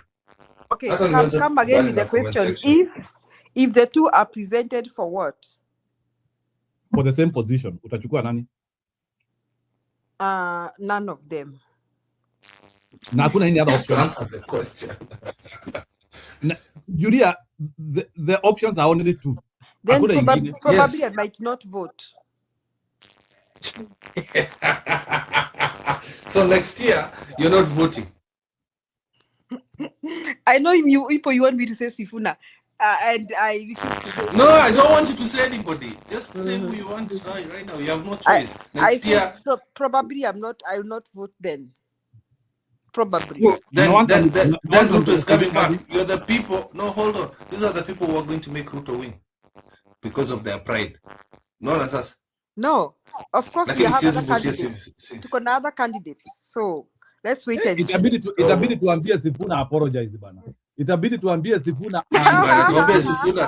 Hata mimi taandika kwa Twitter hata mimi. Julia, you cannot vote for you because you talked. Na venye jana ulisifu Sifuna. Simply because Sifuna ameongea tu story ya X. No. We're going to ladies and gentlemen, please, all people in comment section, I need you to go on Twitter and say we're giving you 24 hours, Sifuna, to apologize to Julia Njeri. She felt that you disappointed her, and she's going to give the vote to Ruto because you talked about your ex. She's very disappointed. No, there's something I want Julia to confirm. Julia, what about those funny gestures which Okwara was doing to Sifuna?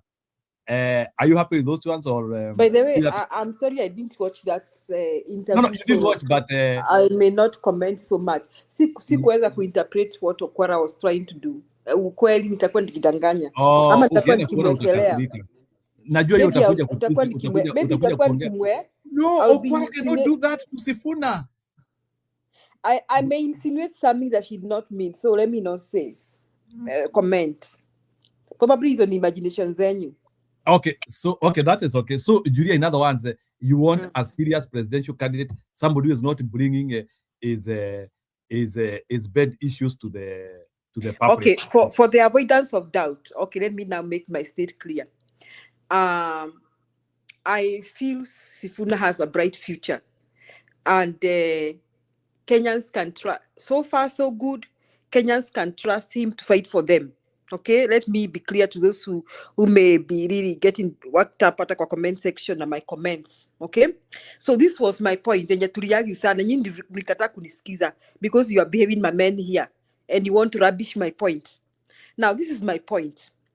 If you're a serious candidate and you intend to vie for presidency in Kenya and in future, you need to take Kenyans seriously.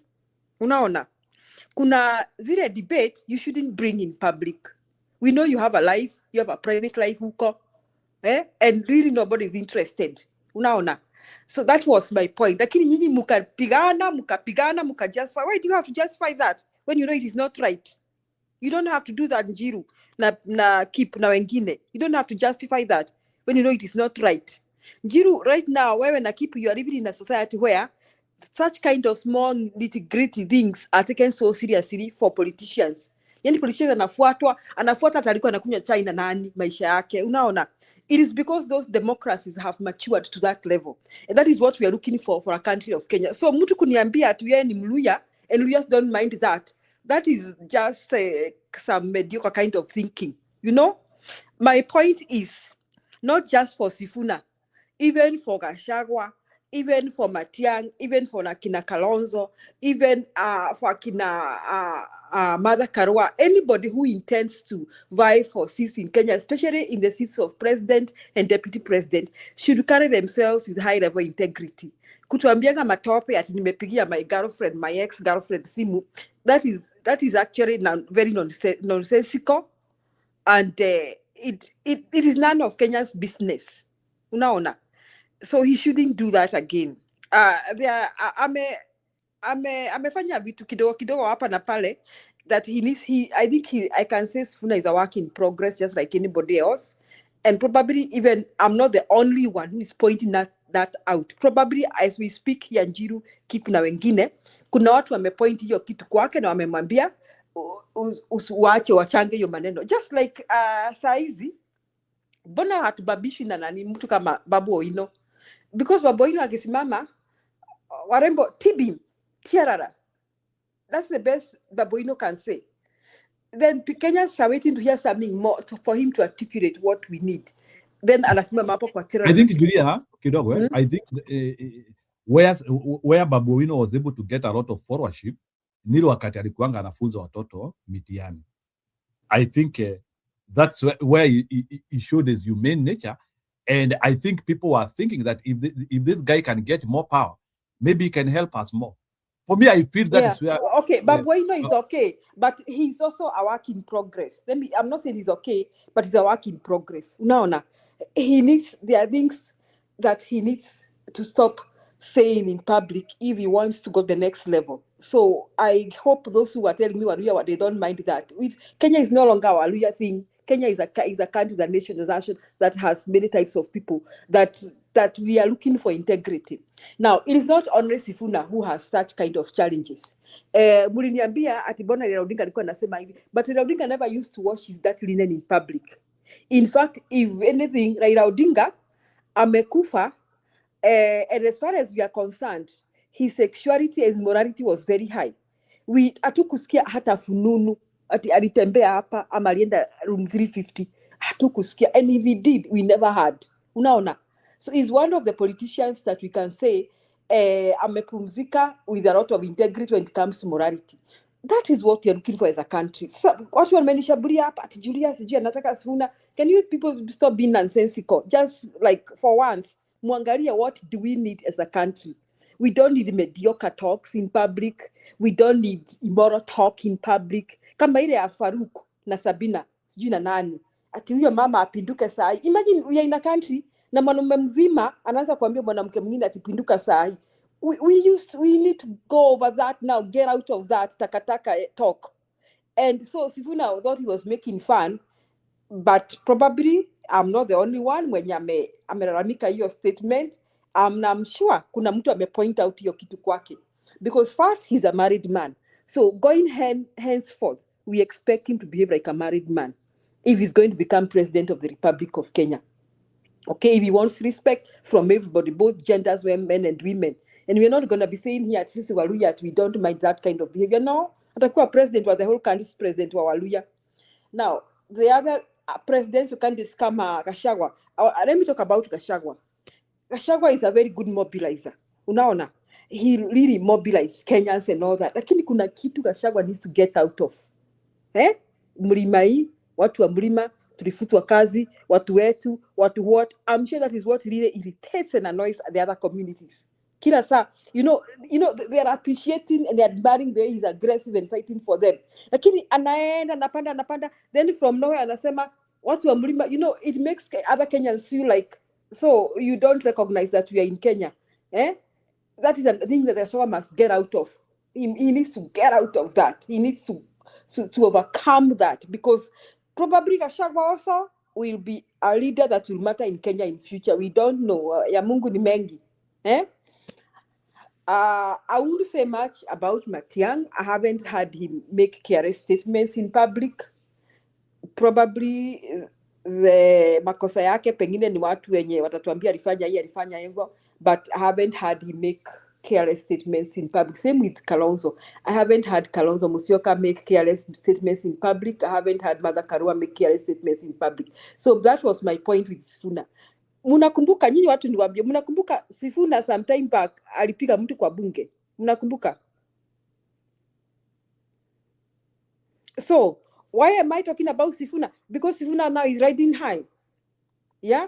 And according to my expectations, the list right now, if you are to have an election today, tuwe tuna uchaguzi, the list Sifuna would be is a deputy president, which means he can also be the president. So we expect a president with integrity. Si mwenye anatuambia alilala jana na girlfriend, former ex-girlfriend. Apana, we are not going there. We are not going back to 350 in Kenya.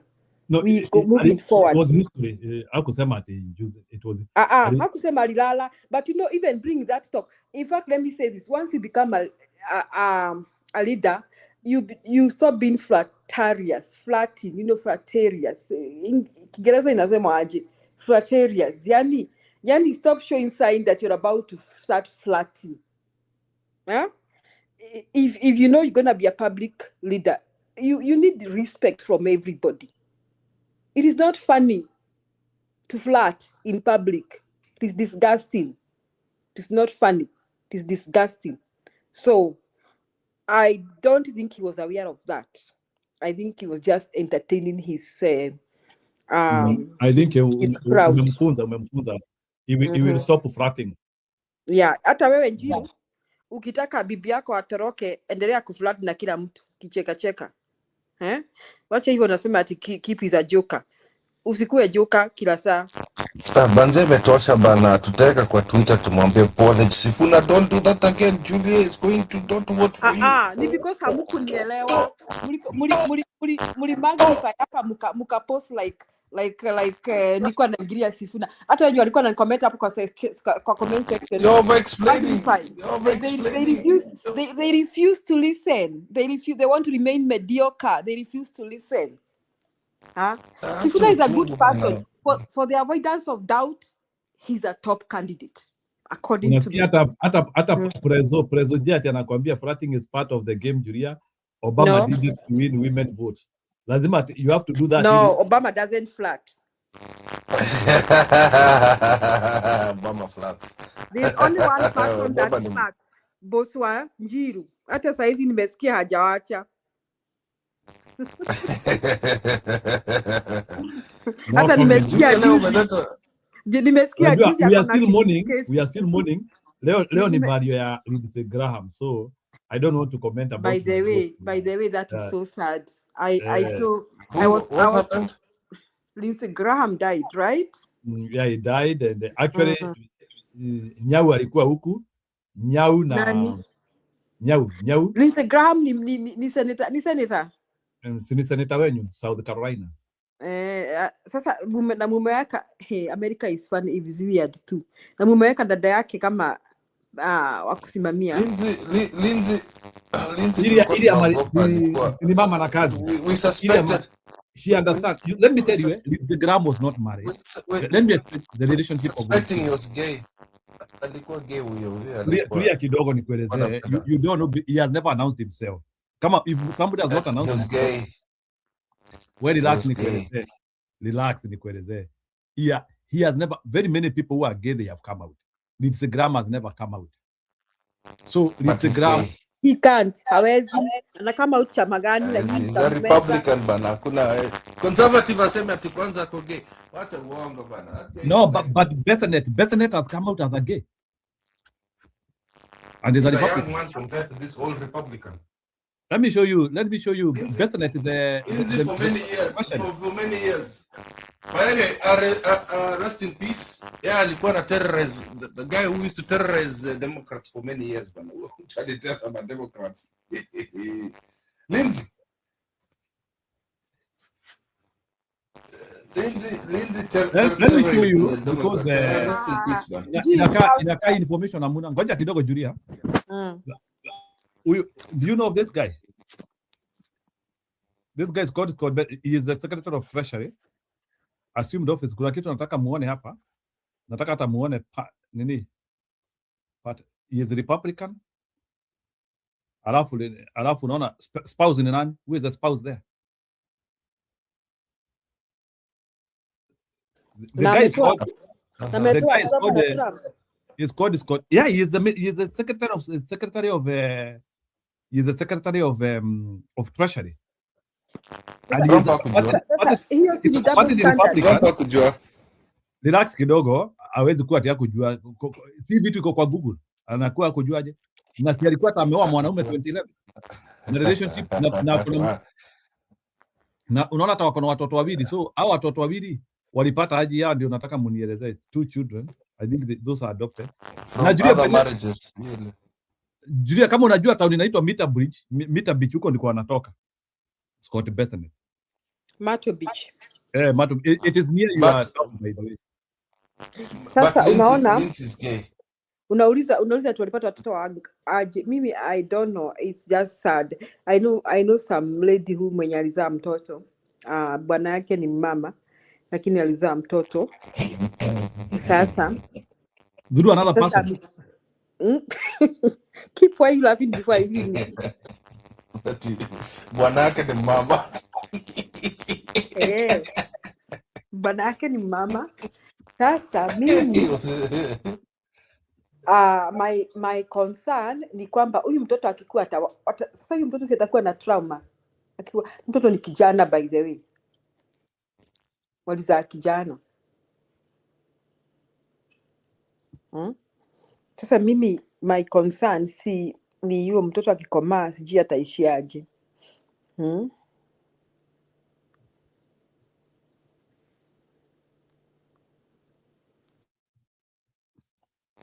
The twins have arrived. Annie and Akeshi. No, but I can tell you, so bwana Kipe, hao watu tunawajua. We know those Republicans who are gay, but I can tell you Lindsey Graham was not gay. Na ukitaka list ya wale Republicans who are gays, I can tell you. But we have allowed them to live the way they want to live. So I don't want a list. Nyinyi ni mahypocrite. What will I do with that list? Nyinyi ni mahypocrite. It is not me as a hypocrite, but if somebody has decided to be a gay, Julia, what do you want me to do? You have been given the right information. You know it's not a good thing. Sasa na mtu kama ameamua and you know like Americans have decided to be tolerant to that thing. It is something. That thing cuts across both parties. It is high. By them, yeah. Can I tell you the truth? No, Kagiri, I'm not in denial. Why should I be? Kwani ni mimi gay? I'm not a gay. So if somebody has decided, so bora Kagiri unaniingilia na si mtu akiamua kuwa gay hiyo ni shida yake. Kisho ya Njiru ina babanga. As an African man, Njiru, I'll tell you the truth right now. I am intolerant. Mwenye atanichukia hapa kwa show. Itaribu YouTube yako. Acha ninyamaze hapo. These are opinions of keep alone. It's not the opinions of the show. Njiru has warned me. I am very intolerant kwa hawa watu, very intolerant. Hiyo kitu kama Mwafrika naonanga tu ni mental illness. Because that's why I investigate about them, I read about them. So I also want to understand how they live their lives. I would want them to change, but me hata sijui kama huyu Scott Bettenet, I don't know where I can get him, but if I got him naweza mwambia boss, this is the wrong thing to do. Ni wengi, even the ambassador of Germany, hata ni hiyo kitu bado. There are so many. So it looks like it is the new lifestyle in America. It looks so.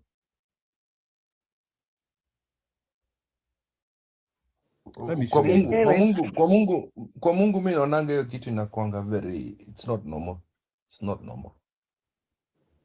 Inakuanga tu ni kama sasa siku hizi naonanga sio wanaendanga sijui free Palestine alafu gays for Palestine. Nasema sasa watu wanasemanga gay, it's just a oxymoron. Sasa ukiona watu wanabeba hizo maflags za gays for Palestine alafu wachukue huko Palestine, watatupwa from the 3rd floor. Do you know that's what they do in Palestine? Hamas wanatupa wa magays huko chini, and then sometimes people don't know what causes they run around for. Ni kama BL nini Black Lives Matters, kukuja kuona hiyo kitu ni corrupt. Me, I always say, I'll tell you the truth. Me, my goals whenever I'm here in Europe, I've told people I don't even follow politics for Europe.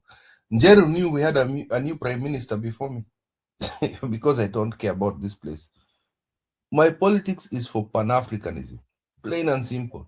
Wewe kuja uniambie mambo ya South Africa, na mimi nitakwambia yes, I feel what the South Africans are doing is not good. Yeah, naona wamefukuza Afrika wenzetu huko. It does not look good. Alafu wanaenda kuworship wazungu. It does not look good for us because naona hata huko sahi. Ukiona sahi nasikia hata mashamba za sugarcane zimeanza kuoza huko. So mimi politics zangu inakuanga ya Kiafrika hapa, hata naambianga wase wangu hapa ofisini. Because I used to follow European politics, nilikuwa na follow politics ya Trump, na follow hizo politics zote, nikakuja kugundua watu hata insaidia. They will never help me. They will never help me. Mi hii ngozi nyeusi ndio nafuata peke yake. Aya, Kipri, let me show you something. I have to show you something today. So kwanza nimeonanga siku hizi watoto wetu huko Nairobi. I'm seeing a lot of Gen Z boys wameanza kukaa kama wamama. Tulia kidogo nikuoneshe utasema. Kipril. Yeah.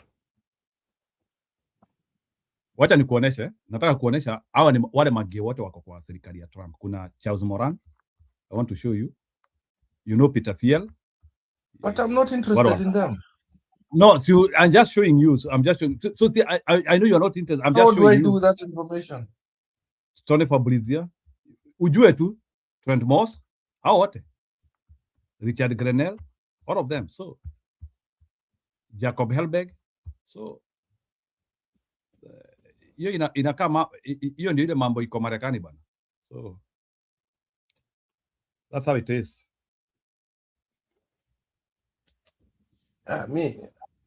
Mi hapo ni tu mi najua tu one in Kenya, one person, Peter Kaluma.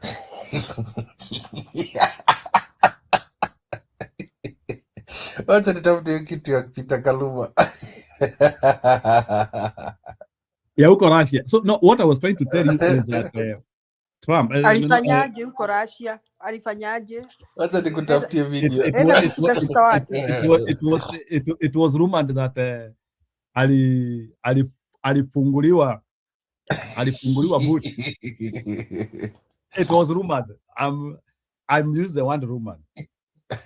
Aliona Kanyoni Wangeze akiwa Russia. Alienda kuharaswa na wake wengine.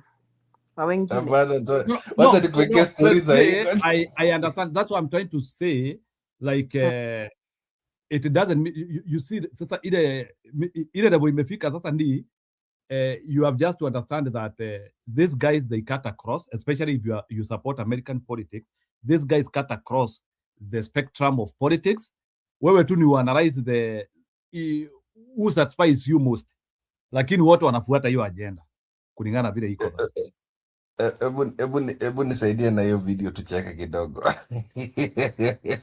Manyonyo, hiyo story huyo MP mwenyewe alikunurua mkunyesi pale hivyo Russia, mjesikia vizuri. Wacha niwapeleke na mtaratara jo. Imekuwa hivi, kulikuwa sana hiyo form ya UN. Na sasa huyu MP alikuwa na kierere, unajua, acha nikwambie, MP wanakuwa na vierere za kwenda nje abroad. Sasa kuna form. Sasa MP alikuwa na kierere, ikabidi hadi ameongana jo. Akaekwa kwa list, unacheki. Alafu jue alikuwa ajayo na makwela mapaipai, makwela supu ya miwa. Wapi amezo kwa na moto wanga, unasema nini wewe? Wamedunda St. Petersburg Russia.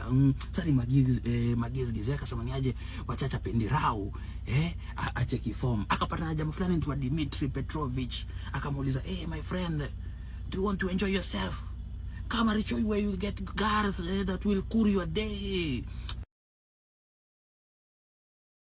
Kipril ngoja kidogo, ati Dmitry huyu jamaa ametoa majina mapya ya Kirusi. Acha karibu story ni tamu wa story. Akapelekwa chom fulani, nakwambia anacheki hivi, unajua mademo mpanga line. Jamaa anaangalia hivi anasema, hapa kinywero ni ya pink mtu wangu. Akachukua kamoja, wakaenda naye kwa room. Alafu unajua form ni aje? Unaweza sample Russia ama kwa Russia unaweza sample kabla ya mechi, unacheki. Alafu unajua rule, ukisample lazima uifanye nini, uivuruge. Ujamaa ile tu kusample hivi kidogo kidogo, jamaa shamuaga na shaachilia jo amezima. Ukula anamuamsha jana, muamsha ukula anameniaje, tunipige mado amumalize shughuli. Jamaa sema wapi, si ilikuwa ni kusample. Wakavurugana, kwela kanini, akajangori akazidi. Jamaa sema ametulia tu. Masane sana hivi anasikia mlango migongo kufungua, makwela wasita wakaingia. Jamaa akasema kwani leo Mungu amenibariki aje jo? Makwela wasita wameingia jo. Unaona? Wakatulia. Usikii kutulia kidogo, anashanganiaje wamemshikanisha, wamemuinua juu hivi, wamemtoa nini longi. Alafu unajua sasa wakamkunja kama kichapo hivi. Yani alikunjwa hivi. Ikabaki tu nitanie kwa hapo nyuma. Alafu kuangalia kidogo, kumbe hao ni mashimel. Wametoa manguo, jamaa aliona mamuzigidi zingine wewe. Unasikia kwa ni sana hivi, anasikia mlango migongo kufungua, makwela wasita wakaingia. Jamaa akasema kwani leo Mungu amenibariki aje jo? Makwela wasita wameingia jo. Unaona? Wakatulia. Usikii kutulia kidogo, anashanganiaje wamemshikanisha, wamemuinua juu hivi, wamemtoa nini longi. Alafu unajua sasa wakamkunja kama kichapo hivi. Yani alikunjwa hivi. Ikabaki tu nitanie kwa hapo nyuma. Alafu kuangalia kidogo, kumbe hao ni mashimel. Wametoa manguo, jamaa aliona mamuzigidi zingine wewe. Unasikia kwa Nyasaye sijui nini, Nyasaye konya. Wapi? Akamwambia where's the money? Niko na dola lakini watu wamejangori wewe. Usikii, wacha sasa waanze sasa kuikungura sasa. Ni ta. Jamaa alipigwa mkwere wewe, unasema nini wewe? Alafu sasa unajua ase wakajua nini ako karibu kwa nini kuhara, wakamrusha kwa kitanda. Jamaa aliara kwa hiyo kitanda wewe, unachekizo mashunde ziko hapo yote, na wakamuacha. Usini mbona ujamaa siku hizi atakangi stories za nini za magewe wewe. Alikunjwa kama jambo. Ngoja Kipril ngoja. Tunaenda na mutaratara kama ubesti. Julia, can you react to that? Ngoja. Kipril relax. Wacha kwanza Julia. I don't want to react. I really don't watch that boy. He speaks a lot of trash. I'm sorry. Wacha tuachie na Njeru hii noma bana. Jamaa alikunjwa. Pita Galuma kanyuma. Bana, I've never laughed like that. Bana. This guy was terrorizing us, bana. We have to laugh. Njeru. Msee bana. Hata yenda Russia. Watu wako Russia peke yake bana. Wako kila pahali bana. I know it's bad bana, because I've seen a lot of our boys. Watu hata si Kenya wameanzia kuja. I've seen a lot of our boys bana. Wanafaa kutoka kiboko. Even in Kenya it is not safe. Especially like in Kenya, I'm now hearing like and I'm sorry to say this, I'm hearing schools are becoming recruiting centers, high schools, for this thing. It's Ruto who allowed this stuff because it's have you not heard of part that? of our culture. Nini, Yes. secondary form 1 to form 4. Sasa nikuulize, watoto what wengi was that thing? wanabadilikia What was hapo. that thing of those? What was that thing of those girls being banned, man? Walichomana juu ya hizo vitu. You remember just a few months ago, walifungiana because of such garbage happening like that. Me, I remember during my time, we had one boy, the school suspected. Alikuwa form 2. Mwanzo alichapwa mpaka akafukuzwa. He had to leave because you'd have been killed. It's not part of our culture. Hatuwezi kubali hizi vitu. And then Ruto is coming to give us excuses later on. Oh, I only signed that document because that is the only way we could get a loan. So you take a loan to destroy the integrity of our country. Uhuru was told to do the same exact things. What did Uhuru say? No. As the president of Kenya, my opinion is with the people of Kenya. We as Africans don't allow those things. Huyo mtu wa CNN alijaribu kumfanyia hizo vitu akakataa. Hata Museveni alikataa. Ruto alisema yes, yeah, we'll take those laws. No, for Ruto you need to put sweeteners. Ruto tu namwambia kuna there are 7 billion here, there are 7 billion here. And then sasa warapu unamwambia sasa, but we need this. Wachana na policy, tuongee story ya pesa bwana. Hiyo policy muimplement ni wenyewe. Once you, and there are people who have learned how to navigate Ruto. I always hear, by the way, very many people, so hii nitaisema ni personal Kipril, watu wengi sana wameinteract na Ruto. Yani ukitaka kufunga macho ya Ruto, mwambie by the way mkubwa. Like let me give you a true case of anaitwa yule jamaa wa Meru alikuwa Minister of Agriculture. Anaitwa yule jamaa Minister of Agriculture. Linturi. What is the Meru guy? Yeah, Linturi akaangukia deal ya 500 million. Alikuwa Minister of Agriculture, I'm telling you. Linturi kuangukia deal ya 500 million, unajua wote ni wezi. So what happens is that ukiangukia deal lazima uripoti kwa Ruto na uende uambie Ruto upeleke pesa ili akupee ili atakupea. That's how Ruto works. Ukiangukia deal lazima uende uripoti. And I don't know, mimi sijui nani ubrief Ruto umeangukia deal. Sasa Ruto akapata through the winds, Linturi ameangukia deal ya 500 million. So I hear after their cabinet meeting, Ruto tu anaambia tu huyo jamaa, we Linturi, come here. Linturi, come here. Hiyo 500 million uliletewa na so and so, naitaka kwangu.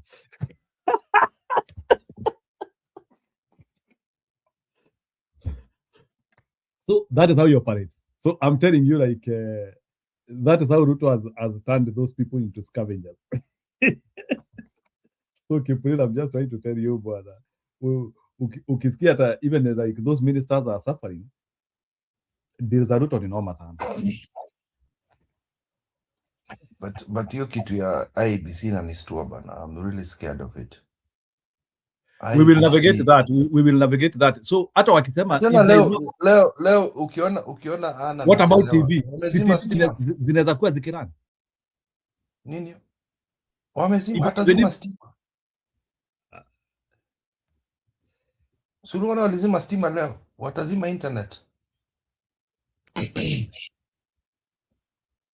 So nothing now, of IEBC scares me. What is the way forward? I don't know. Hey, sasa huyu amegundua leo mimi ni mkale. Siwezi fanya hizo alphabet. No one can convince me about that stuff. No. It's against God. Of course, that thing is disgusting, but now there is a part of the world which has accepted that thing completely. Yes, accept. I'm sorry. Hata mtoto wangu na tamtandika mpaka akwe straight. No, you don't have to bait them. It is the way they are cultured. So I guess my take is let us culture our children the African way. That's my take. Tusiwapatie room, tusianze nimesikia hapa unasikia Njiru na Kip hapa unasikia unaona the way we have girls who are boyish. Huh? You know, it's normal. There are girls who are really boyish when they are growing up. Lakini sikumaanisha she wants to be a boy. Sasa She need hapa molding. She need molding to turn back. yeah, sasa hapa ati mama anaanza kusema ati msichana wangu anapenda maneno ya vulana, pengine ana hormones ya vulana. Anaanza kutengeneza hiyo story, imagine anaanza kuiunda mpaka inaundika. It is not true. That child is just growing up normally. Na akifika mahali ata overgrow hiyo kitu.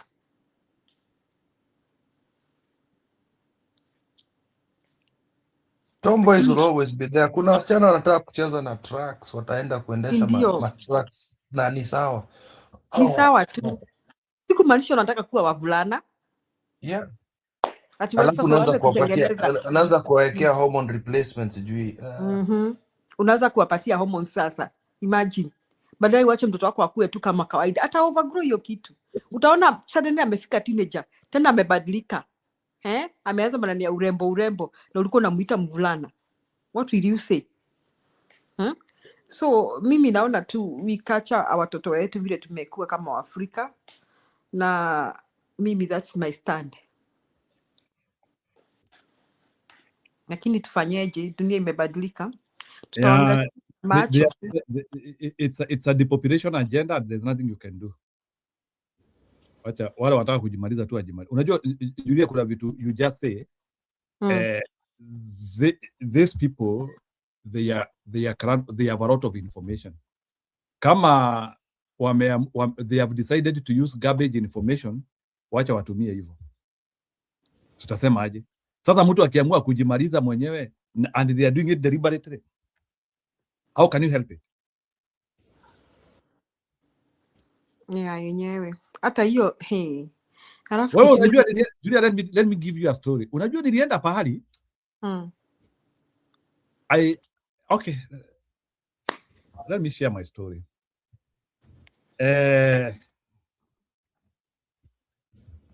It was somewhere sasa and it was in a church which a little bit tolerates that thing, but mimi sikuwa najua. There are those churches which tolerate that. So me, I'm just there in the church. Then nika criticize hao watu bwana. Unajua sasa ni ile tu yani like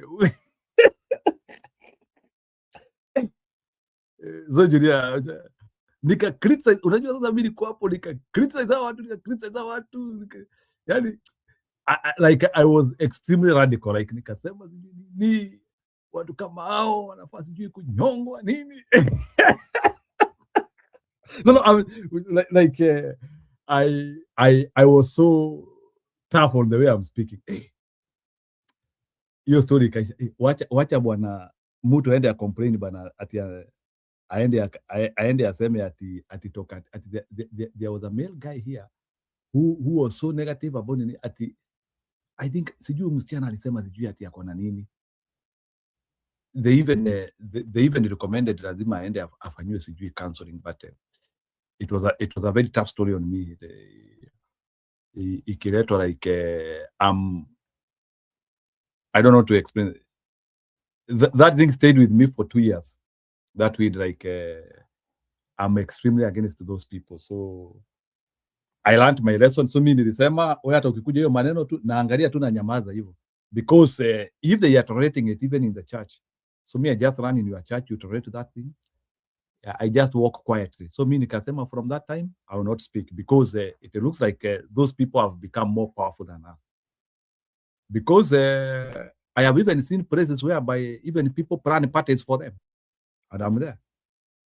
Like in one of the churches I was going, wameniweka kwa committee ya kuwapangia party, and nikasema what the hell is this? So mi nika withdraw tu pole pole nikaenda, because I asked a very innocent question. Sawa, tunapangia watu party na sisi watu wengine ambao ni wa mrengo ingine. Kasema you people, you have no problem, you are not marginalized, we want to take what do you mean at this people are marginalized? That hey. So what you do, you don't criticize it to them, because they have already, it's a decision they have already made. Wewe tu unajiondoa. So the issue is that you make your own personal decision. Unajiondoa, unaenda. So you refuse. But even if you criticize it to them, they will not listen because it's an extreme agenda for them. Me personally, I've seen it, and it is a tough agenda. That agenda, you cannot fight it in the West. I think the West has reached the knuckle point. So tuache tu West ipotee Kipril, and I'm sorry to say this, tuache tu West iangamie, lakini they cannot recoil back. Hiyo story hawezi achana nayo. Hiyo tuacha tu kukue hivyo. No, people are fighting back. People are fighting back against this. Even in the UK, we're fighting against that nonsense because let me tell you something, yeah. I like you can fight, but no, wait. No, I like the old Ongeni na Kiswahili. Napenda wale wa zamani. Wale wa zamani wako na impose vitu zao kwa wananchi. Walikuwa wanafanya vitu kivyao. And so long as you don't criticize, saa zingine mmoja kwanza wale wanajifanya kama wanawake. Wanakuja wanasema uko sijui extrophobic kwa sababu uwaoni attractive. So unashindwa. Sasa because I don't find you attractive, nicophobic. You're just unasema ngaji hiyo? You're discriminating against me because you're not calling me beautiful. Sasa nashindwa wewe. Sasa niambie mwanaume yuko handsome, beautiful aje bana, kwenda huko bwana, toka hapa. Sasa hata hapa kwa ofisi kwa sababu nafanyanga kazi most of the time nafanya kazi home. Lakini sasa naenda kwa ofisi, hata my colleagues wanasema wewe ni Mwafrika kabisa. You're supposed to whisper some of these things wanatafutwa kazi. Because I don't see it. I've been here for 20 years, but I can't accept it. I can't. Imekataa kwa kichwa yangu. I find it disgusting. Sioni? Wait until upatane na mzungu anakuja kukulingia venye amepata niyo partner.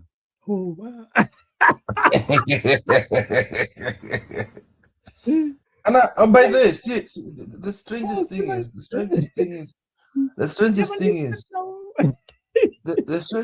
is, kuna wenye naita marafiki. There are those who I call friends. They are not flamboyant. They don't show off. They don't impose their shit on the rest of society. Wanaishi maisha yao kivyao. Wakienda kufanya wakiniita kwa, kuna mmoja nataka kuolewa, kuita kwa, kasema that doesn't go with me, but that is good for you, congratulations. Naweza kaa hapo, naweza kula dinner nao, and like a human being. Lakini ukianza kuimpose, you start bringing me into your politics na kuangalia. It's the same thing na wale watu wanajitanga vegans. Let me explain to you something, why the modern society is promoting what is happening now. There is something which is called there is a study which was done many years ago. Yeah, kitu do you know, by the way, comfort is very bad, like whereby where we are raising children with a lot of comfort. And I'm sorry to say this, hii psychology whereby tunasema mimi sitaki watoto wangu wateseke. So, you hear like when your father is raising you, that was not his mentality, or your grandfathers. When your grandfather is giving you, when your grandfather is giving birth to your father and your father is giving birth to you, the dichotomy of life was tunazaa mtoto akuje apambane. That was the theory. Lakini akina Kipril wale Mungu amewasaidia hata mpaka wameenda mpaka even in London and Chester and in Belfast, wao wanasema mimi nataka nitafute pesa ili watoto wangu wasiteseke. That is the connotation, and that is not the principle of life. The principle of life is, so unakuta that principle has made by default men to be docile. So men do not have the hunting skills. So there is a way in which a man is captured by nature to be a man in so many ways. So the modern day society is positioning men for failure. It is not worse for women, by the way. And that's why, like, when you look even at the ratio of men who are becoming that thing and the ratio of women who are becoming It is that worse thing. for it is worse for women. For Acha men. nikwambie. No, for men is worse. No, you don't understand. It is worse for women. Kwa sababu kuna vitu mbili zinafanyikanga. Haijafika Kenya kwa sababu naona kuna watu wanatetea huko. You don't understand the things that are happening in the West. Kuna wenye wata insist wakuje kwa mavio za wasichana, utapata mmoja amekaa hapo na uko na msichana. Sasa just imagine mimi kama baba naenda kuchukua mtoto yangu msichana kwenda toilet. Namwambia nitakungojea huku nje. Lakini huko ndani kuna mmoja wao ako huko ndani anakaa na mtoto wao na bado hajakatwa hiyo kitu. Alafu anasema ni msichana. That is number one. So I feel unsafe for my daughters. Kuna hii kitu ingine hapa ya pili. Ya pili ni kwamba sports za wanawake wanawake wana compete na wanaume. Let me tell you, ukishazaliwa na hiyo gene, when you're born with certain bone structure and with that testosterone, there is no way a woman can beat a person that has gone through puberty in sports. Haiwezekani. Unapata kwamba national team ya Australia ili compete na high school boys football. Walitandikwa 10-0. After this lady, what was his name? Serena Williams. Top. That is the GOAT of table tennis. Akasema she will never compete with a man. She says if she was being ranked against men right now in the world, she would lose to men because she's not delusional. Our bone structure is different from that of a woman. Hata ukikuja kusema ati nilizaliwa na mwili ya mwanaume, lakini najisikia kama mwanamke. It does not work. Ukiona hata watu wa intersex, that is not their fault. Watu wa intersex, that's not their fault. That's how you're born. You'd find that those ladies who are born with that wana testosterone mingi sana. Kuna mmoja wa boxing alitandika mwanamke mwingine mpaka sura yake ikaingiana inside there because of the strength due to the testosterone. Simenya alinyimwa medal yake kwa sababu she had testosterone. So we gotta be realistic about such topics. Apana, you see now you're solving things which are not allowed. Unisex, sasa unaweka unisex ya nini? There is a reason why there's male, there's female. Safety. Unisex ni hiyo ya kwenda kwa maclub kama naenda kwa pub. And even there, there's safety and security for women. You have to keep women safe. It's simple. Segregation, there's a reason for segregation. It's not a rabbit hole. Me, I'm very, very conservative about these issues. Tutafungua show siku moja tuongee hizi vitu hapo, very straightforward about these things. I don't tolerate it. Me, I don't. I have never.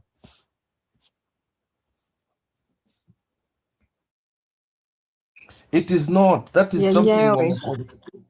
Hiyo ni kitu umedanganywa na the West ati sasa unisex ni safer. It's not. It is not safer. Kuna kitu kama hiyo. There's a reason for segregation.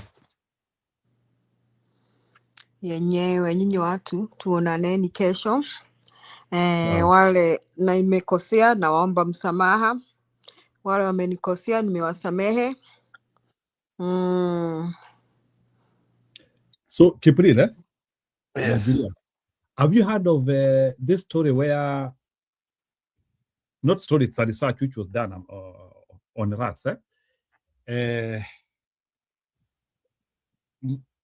mtu alikuja akachukua kimkoba kikubwa alafu anaweka rats hapo. So and then he placed rats of different sexes, akaweka rats wanaume na rats wanawake hapo kwa huo mkoba. But what he is doing is he is continuously feeding them. Hiyo mkoba haishi chakula. Gani ya wanawake ama wanaume? No. nasema ni mkoba na you put rats of different sexes. So kuna rats wanaume na kuna rats wanawake. But the condition is you continuously keep on our rats hakuna wakati wataacha kukula. They will eat continuously.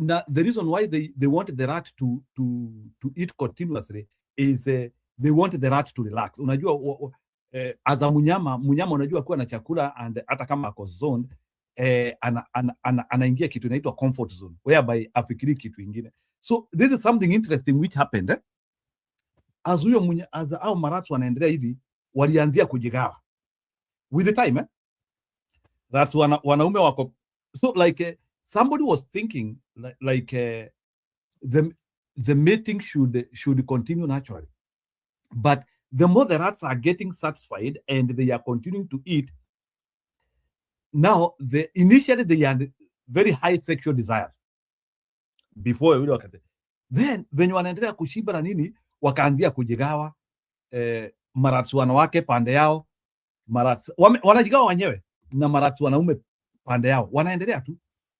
Eventually there was no any sexual desire for them.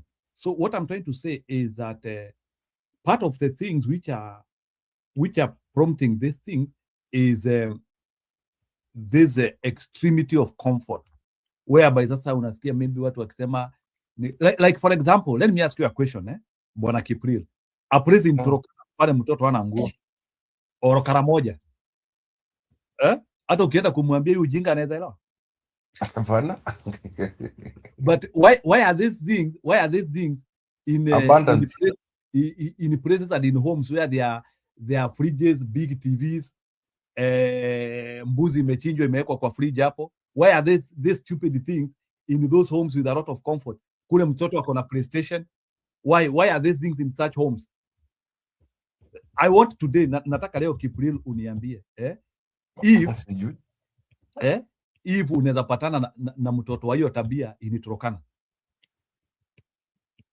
Haiwezekani. Hiyo vitu haiko huko. So this is a disorder of abundance.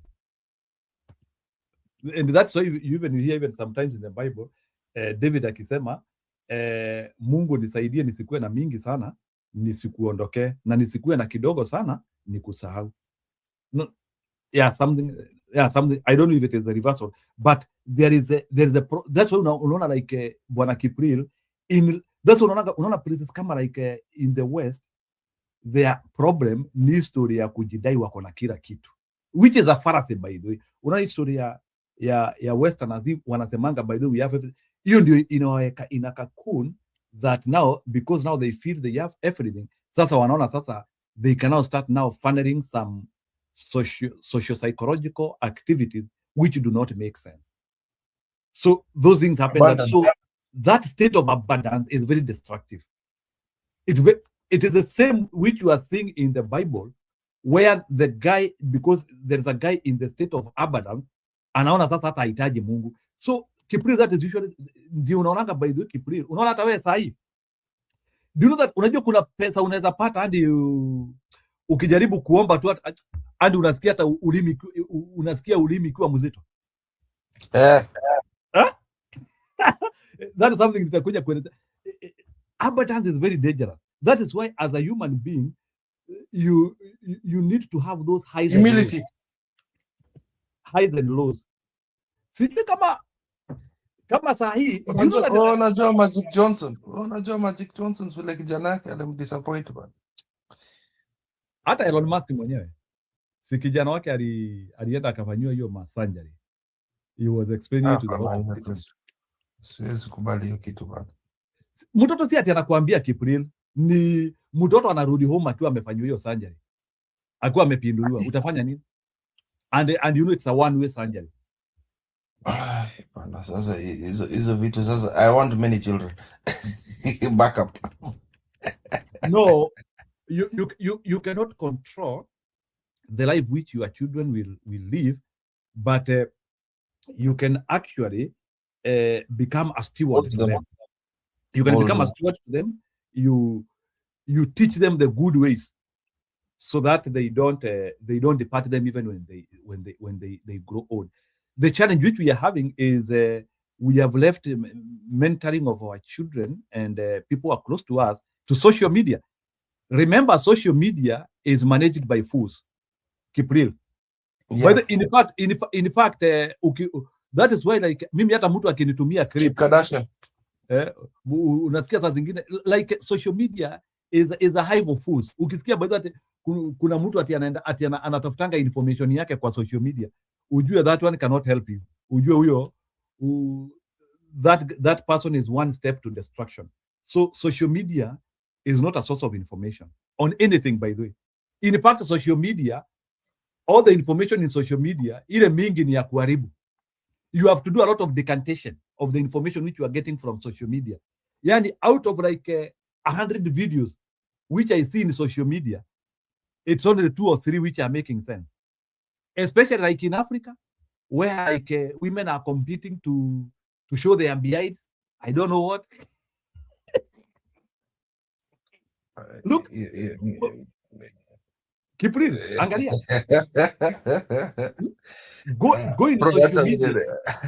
No, I have to tell you. You think China are crazy when they are controlling the information which is coming from? And uangalie the things which our young people are doing in social media. Out of 100 videos, it's only the 2 which are making sense. Na maybe pengine maybe pengine ni yule Pastor Wanyeri yule anadvising watu, including even pastors like akina Kanyari, they are not making sense. Like kuna pastor anakuanga Kasarani. Unakutana na Kanyari wakiwa na Rish Kamunge hapo wanaongea story ya matiti. Na ni pastor? ule pastor alikuwa anachoma nyama choma kwa ujinga hizo. Yeah. The content, it is content. He is trying to advise people. Anachoma nyama kwa congregation na amefurahia sana. Ama saa zingine naona kwa congregation yake ameweka hapo boda hapo. Ni kama ni showroom. Yaani huo pastor anakuwa na kichwa mzuri. Kipuli, let me tell you, unajua in life kuna kitu tunaitanga nini subsidence of authority. Unaona Kipuli, nikisha kuamini hakuna shimo wezi niingiza. That is why the worst thing you can do ni story ya kusema unaona like there is a bubble many pastors put believers in. Hiyo level ya kuamini. So ndio unakuta tu mtu tu anakaka like I saw Pastor Nganga the other day anaita mzee na mzee ako na bibi yake hapo, and Pastor Nganga is busy calling that jamaa wewe mjinga sana. And the guy just laughed there, he is docile. And nikasema hawa watu and nikasema hawa watu they are so nuts. Can you imagine even if somebody is your pastor, why should you call baba ya mtu mjinga? And maybe there is a possibility kuna mtu atatengeneza a small shot from that video, alafu sasa hiyo video mtoto wako aende akutane nayo akute baba yake akiitwa mjinga by a man like him. Like Kipril, let me ask you hypothetically. If you meet somebody calling your father mujinga and your father is there smiling, how would you take it? It's also confidence of kwa mwanaume bana. Mimi siwezi tukano hiyo. But sasa tunajua nani Pastor Nganga has already expressed his authority to that man. You know, once in life there is something we call, it's like the same authority which you express to your children. That is that you can reprimand your children without any question. Until wengine wanakuwa wakubwa, unaona sasa they want to run against that authority. But when you allow a human being to give authority over your life, they manipulate you. Ndio unakuta sasa you cannot even think. They are the same people actually ambaye hata anaweza kuitisha vitu na unapeana bila ya. Najua Mkenya mkora amekuja kumaliza story. Acha nisalamia alafu nilale. Yeah, mnaweza salimiana. Mkenya mkora, thank you for coming, and you need to be a good Kenyan. History ya kujiita Mkenya mkora, we rebuke it. Go ahead. Unajua, there's 2 definitions of mkora. Kuna mkora mzuri na mkora mbaya. I'm the better version of it. So Baby oil. mkora mzuri ni nani? Na actually umekuja kusalimia Kipril, hujakuja kuongea. Right? Salam Kip. Sema boss. Njiru umetosheka? Now,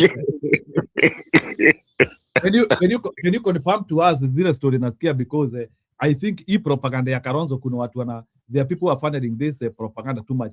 Today I've seen somebody, maybe they could be people from Ruto, they are publishing some things that wanasema ati ni kama ati His Highness ati anapatikana State House. Is it true really?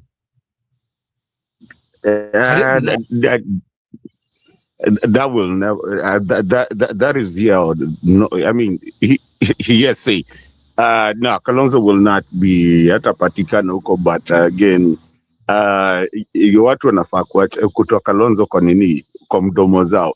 I don't even believe Kalonzo will be anywhere running the next election that is coming. I think the guy is at this point, kuna watu, there was a big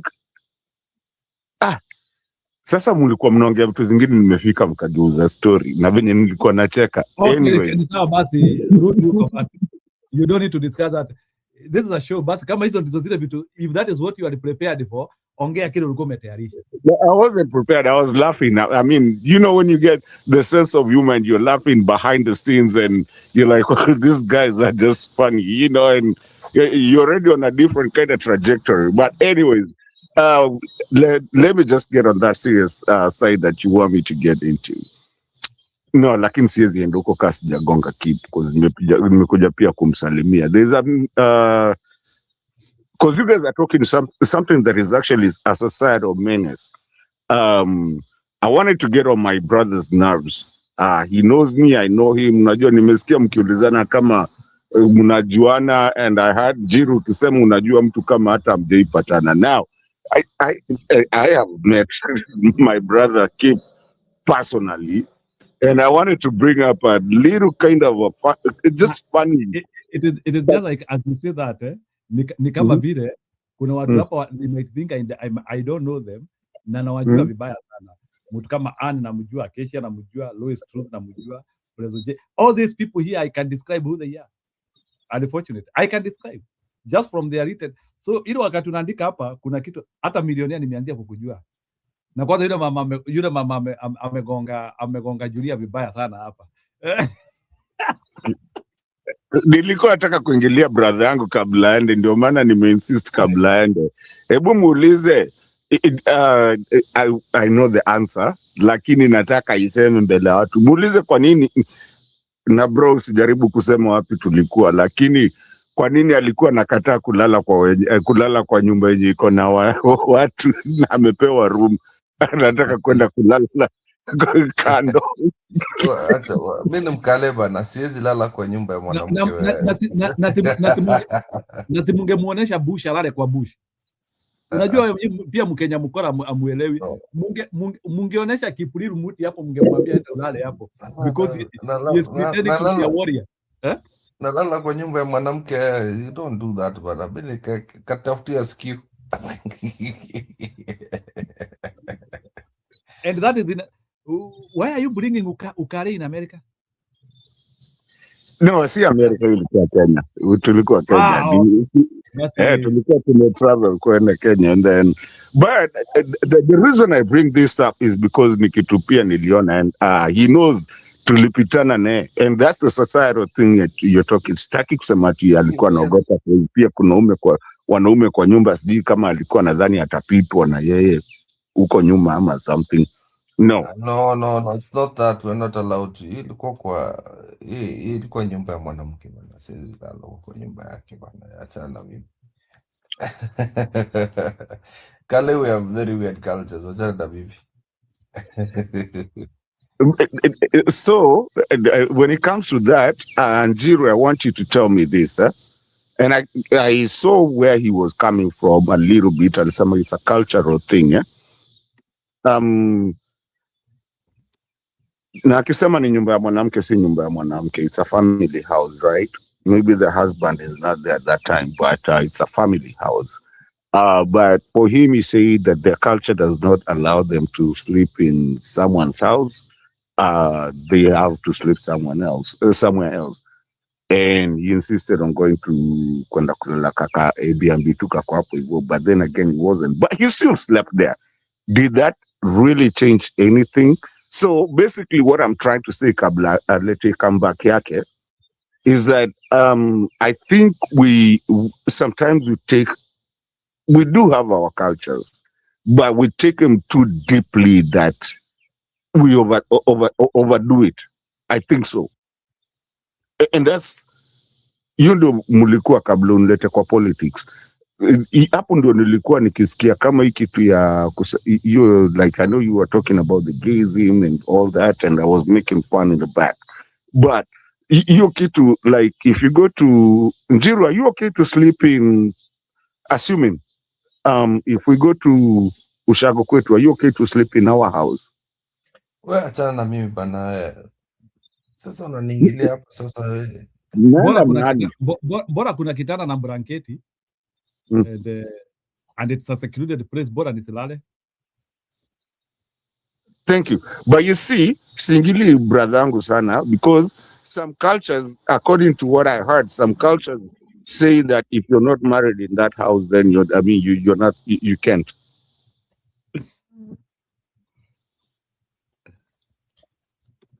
Niache na ukale yangu bana. Because mimi nikikuja kwenye Njiru, my friend, mimi bora uniweke hata kama ni mattress chini, mimi nitajiekelea. You know, I don't care. Lakini, so it's a cultural thing. Now, when it comes to the gay part of it, the moment I see you going that side, tumepitana. At that point, by there, I'll be watching you with a knife.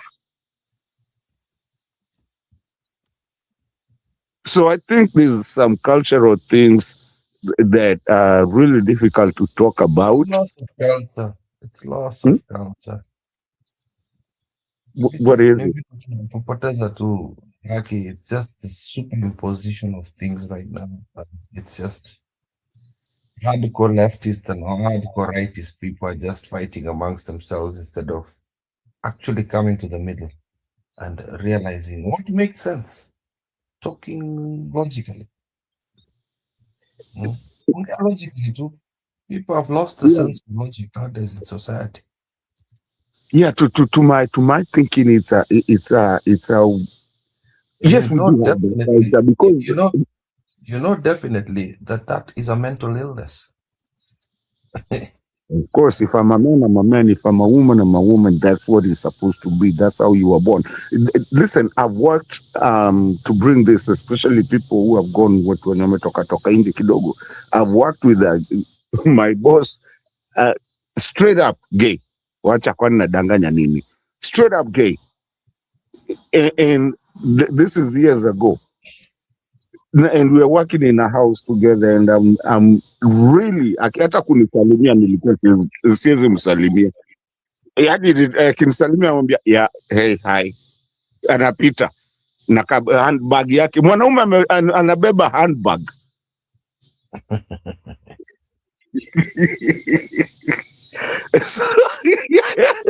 I mean, no, me, I'm not. I don't care Anyway, what people say. what's a matter lale sahi? Guys, we'll see you tomorrow. So then I'll answer Njiru's political part of it. Yeah. Lakini, I just wanted to bring that before you go and, hey, bro, give me a call or I will give you a call. Yeah, remember? Yeah. I'll remember. Yeah. All right. Cheers. Sasa mnajifanya marafiki hapa na mlipigiana simu last year. Ati give me a call. Yaani mnakuja kukumbushiana call kwa programu yetu. Kama muongeleshani mwache kukuja kujifanya marafiki hapa. Ati give me a call. Na mliongea last year. Ati last year? Nani alikuambia we talk? Mliongea last year. Last year ndo ulikuwa unatuwekea, kwani wewe ni CIA ndo unajua siku yenye tuliongea. Wajeni kujifanya ati venye mko close, ati tuone ati venye mko close. Na mmeongea tu sahi after a long time. Inafanya mpatane na then ati you are trying to pretend how close you are. Kipuri na Mkenya mkora muache kujifanya. Be real. We will not take you with the... We are very real. We are real. You know, I can't speak like this. I mean, the thing, how I speak, hata unajua tukiongea nawe, siwezi zile matope naongeanga siwezi ongea hapa because I treasure your channel. So, unajua kitu yenye ingetoka kwa mdomo yangu. I try to be nice.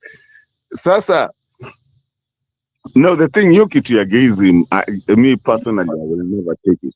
Yeah, so yani naona ati unajifanya hapa ati venye ati muko in good memory work with the Kipril na venye you guys Sema are not together. Sema tu uko na wivu kuzoendagi trip. Sema tu uko na wivu kuzoendagi trip zetu zenye tunaendanga na ujui wapi tunaongelea nini kuhusu nini and how. Sema tu unataka kujoin. It's okay. It's okay. We'll incorporate you in the next one, which is coming soon, by the way. So, now, moving forward. Uzuri najua mwezi niweka hapo because mnajua I'm too demanding. No, you're welcome. Wewe ni msumbufu tu, like, I mean, tumezoea. Si wewe peke yako, kuna wengine na unawajua wengine walikuwa hapa na anyways, moving forward. Me kuna mtu aliniuliza as we finish hiki kitu ya gazing. Kuna mtu aliniuliza if my daughter or my son would come to me na niambie anacheza hiyo side nyingine, what will I do? Wacha hata kusema hivi, don't even think about it. So, bwana Mkenya mkora, those are things which can actually even kill people emotionally and psychologically. Hata wacha hata kuimagine kitu kama hiyo. Wacha kuimagine kitu kama hiyo bwana. Wacha mtoto wako kama ni kijana aende atafute msichana na kama ni msichana aende atafute kijana. It is better that way. Mambo Hata nikurudishie swali. Wewe ungefanya nini? I don't even want to think about it. I don't want. Exactly. Na kuna watu ukisema hivyo wanasema no, you need to be accommodating. Position myself. My kid, my boy or my girl has too many things in this world to explore. Hiyo ndile kitu ameona tu I explore. Siende akatengeneza ndege.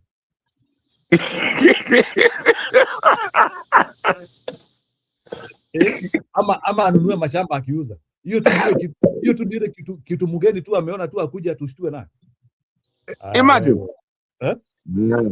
Katanuka. Hata ukiniita African dad, katanuka hapo hivyo. Kuna venye kutaenda vizuri. So mimi yuko ziko. And how I pray to my God isiwaifanyika because I don't know what will happen. Of course, siwezi disown mtoto yangu in a certain way, lakini I don't know ka 50-50. Moving forward. Sasa ulikuwa umeniuliza swali ya politics. Yeah, nilikuuliza there are some scary images which are being circulated in social media and some people trying to I know there was a place where Kalonzo was seen with Ruto wakisalimiana State House na akakalia kiti. I don't know when it was. Maybe it could be during the time. No, that was sometime last year. I think a year. So now I saw some Ruto bloggers bringing the same images today, and the question which I'm asking today is from your own analogy, analysis, check, thinking. And also looking at the current conditions,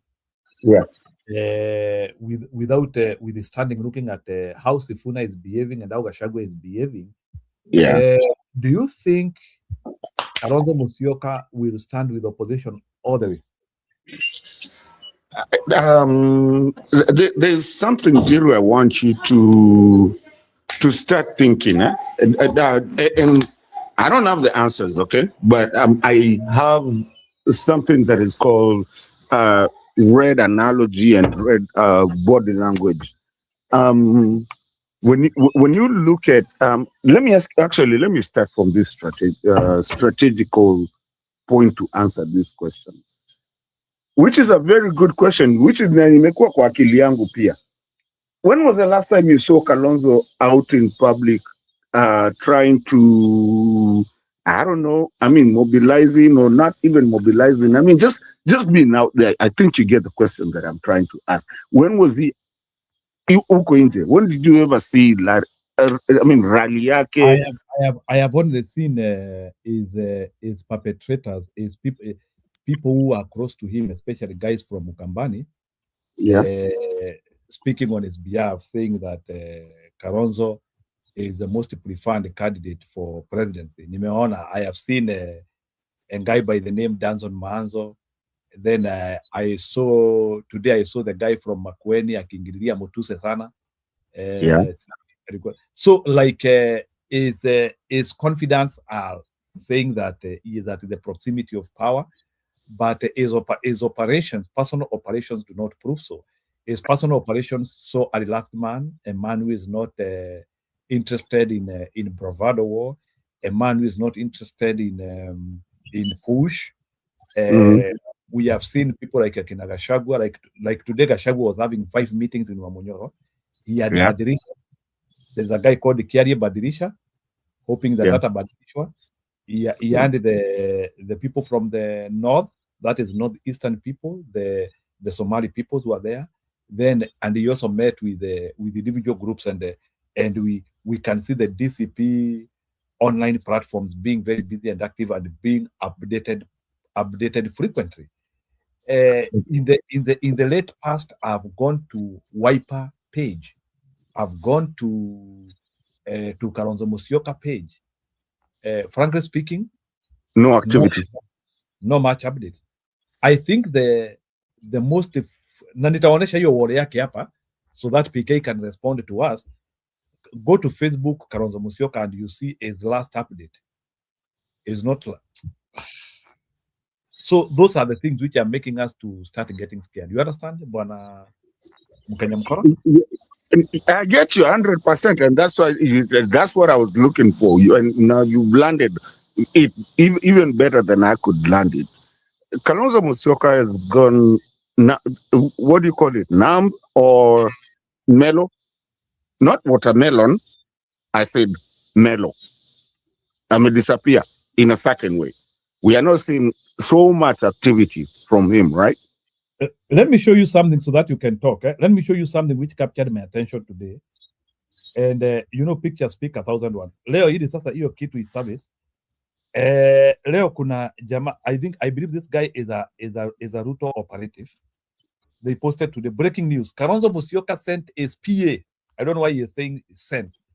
His PA, Bula Motula, to the State House today to meet with President William Ruto. Something is cooking behind the scenes. Kalonzo will join the government before. Anyway, these are Ruto bloggers. But huyu mama anaitwa, do people know this Bula Motula? I don't know who Mbula Mutula is, and I know politics of Ukambani, so like you said it right. This is the Ruto bloggers, the government bloggers, which I really don't follow, and I don't give a damn about them. So, Mukenya Mukora, so if you go to Kalonzo, I go to their, if you go to their pages, you can be able. So what I think he is posting kutakuwa na mkutano Kajiado on August 1. So August 1 he will be, I think, so that's hiyo ndiyo anasema na hiyo ni mkutano ya Wiper. So anaenda ma. Then yesterday he talked about the breakfast, editors across media houses. I don't like if you go in his page July 26 a meeting. There's a church meeting. That is 3 days ago. That was a church meeting. Yeah. Then 25 in Kitui County, Momanyi. So what was he doing? Pastor William, I think they were could have been a barrio. Yeah. That is so on 25th he went to a barrio. So 25th he was in a barrio. I'm starting to see a dynamic that was really. On 20th, Akaji post. He just posted himself.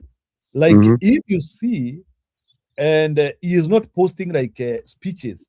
I expect like And Kalonzo should learn this. He should not be posting pictures. Hapa alikuwa anafaa kupost. I will show you even the difference with Wamunyoro. You see, like, we should be seeing in Kalonzo post, not pictures. He should be doing videos. Here he did the Okarao. So, are you saying something? Maybe I'm in the wrong post. No, yeah, you're on the right trajectory, brother. There's something I've been seeing, and it's actually a good thing that I've been seeing. The first time we witnessed violence directed at the opposition leaders during July 14, that's when I can see a video. 14 and 59, that is 15 days ago. That's true. Images. Kalonzo has to communicate with videos, please. I watch images. Please, Kalonzo. Hapa ndio wako na Munyoro sasa, hapo ndio you can see a video on 12. Okay, go ahead. I was just trying to show you. Yeah, you will come to and I'm not saying that I'm right, but I'm saying that maybe my analogy will one day come to pass. You remember the last elections, we were here with you. We faulted ourselves so much by showing where exactly we are going. So we give people a direct target. Right now, there's no target. And then this time, what I'm really liking about these guys, and I'll tell you why I'm liking, and then I'll answer that Kalonzo analogy, or Kalonzo quagmire, is that this time we're even tumefika mahali hata tunasinya watu, because kila siku tu wanataka kujua ni nani, who are we going to attack. They don't even know who to attack. Hawajui ni Gachagua wenyu, hawajui ni Sifuna, hawajui ni Natembea. Okay, hata Natembea, I didn't like the fact that he alisema already ametoka mapema hivyo. I wanted him to stick on kidogo. Hawajui ni nani. So that's the thing that I'm liking about what this politics of this time is happening. And Sifuna, like ukiona kitu yake na Yvonne Okwara pia. Yvonne Okwara anatafuta kabisa, tuambie kama ni wewe. Mimi sijui, you know. Now, when it comes to Kalonzo, there's this arithmetic that was not working. Because the arithmetic is that, think about it, Kalonzo has already been a vice president. Do you expect Kalonzo to go back to become an MP or a CS? Question? Mudavadi took a lower position after being a deputy, after being a vice president in Moi government. You can take a small position depending with the competition at the time. Okay. Cool. Yeah, like theater gari narudingi nyuma, theater gari naendanga rivers. Yeah, lakini unajua kuna watu wako na ego zingine shanda mbele. Ego is circumstantial, bwana Mkenya Mkora. Ego is circumstantial. I have seen even people, like, let me give you a good example. One of our vice chancellors in Kenya, they are paid between 1 and 1.2 million. Mm-hmm. And we could not understand because that time we were very stupid. Moi University vice chancellor in our time used to be called Professor Some. And Professor Some, in 2007 or 2006, his tenure of being a VC expired. And once his tenure of being a VC expired, and I remember when he was a VC, rumors were telling us that Professor Some was earning 1.2 million. To cut the long story short, Professor Some, after his tenure expired, he returned back to be a professor. He was teaching us. He taught me HIV and AIDS, and I don't know why they waliamua tu VC atufunze HIV. I think ilikuwa alikuwa unajua utakuwa kadinyo ukikuja huko ni unaenda. Anyway. No. During our time, HIV was being taken as a very serious thing because they used to tell us, hata tukiwafunza hii engineering, and we don't teach you HIV, and because during our generation HIV was very bad. Wachana na sahi mnasema ati HIV ni malaria. During our time HIV was bad. So it was a time when akukuanga na pills za kumeza na nini, na nilo wakati ulikuwa unakonda unakaa uzi. So it used to make sense. So they decided to give a mature man to teach us. But I saw it as kumudhalilisha, because how can a VC be given HIV and AIDS to teach? But anyway, so Professor Osome, not Professor Osome, Professor Some salary, he used to earn 1.2 million. After returning back to professor, we were hearing alirudi kwa sombiri man. So lakini no, I mean hakuna mtu kwa kazi kubwa ukaenda ukarudi kwa kazi ndogo. Another person, there is a guy called Kiama. Huyu amekuwa vice wa University of Nairobi. Are you aware that Kiama amerudi kukua tu lecturer wa kawaida? I'm double sure saa hii Kiama hata kama amekuwa ki-earn mshahara ya 1 million when he was a VC, saa hii Kiama ana-earn between 200 and 300. Inakuanga downscaling nyingine. So unaweza hata chizi. Yeah, I agree with you. Uko right on what I'm trying to say. You see, about 6 months ago, when watu walisema hatusemi ni nani na hatutaki kuambia Ruto ni nani anapigana na yeye, so DCP kaenda kivyake, kina Wakenya nini Sifuna wakaenda kivyao, UDM ile ingine ikaenda kivyao, yani wanataka power hao, na kila mtu tu ako ziara zake. It doesn't even make sense. I mean, hata wewe you cannot understand who is where. Kalonzo pia anatokea na zake huko. I'm thinking at that time na ulikuwa unaona siko hapa sana, because I was wondering now, okay, yes, this time we might have gotten right that we are not atutangazi, and inanirudisha kwa ile akina nini Rainbow when we took Moi out. Inanirudisha kwa hiyo, people never said who is gonna be, mpaka Raila akasema Kibaki tosha. But this time, yes, we are working our mistakes that we messed up, like last year, where we wanted kila mtu atoke ile mother and ile side ingine, baba and wasifuatane. So I'm also thinking at a scenario, and this is just an hypothetical scenario, that maybe even this Kalonzo guy that you guys keep on talking about him and he's not really showing an effort. And I saw somewhere in social media where people were saying hatuwezi kufanyia campaign alafu kuja tukue ndio president. We've been doing everything na nini. Maybe he doesn't even want it. But my biggest question is, and I'm going to ask you here for the first time, what if Kalonzo does not want the presidency but just wants to be the supportive mechanism in the back? Why are you finding so many, most of the Wiper guys going to this Linda Mwananchi platforms, and Kalonzo is not complaining of anything? And he's not even showing up to say anything. Who told you Kalonzo wants to be the president? What if he's been there for a long time. What if he just wants to be stay in proactive politics, but not just like Uhuru. Uhuru is still in proactive politics, but don't pull my name in it. That's how he works. But just like Sifuna said yesterday, because I was really listening to it with Yvonne Okwara. He said, yes, I stick with Uhuru. And Uhuru even himself has said, yes, I'm still in proactive. I'm just niko tu huku nyuma. Because that makes the math kind of work a little bit. Because wote hatujui sasa tugeweka Kalonzo wapi, Martha Karua wapi.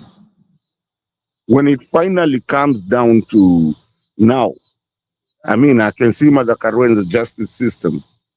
I can see Matiang'i, deputy or president, whatever. Sifuna, president, deputy, whatever. I mean, where is this other people? I mean, what is the arithmetic? So for Kalonzo to keep quiet, he has not lost. I mean, he has not lost anything. Let him be. Wacheni kumsumbua. Maybe hata hataki. Taka kula karitaya kake vizuri, akiwa tu ni mtu ana nini. Even Gachagua.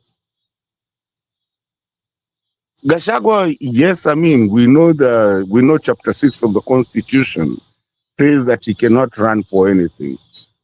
But tukifika election and he can still not run, then where do we put him? We cannot put him in an office, a public office, but he can still be mtu. So it helps to talk kidogo that the arithmetic yanze kuwa ina add up to where now we start thinking about yani line up ikuwe ndogo kidogo. So I don't know why you guys are worried about Kalonzo. And the fact that he's not doing too much politics, he's just sitting around, he's doing his own things. You don't even know what he's doing. He's just, ametulia huko. I don't know kwa nini mnashindanga mkisumbua Kalonzo kwa hizi magroup. Just let Kalonzo be. Akitakuja aseme kitu yenye anasema. Kina Eugene will say, because okay, those are the people that we also need to know where to put them if we are going to form a government. And they are not saying anything. We've even forgotten about Gideon Moi. Nanjiru rudi hapa mimi sijui monologue. I don't know kwa nini unaniachanga hapa peke yangu. No, I'm here. Wewe siongee na we have been here for 4 hours. Kwanza ongea umalize kile unaongea. Then so hapa Gideon Moi now what? Yeah, amesema Waluya washikane vibaya kama simiti. Yeah. So I'm just saying I think kila mtu asiongele story yake. Why is he not saying I can also be a president? Why is he shifting to lawyers? Who? See, I left Gideon Boy wanting to be a president some time back. What your story aliachana nayo? Sina nakwambia kuna watu wamerealize even with the generation that we are in, some people have really understood that the old guards, the political, I mean the career politicians, their time has come to an end. And some need to leave amicably. Unajua ile una bow down unasema nimemaliza, mimi nimeenda. Ni sawa, lakini nitawa support in whatever you're doing. And that's why you find unapata saizi watu kata kina Gachagua wanasema mimi mwenye atakuwa ndio sawa nitasupport. You find that mtu ako kwa mlengo ingine alafu anasema hata kama ni Sifuna nitamsupport. You see?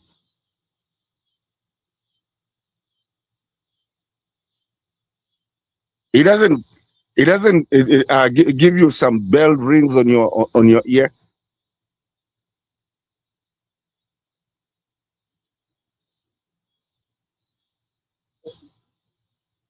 Njiru, hata Gachagua akisema mimi mwenye yuko I don't care nitamsupport. Ukipata mtu kama Malala and is the deputy anasema na hata kama ni Sifuna ni sawa tutacheza hivyo.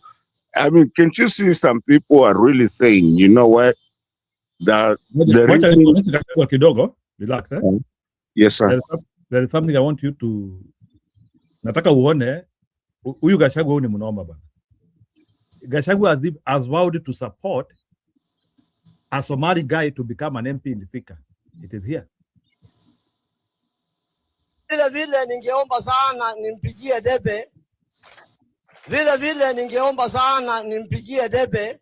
Wewe Medho simama. Moha. Wewe leo atakuwa Medho wakashagua.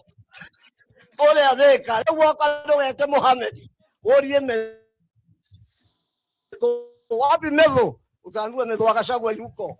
Thika ngangana. Wapi ile kijana ya Thika? Ngangana waka. Yeah. Kwanza mimi nakuja hapo tariki 16. mtaambiwa. Nataka tufanye mkutano hapo. Umobilize watu, nataka kuoja nione nguvu yako. Si ndio? Musaidie hiki kijana. Ujaza watu kwa kiwanja. Nikuja pia nikutambue. Nione huu unaweza, si ndio? Yes, please. Harambee. Harambee. Ni kama wale watu wanioni vizuri. Wacha nitoe kofia. Mimi ni The Don kutoka Thika. Hapa ni wapi? Hapa ni wapi? Wamemuita Mkabila, si ndio? Tumekaribishwa nyumbani, hatujakaribishwa. Si mnamjua Mkabila ni nani? Si mmeona juzi nimestaki yeye huko kwa TV. Na pia mimi Your Excellency pole sijakusalimia. Nitapeleka yeye nimtoe hiyo ofisi kama Ruto ameshindwa kumtoa. Unajua anajiita Northern Kingpin.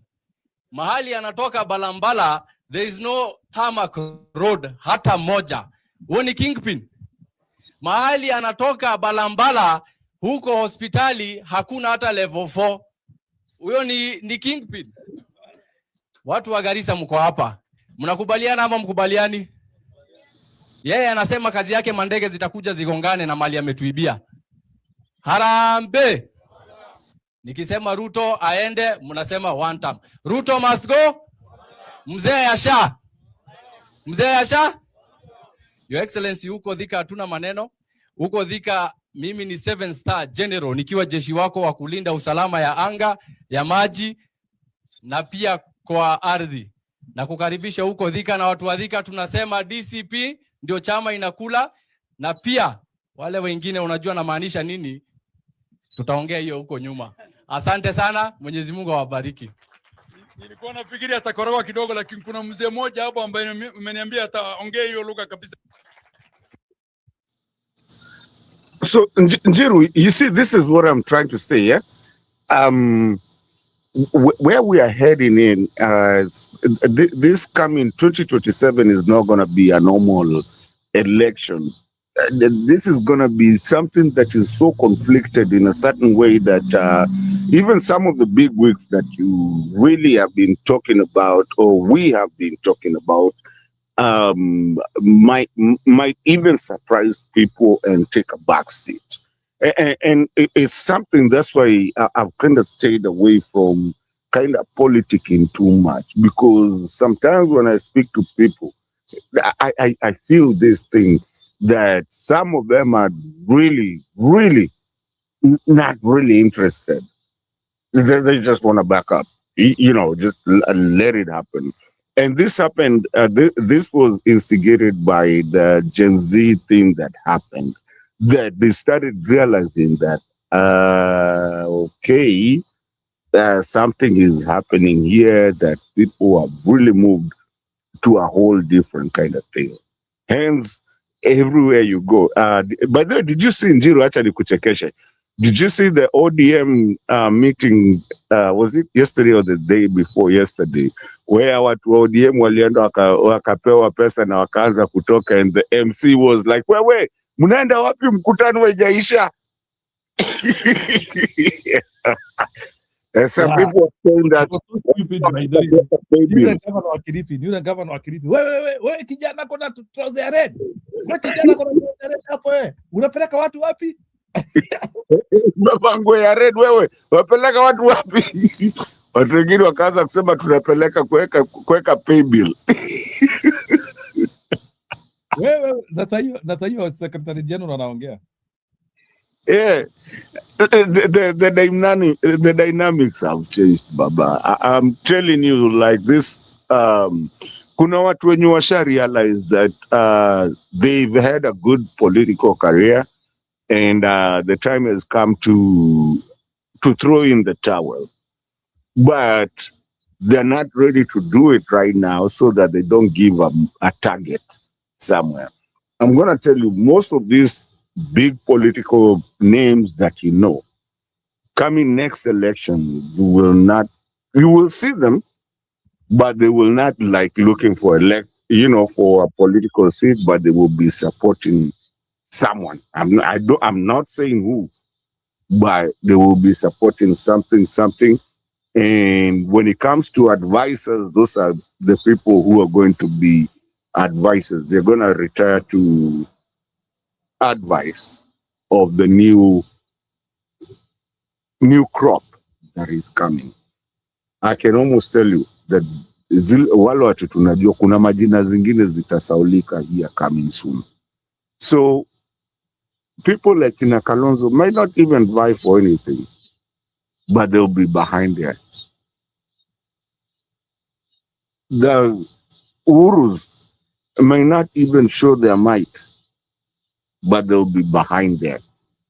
The Gashagwas, the Mother Karuas might not be there, but they'll be behind there to advise the new generation. I'm about to go. Sina time up Diru. I gotta kick off. Lakini ni sawa, cheza tu. Watu wanalalamika hii mtu ukimpatia nafasi anapatia tu watu yake ya nyumbani. Everybody else has been left behind. And then he is saying he is speaking for the community. Which community? He has really oppressed the Somalis. Na kwa sababu Ruto anamwamini, amempatia kila kitu, wengine watu wamebaki nje. So the liberation of the Somali community is coming. Next year, the Somalis are part of this country and they must occupy their rightful place on the national table. And they must get services and they must get security. And IDs is not a privilege, it's a right. They are entitled. Mtu asikuibia ati umepata ID. Is your right. Sini kama mtu atikufurahi amefika nyumbani kwake. Atujipigie makofi, oh I'm so happy nimefika nyumbani. How? Is your home. Kupata ID is your right. Sini haki yako. So hiyo ni nini wanashida hapa duara ya kiibia sisi? Hata maplota amechukua nini kila kitu. Anyway, tuachie hapo.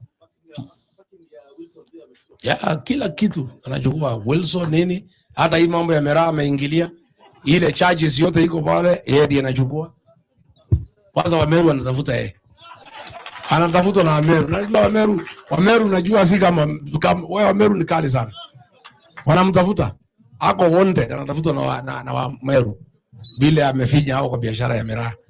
So mimi nimeshukuru sana watu wangu from the Somali community. I'm so happy to host you in Wamonyoro. You are most welcome. This is your home. Please, we are good friends. We are business partners. We are one people and nobody can come between us. Sindio? Asanteni sana, Mungu awabariki. Thank you.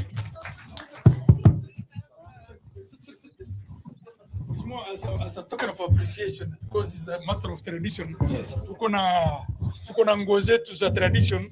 Yako na Pastor Dorcas. Mama alikuweko hapo, sijui alikuwa na wageni wengi sana. Hata sisi ametushughulikia. Nani atambalisha mzee? Nani atambalisha mzee? For camera. Excuse me.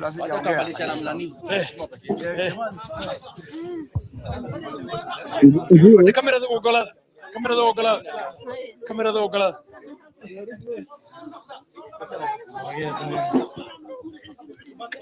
Allow cameras. Excuse me. No.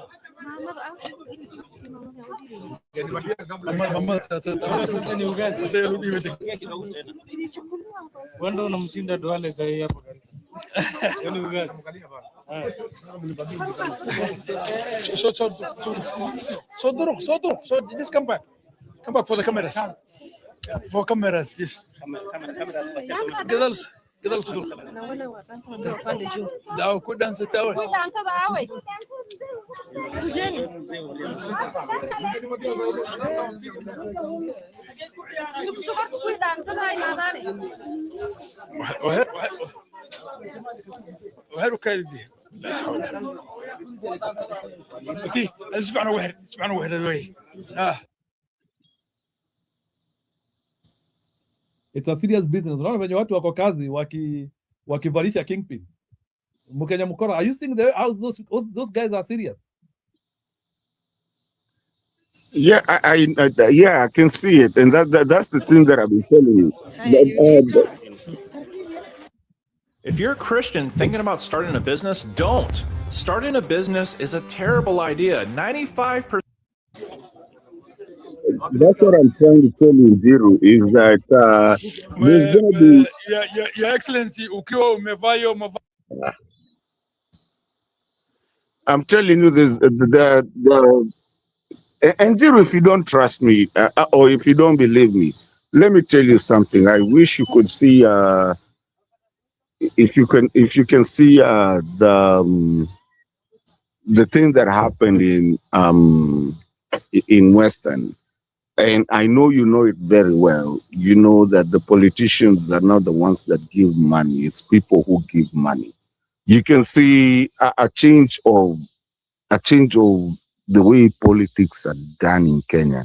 The reason even the way Sifuna came up to the limelight is the guy he just came in because he could answer things the way they need to be answered, not this is just politics. It's not about politics anymore. And people are not doing politicking anymore. It's even now they're trying. I know there's an MP who's trying to change to reverse the law that any politician that says anything within the parliamentary or the parliament precincts, they cannot be charged. So people are going to get it's going to change. That's all I'm trying to say. Njiro, I don't really have time. I need to go somewhere. Lakini, think about it. I know you're a smart person. Just think about it. Hii politics ya Kenya inakuja kubadilika, and then ilianza huko kwa kina Traore na imeanza tena hapa kwetu, na hapa kwetu italipuka, and the next elections are not going to be the same things that we do over and over, expecting different results. I think this time imebadilika na inabadilika. So that's all I can say. I gotta go. Pole, unless just less than a minute. Yeah, no, it's fine. If you need to go, just leave so that hata mimi sikai sana. I will just play these small videos. Yeah, I also relax because I also under a very serious day. Yeah. So I would also not want to overstay here. Thank you so much. I really appreciate our viewers and everybody that views us. Mimi naitwa Mkenya Mkora. Njiru is my friend. Asanteni sana for being mimi nimekuwa hapa na poleni kama niseme kama Julia like Moi. Kama kuna mtu nimekosea nisame.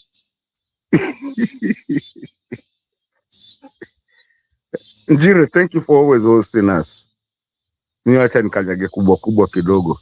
Niko mahali pabaya. Sawa Mkenya Mkora, we appreciate.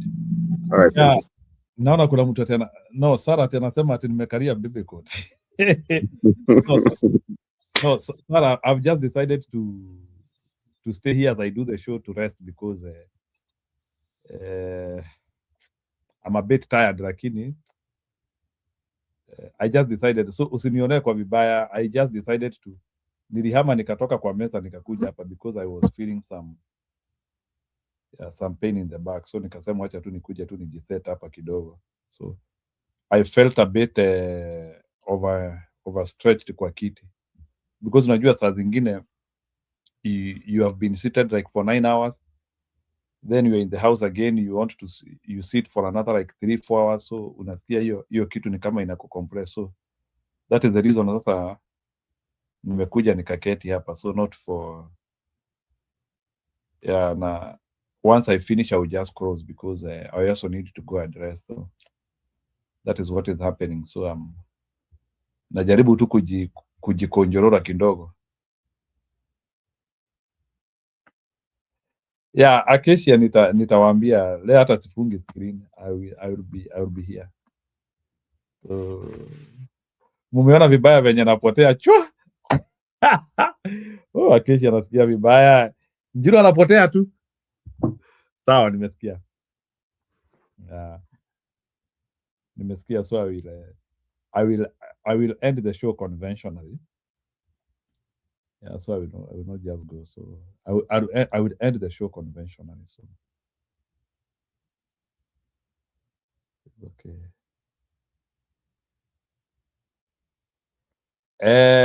President anasema Gachagua akuwe very serious. I agree. Unajua nguo kama hii hata inaweza wekwa kitu ikuja, alafu unaanzia kuona mzee wetu ameanzia kukonda konda hapa. Anyway, I don't know how we do things in Kenya, but a criminal can be used to do very bad thing to your kingpin. So I agree. Hii mambo inafanywa hapa hii,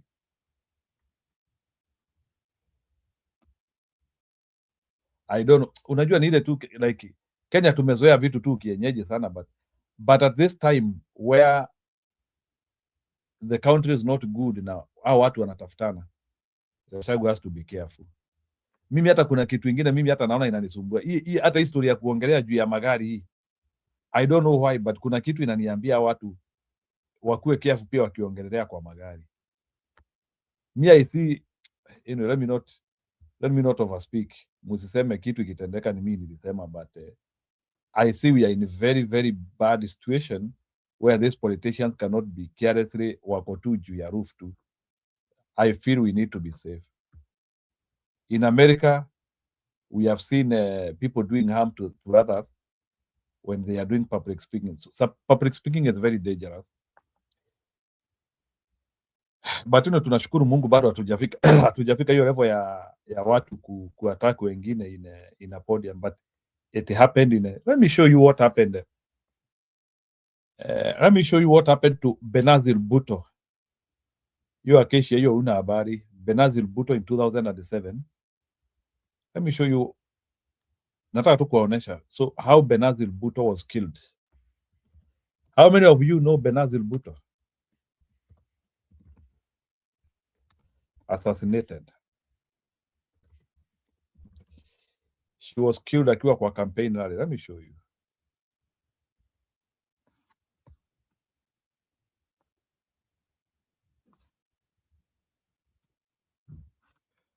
Let me see kama ni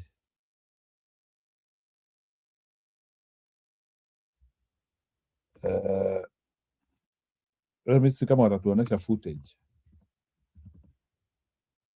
I'm looking for Benazir Bhutto.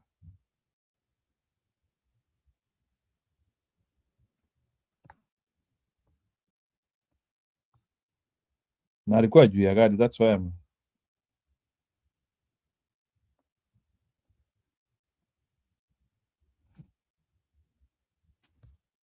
aliuawa 29th.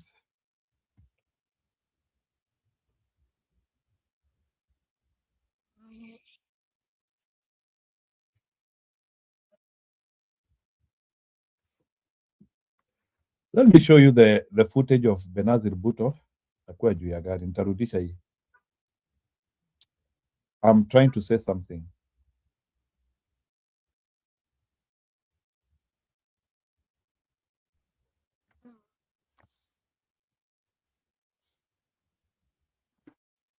Let me show you Benazir Bhutto in 29th December. I hope Benazir Bhutto. Moments from death. In footage just released, Benazir Bhutto greets supporters and then caught on camera the gunman. But was it a bullet that cost Benazir Bhutto her life? Pakistani authorities had claimed that a suicide bomber had shot Bhutto in the neck before blowing himself up. Now the story has changed.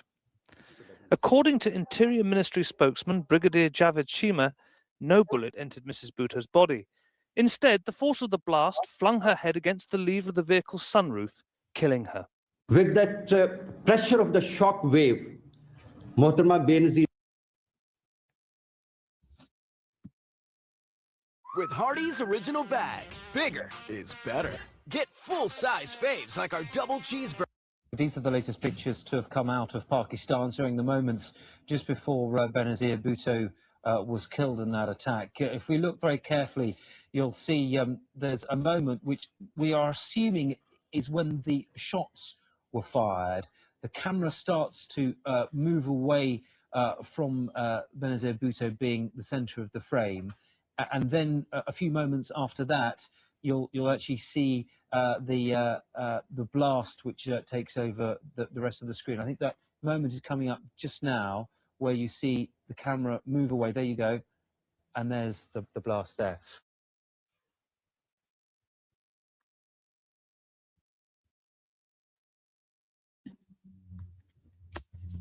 Those are some of the scary moments which happen. So this event has gone mzuri sana.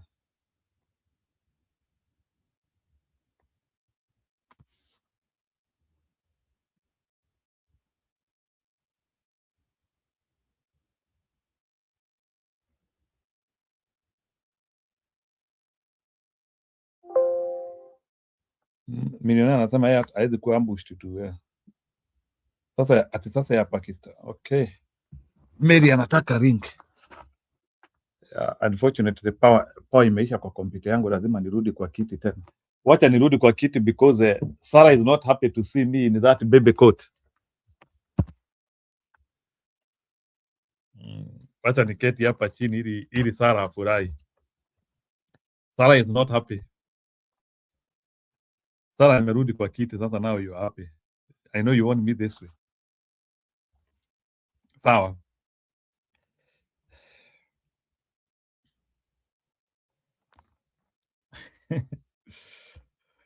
Sarah, you are not happy. You want me here stressed and alone. Unajua mnaniachianga show tu peke yangu hapa. Wacha niingize Mama Mary and Mama Mary, just give me like 2 minutes nimalizie hivi ndio Gachagua akivalishwa nguo za Kisomali. Vazi rasmi ya traditional leader ya Wasomali na mchezo wa Kisomali pia. Just wait a minute.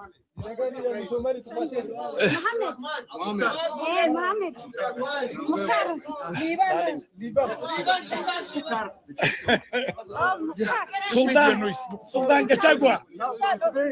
Sultan Gachagua now. No, just wait.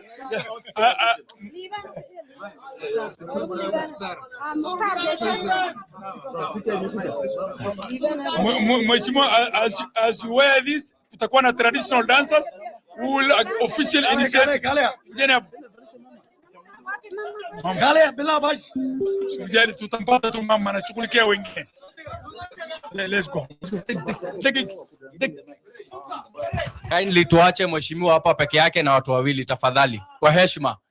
Tufuate protocol. Let's all sit down tafadhali. Tafadhali tushuke chini waheshimiwa, tafadhali. Tafadhali mzee, tafadhali. Tushuke. Tafadhali mheshimiwa, tafadhali. Wacha tubakishe. Tushuke tafadhali.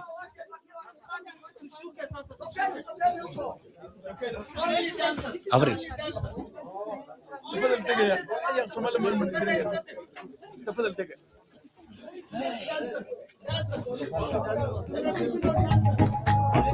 Please, only the dancers. Tafadhali.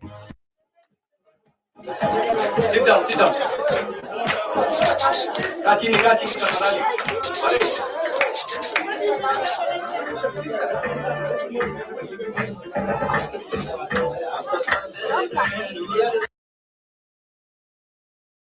Mama Mary, nataka udance Kisomali kidogo. Unajua mjui kudance Kisomali.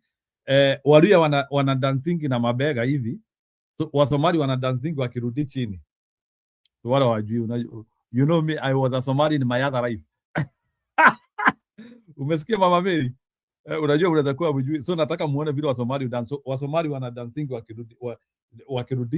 wakirudisha miguu na nyuma chini hivi. Like hivi wakirudi nyuma hivi. Akesho usinione hivyo. I know how to dance Kisomali. Wana dance wakirudi chini hivi. You'll see how they will do it here. But so let them dance, then Mama Mary aongee.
Na alafu ile kitu inanifurahisha Mama Mary, imagine hao watu hawajalipwa. Na kuna mwingine ili hizi vitu zitendeke lazima alipe mbaya sana.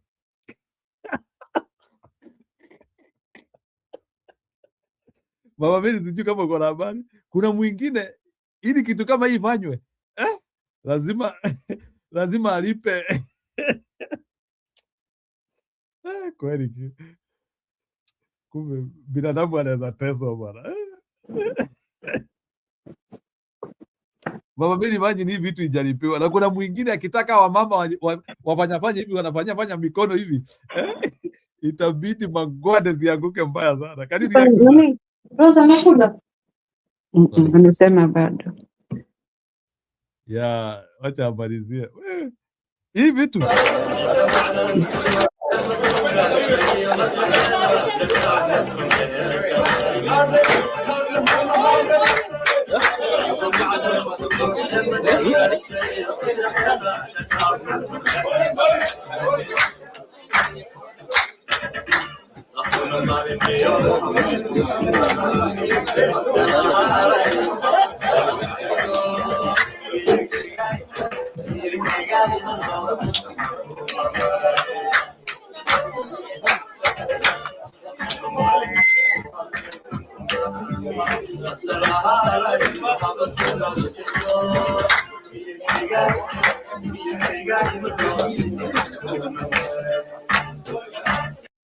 How do I find time to make burgers for everyone at the office? I manage company travel on Avant. Before an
Mama Mary, are you there?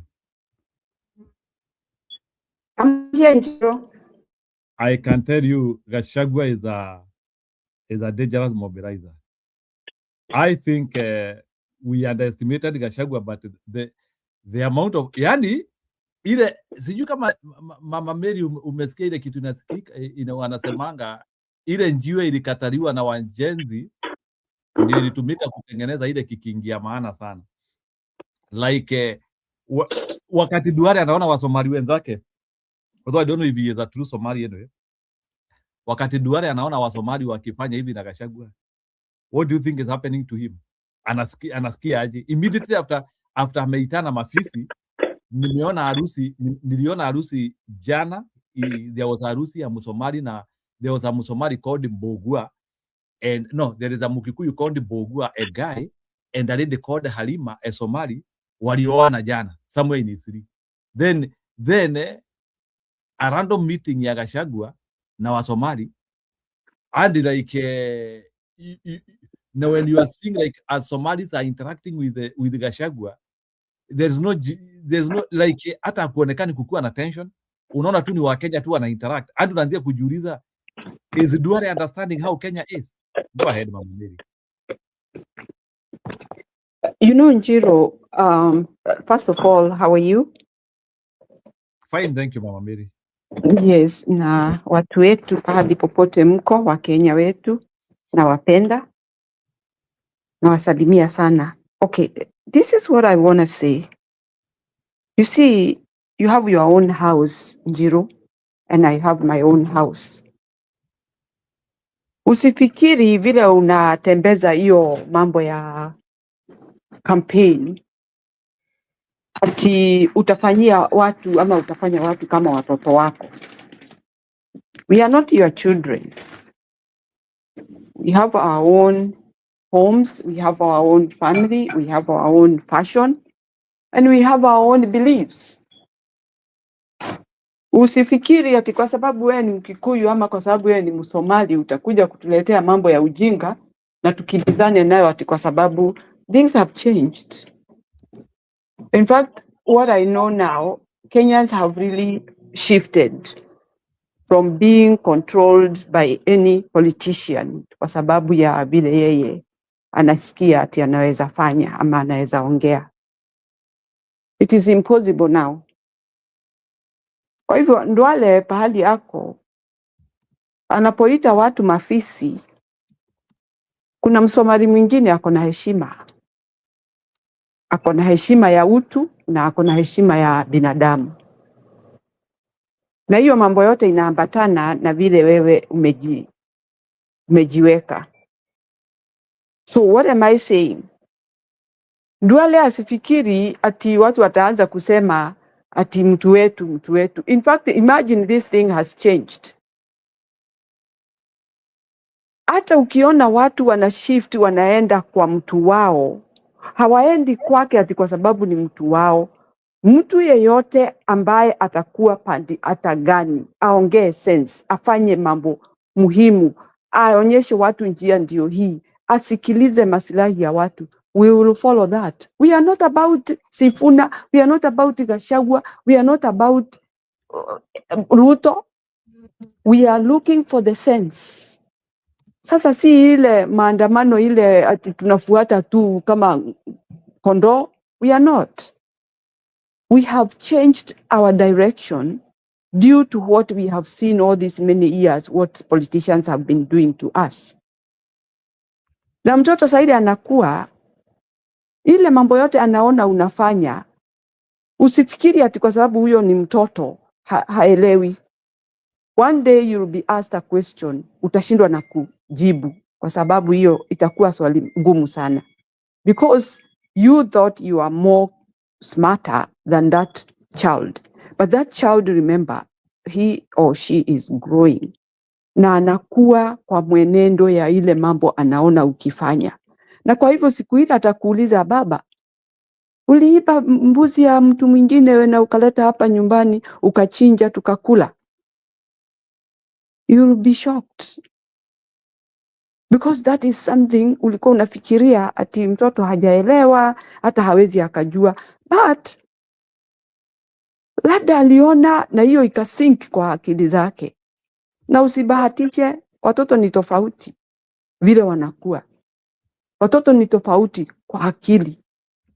So please, huyu mtu ambaye anaitwa Ndwale lazima asikie kitu kimeingia kwa roho yake chungu sana. Sababu alikuwa anafikiria watamsikiza, hawatafanya vile hataki. Kwa sababu yeye hataki Wasomali washikane na watu wale wengine, anataka wamsikize yeye. Na wanataka wamwabudu yeye kwa sababu wameamini mtu akiwa na pesa ataabudiwa.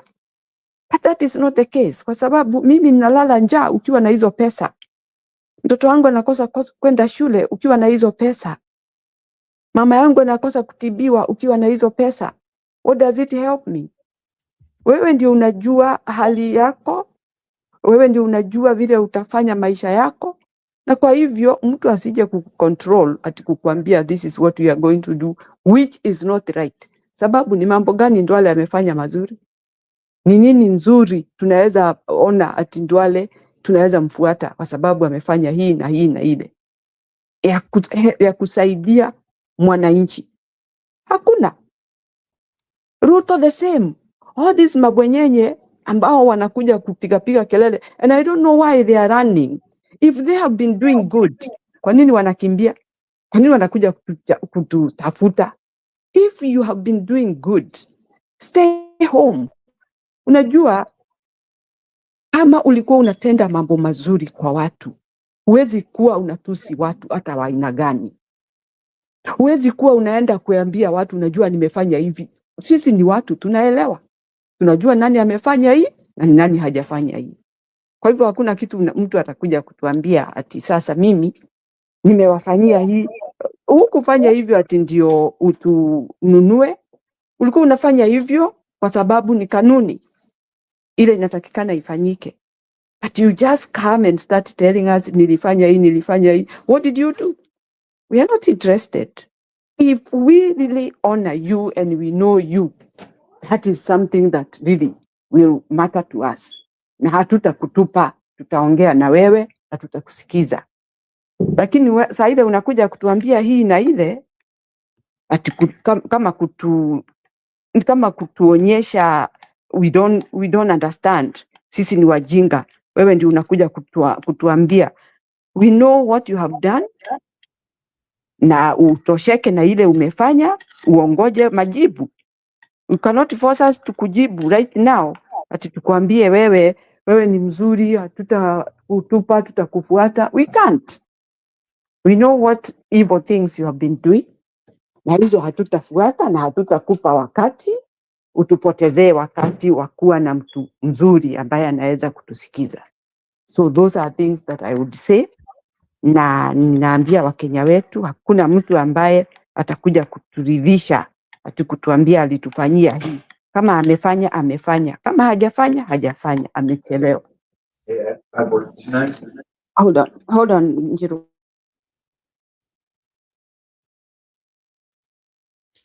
So I think that was a great show of might.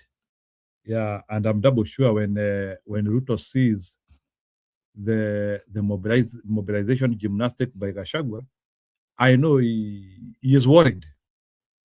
And I don't think Ruto can actually outmatch what Gachagua is doing, frankly speaking. Yeah, let me say something, Njiru.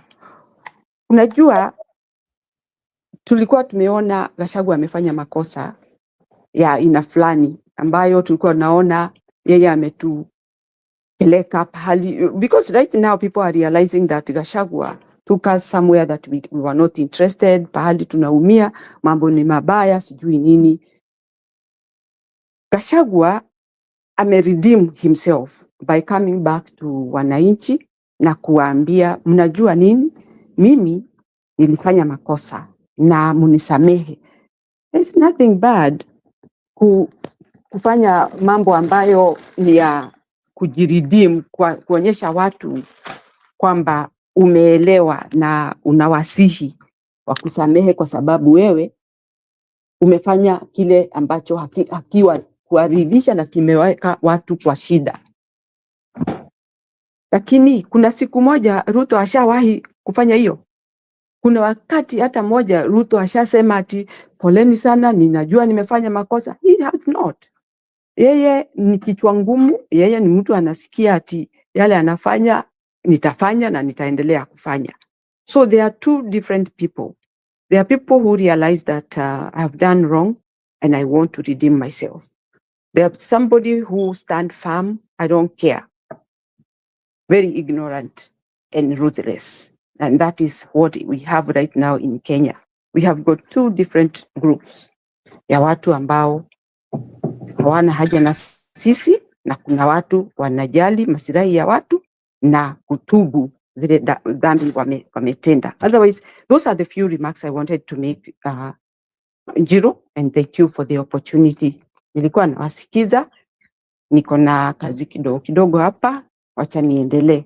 Otherwise, nawasikiza tu behind the curtains. Asante sana.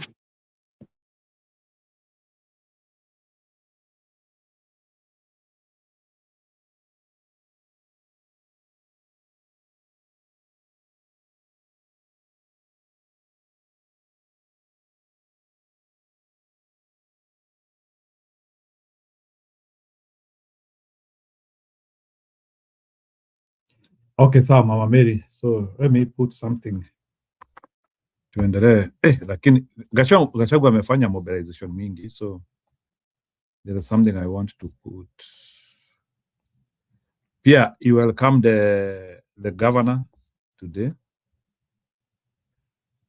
of a guy called Badirisha. He was welcomed today as well. Sabina Chege huyo sitamweka.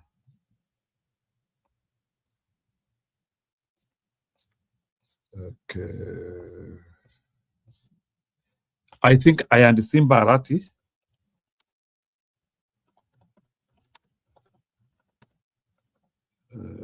Wacha Simba Arati amalizie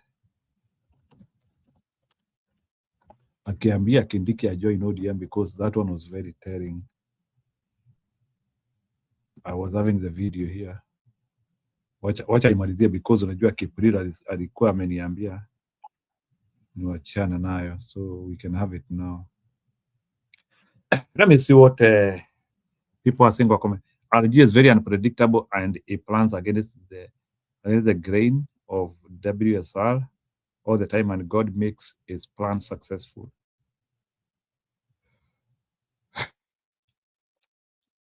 Anyway, isipokuwa tu Gachagua tu ni vile tu Ruto aliamua tu kumvunja miguu mbele, akacomplicate barabara yake ya Kuvai. I think Ruto alikuwa anajua Gachagua could have been a very prosperous man, akaamua wacha amng'oe miguu kwa mbele. So you can imagine how ima impeachment na nini. Hakuna story nyingine. Nashukuru Mungu kwamba what goes round comes round. Leo hii Rift Valley ambayo hatukudhania kwamba tena ODM itarudi huko. Sasa kwa sababu tuko katika uhusiano mmoja na wa UDA, especially hiyo Kericho, Uasin Gishu, we will be having more members of parliament, including even senators and governors.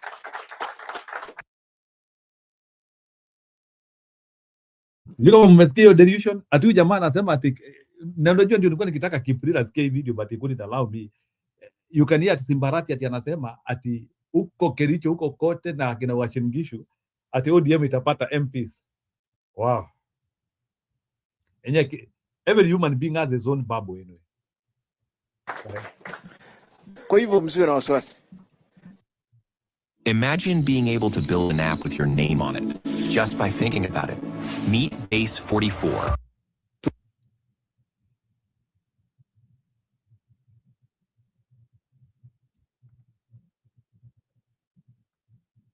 Will support you. Na wale ambao watakosa, serikali lazima, katika hiyo serikali ya county tutahakisha wale wamekosa katika MCA tumewapanga. Katika national tutapanga wao. Kwa sababu tumesema serikali kuu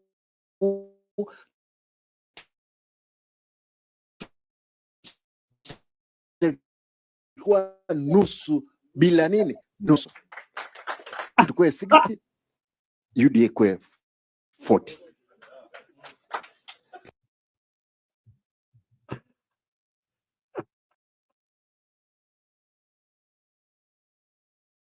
Hapo ndio nilikuwa nikitaka kucheka ati UDA ni kidogo. So UDA wakuwe 40, sisi tukue 60. Unajua ati UDA pale wako ni wadogo. Nilisikiliza Simbarati yake. And you know Ruto is listening. Si ati alikuwa nataka msikie hapo. Anasema UDA ni where are you? Wewe ndio unafurahianga vitu kama hizi. Where are you? Hapo. Na mimi sikosi kusema haya. Yawezekana tukue 60 nusu. Ama wakati mwingine sisi hatuwezi kuja chini. Unajua UDA mahali iko ni kidogo. Na mimi sikosi kusema haya. Yawezekana tukue 60, UDA kwe 40. You can imagine Simbarati anaambia Ruto UDA mahali wako ni wadogo. UDA already he is confirming to them that yeah, millionaire granted.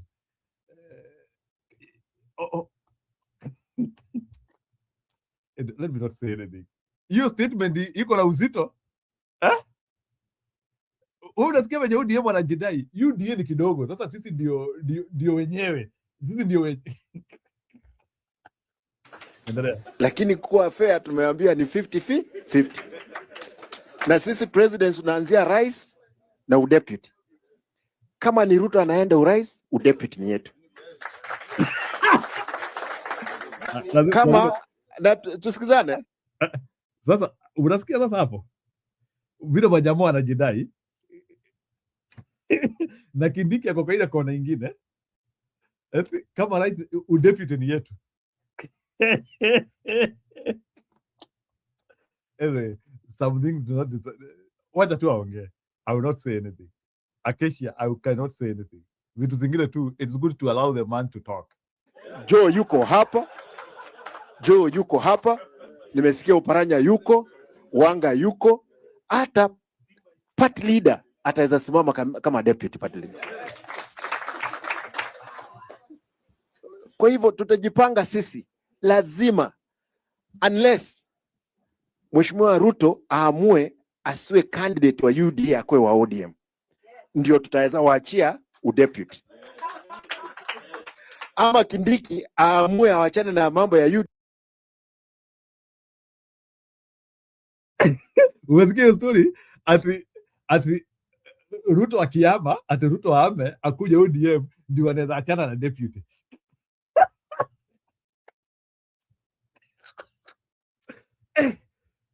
Kenya.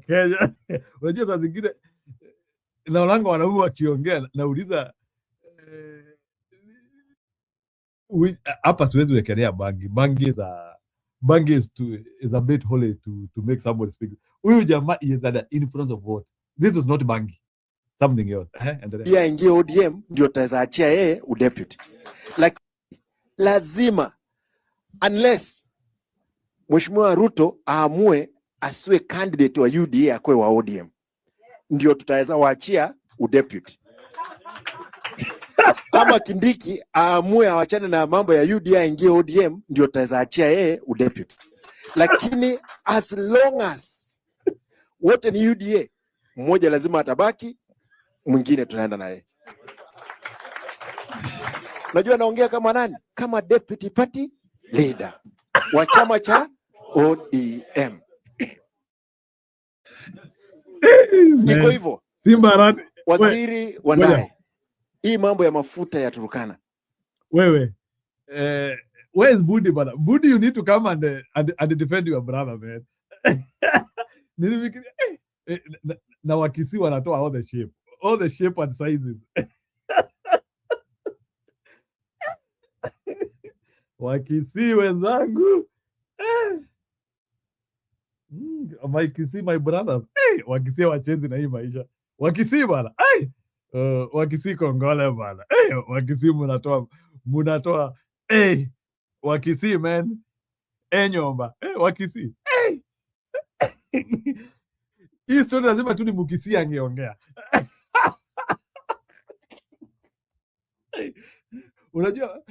Unajua milionea Wakisi wako na courage ya ajabu.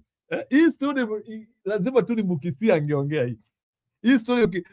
Mukikuyu akianzia kuongea hii story atakuwa anasikia ni kama anakatika mdomo.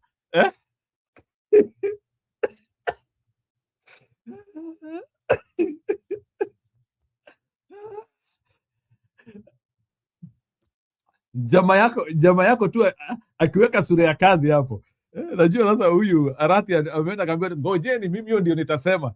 Najua hata alikuwa anang'ang'ana hiyo ni yangu hiyo ni yangu. Akiweka hiyo ni yangu hiyo ni mimi nitasema. Lazima Ruto anijue leo. Hiyo naenda kuambia Ruto pale mbele.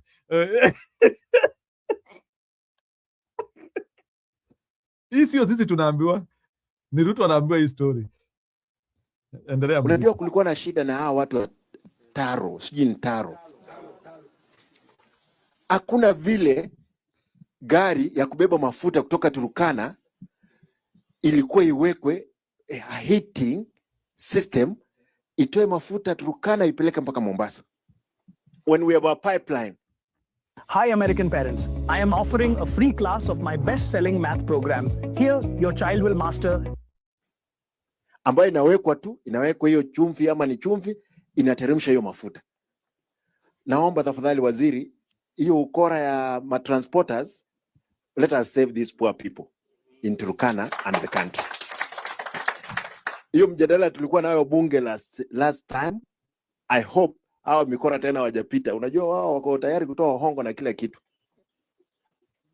Unajua sisi tumesema kwamba tunasimamia haki na ukweli. Ama namna gani?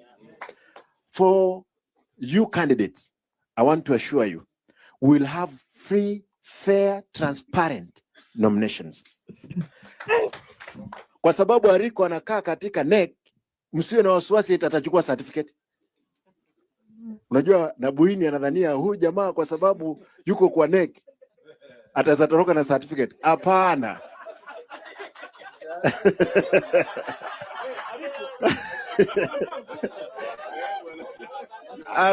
Hakuna maneno kama hiyo. We will have, even before we get nomination, our angwana tutakuwa tumesort them out. Ni sawa na tumekubaliana. Kwa hivyo mtu asiwadanganye, niko katika ofisi kubwa ati Simba ndio deputy party leader. Mimi nasema hata mwingine anataka kuuliza chama katika cha ODM na anataka ugavana Kisii, akuje tufanye uchaguzi, akiniweka chini niinue mikono, lakini mimi kuwekwa chini. Kitu ya pili, I want to assure you, mambo ya nomination don't have problem. Unajua mimi nime karibu ninyanganywa certificate yangu hapa ya ubunge, nimetafuta hii Nairobi. Kwa hivyo naelewa huo uchungu. Sitakubali mtu mwingine tena apitie hapo. Sitakubali. Hiyo, na tumesema we'll do it ahead of time. Ndiposa watu tu wapate nafasi ya kupona na tuendelee mbele. Namna gani? Kwa hivyo you as an aspirant, and I'm happy that all of you, most of you are aspirants here. Mimi nawatakia kila la heri. Na wengine wengi wakuja, hata mkiwa 10 tutapata mmoja. Ndio. Kitu cha mwisho. Nimesikia mambo ya supporting of the office ya Turkana. Na hii nataka nirudishie waziri. Kwa sababu umekuwa mpaka SG wa chama huko. Waziri, sisi katika chama kuna pesa kidogo tunangojea hii ya political parties. Na hiyo pesa tunajua kwamba tutasaidiana. Lakini ofisi ya chama katika Turkana lazima ikue imefunguliwa. Na nimegundua, unajua huyu Joe, unajua ako na mkono rahisi ya kupeana na ako na pesa nyingi sana. Angalia wale ambao wako na mkono gamu, hata kupata ukiuliza hata shilingi 10 hawana. Wakati mwingine kuwa rahisi kupeana itakuja. Mimi nikipeana, na wakati mwingi nikipeana napata tena nimepata. Nikitumia milioni 10, milioni 20 ndio hii. Hivyo ndio inakuja. Usizuie mibaraka ya Mungu kukuingia. Mwisho, nataka niseme hivi. Mambo ya materials nimesikia mkiongea. We are in the process making sure we'll be having enough materials. Kwa hivyo msiwe na wasiwasi. God willing, by the end of next month tutakuwa na kofia ya kutosha. Kina mama watapata leso zao. Unaringa nayo. Hata unaweka bila kuvua. Ni sawa. Kwa hivyo mtaona hiyo. Ni wachie hapo, niwaambie nyote. Wale nimesikia kuna mawaziri mlivutwa kazi. Nyinyi sasa kama mlivutwa kazi, tengeneza kazi. Si ndio? Na sisi tuko tayari wa support. Mheshimiwa Nabwin, Mheshimiwa Riko, the two of you, hebu kujeni hapa. Hawa angwana, wacha wasalimiana hapa ndio muone hakuna chuki.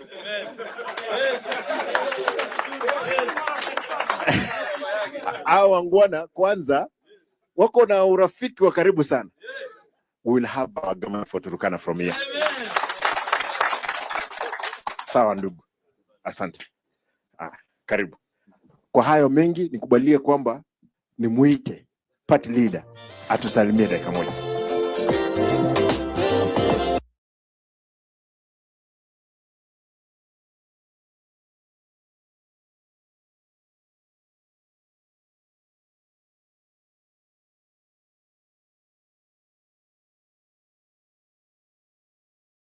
Ideas move fast.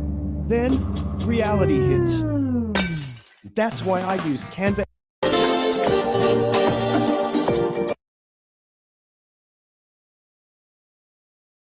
Wacha tusikilize Oburu kidogo for the purposes of hearing kile wanapanga ODM. It's so sad. Shares.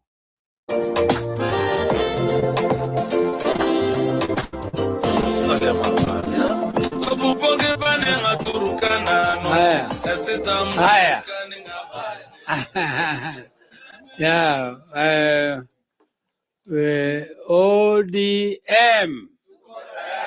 ODM. Asanteni sana, tukae. Hamko tayari. ODM, hamko tayari. That should be the... Asante. Asante. Vile we have our leaders here, and they have all spoken. They have spoken with a lot of power. They have spoken with a lot of power in them, and they have been stating party policies. So me as party leader, they leave me with very little to say. And because what they say is what I also should say. But I therefore I'm not going to take a time. I'm not going to take a long time addressing you.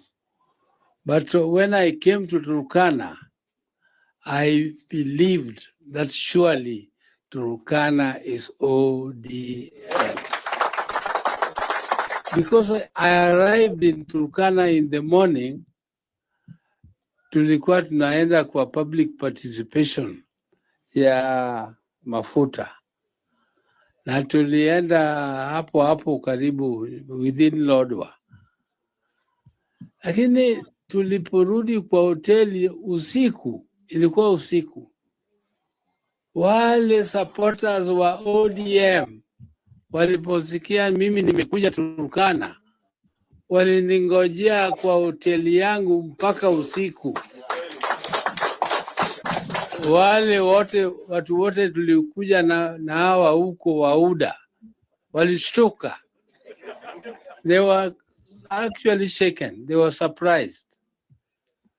Na wakati tulikuja huko kulikuwako there was problem. Kulikuwako shida kwa sababu watu walikuwa wameuawa na bado wengine bado walikuwa mortuary. Na sijui ni nani alikuja kwa mkutano yetu akatuambia, nyinyi mnaharibu wakati hapa kuongea juu ya mafuta na sisi tuko na watu mortuary. Hii ni nini? Lakini nafikiri hii maneno ya insecurity, tukipata development mzuri, if we get proper development in Turkana, because Turkana is one of those counties which have been neglected for a very long time by successive government. There was only NORAD program which was doing everything there. There was one time when almost everything was being run by NORAD, a foreign country, running everything in Turkana. And I went to Norway. Watu walikuwa wanasema, hii nchi yetu imekuwa mbaya, wamecolonize Turkana huko. Sasa hata sio Turkana, sasa hiyo inaitwa Norkana. Lakini I told them, sisi hatutakubali ukoloni tena. Lakini hiyo ni mambo tunataka kumaliza, nataka kuaddress the imbalance in development. Hii nini na nchi iwe developed kwa usawa, so that everybody gets their fair share. Not one corner of the country gets everything and the other parts of the country are left as if they are animals. And they are people. They are not animals. Sasa, our party stands for justice. And we are going to continue to fight for justice. Even if we are in broad-based government, we are not going to abandon our people in terms of fighting for justice. We have a few of our people in government. You see our girl here. You can see she's very strong. She's a very, very strong lady. And even though we have only 5 or 6 members or in the cabinet of the broad-based government, but their positions are heard, their voices are heard.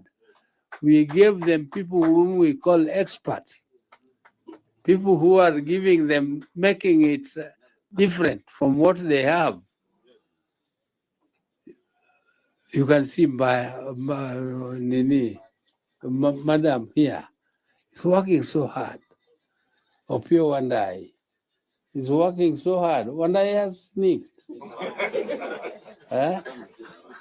He's around. He's around but not seen. Okay. Okay. Okay, Nambadi. They are working very, very hard. But we want to make a difference. And right now, the status of the broad-based, we have started negotiations. Kipolepole, kipolepole, sio ile ya kutangazwa sana. We are now negotiating policies because we cannot be working under the order manifesto. In the next government, this government we came through the window. The next government where we want to come through the front door. The policies of ODM must be very clear and must be reflected in the manifesto of the next government. And some of you said ODM cannot be swallowed. We are not going to allow our party to be swallowed. Our party will be distinct.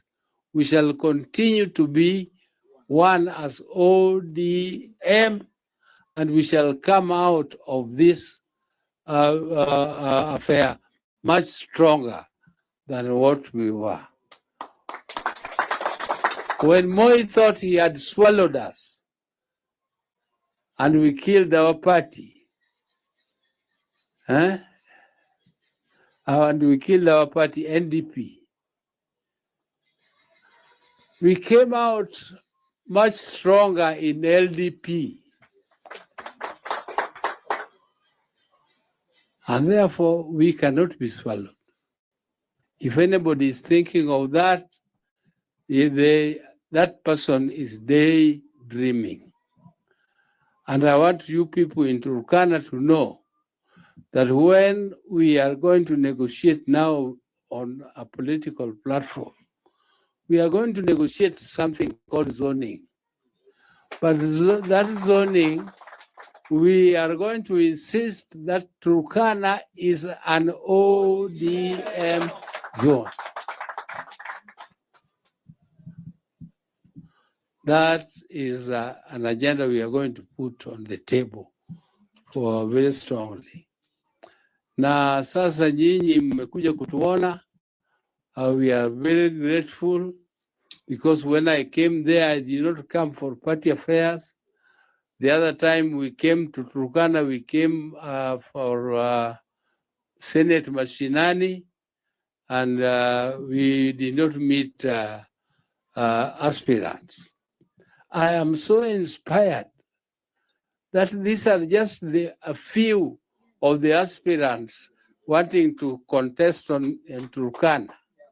We are going to call all the aspirants of Turkana to come here and we discuss with them strategies of how not to lose, how to win.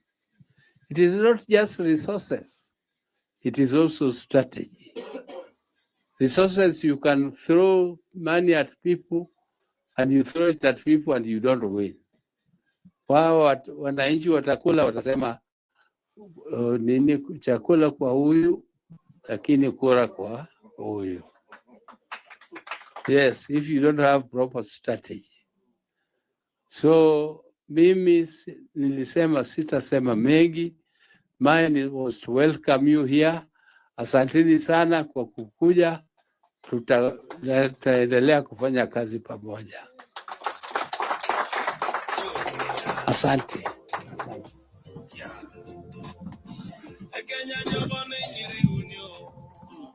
Well, tukitoka hapa kwa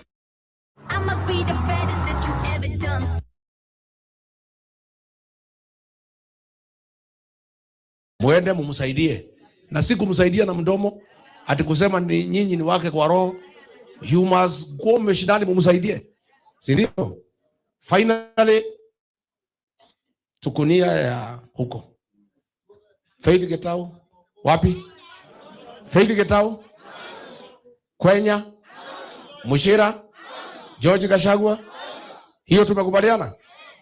Those are our traitors and they are responsible for the challenges that we are facing in the mountain. Because how do you wametuuza kwa Ruto pesa kidogo, na hii maneno ya kulete goons hapo ndio wameharibu zaidi. They will never be forgiven.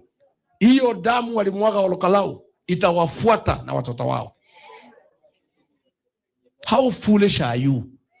You take money from Ruto to give people to come and kill your own people. You are kinsmen. Watu wenu munapewa pesa na Ruto, munalete kuua watu wenu. Shame on you. Tutawashughulikia. And for these traitors, I will be very, very, very active. Nitafanya kazi. Because ile uchungu tumepitia kama jamii kwa sababu ya hii wasaliti, lazima pia niwashughulikie. Kwa kura, sisi hatuna vita, hatuna violence, hatuna matusi. Sisi tutangana nao kwa debe. Tutangana nao kwa debe. And I'll do my part na nyinyi mfanye yenu. Kila mtu afanye kazi yake. Ni watu wetu. Ni Mungu ndiye kutaidia jabeno. Ni Mungu ametaidia. Tondu mumenyo na Mungu mwendete. Mwage kumutaidia hota nomination. Aga tikiti wake ni wato. Yes, kati guo. Ona tikiti guthira na kata. Ni Mungu mutaidia. Ni Mungu mutaidia. Mwage thie mutiko geithania. Nitiguo. Mucio wanyu na Gachagua ni muruge. Murie muhune. Muinuke mugeithanie. Na ndigugiuka. Ndigagiuka Sunday. Na niguikara ngiukaga. Nyandarua ndikiri muci. Nditi muci. Ndimwendete muno andu a Nyandarua. O ringi. Amukira ngatho ciako. Uria muranjikire ta mutongoria wanyu. Muti uria muranjikire. Uria murekire mwanake uyu gwitwo Methu. Na wamuya. Haria muramambatirie no mwage kumenya. Gitio kiria muraithirie nyumba itu no mwage kumenya.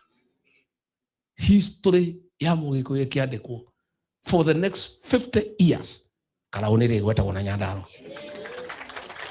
Tondu kurega mbeca ta icio na maundu macio mothe mukuga mutikwenda mukarugamana kihoto kianyu na murugamo wanyu ni hotani munene muno wa Mugikuyu. You are good ambassadors of our people.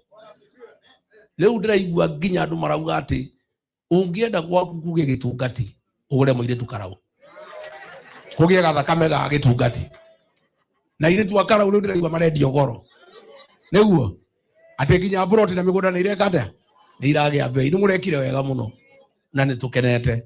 So bwana badilisha, karibu wapi kofia SG tu badilisha hapa.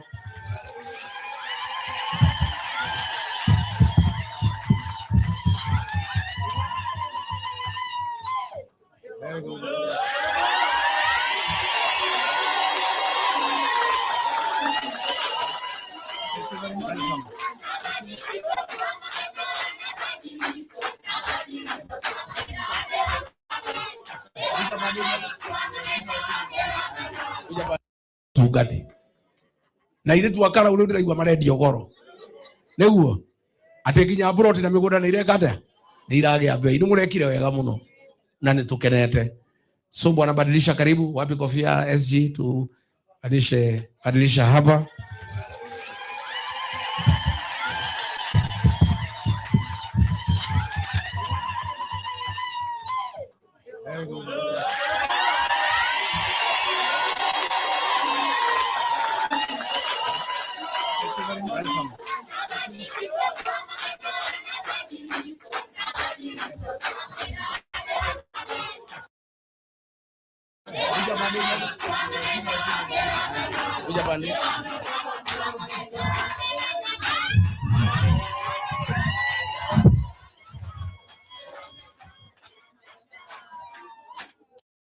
Navan, the #1 rated business travel platform, lets your team book work travel in one place. Flights, hotels, cars.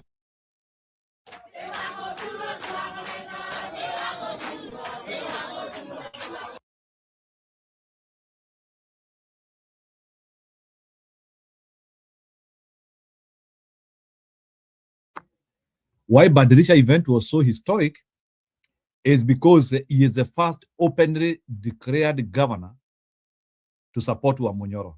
That is why this event was so historic, because many governors in Mount Kenya region have either shied or they don't seem this is the right time to support the opposition. But Badilisha is the first open governor to support the opposition. Congratulations, sir. Yule ako comment section mnaweza pigia, but he is the first openly declared governor to support the opposition.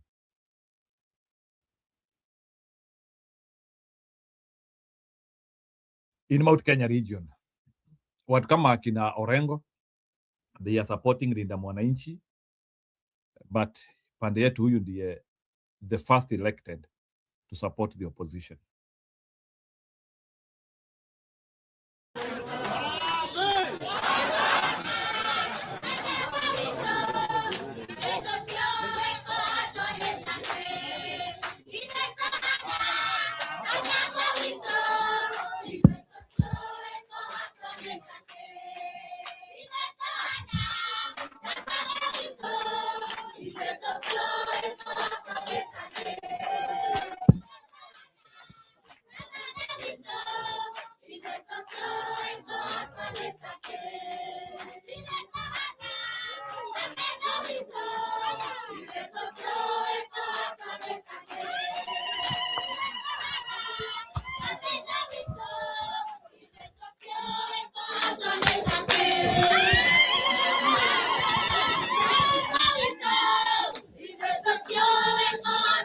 Thank you very much.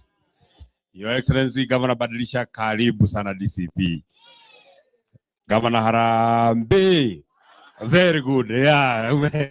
Wahonoka umuthi Your Excellency, ugitikira umuthi tuhigirwo ni andu aingi tumenya uria mahana.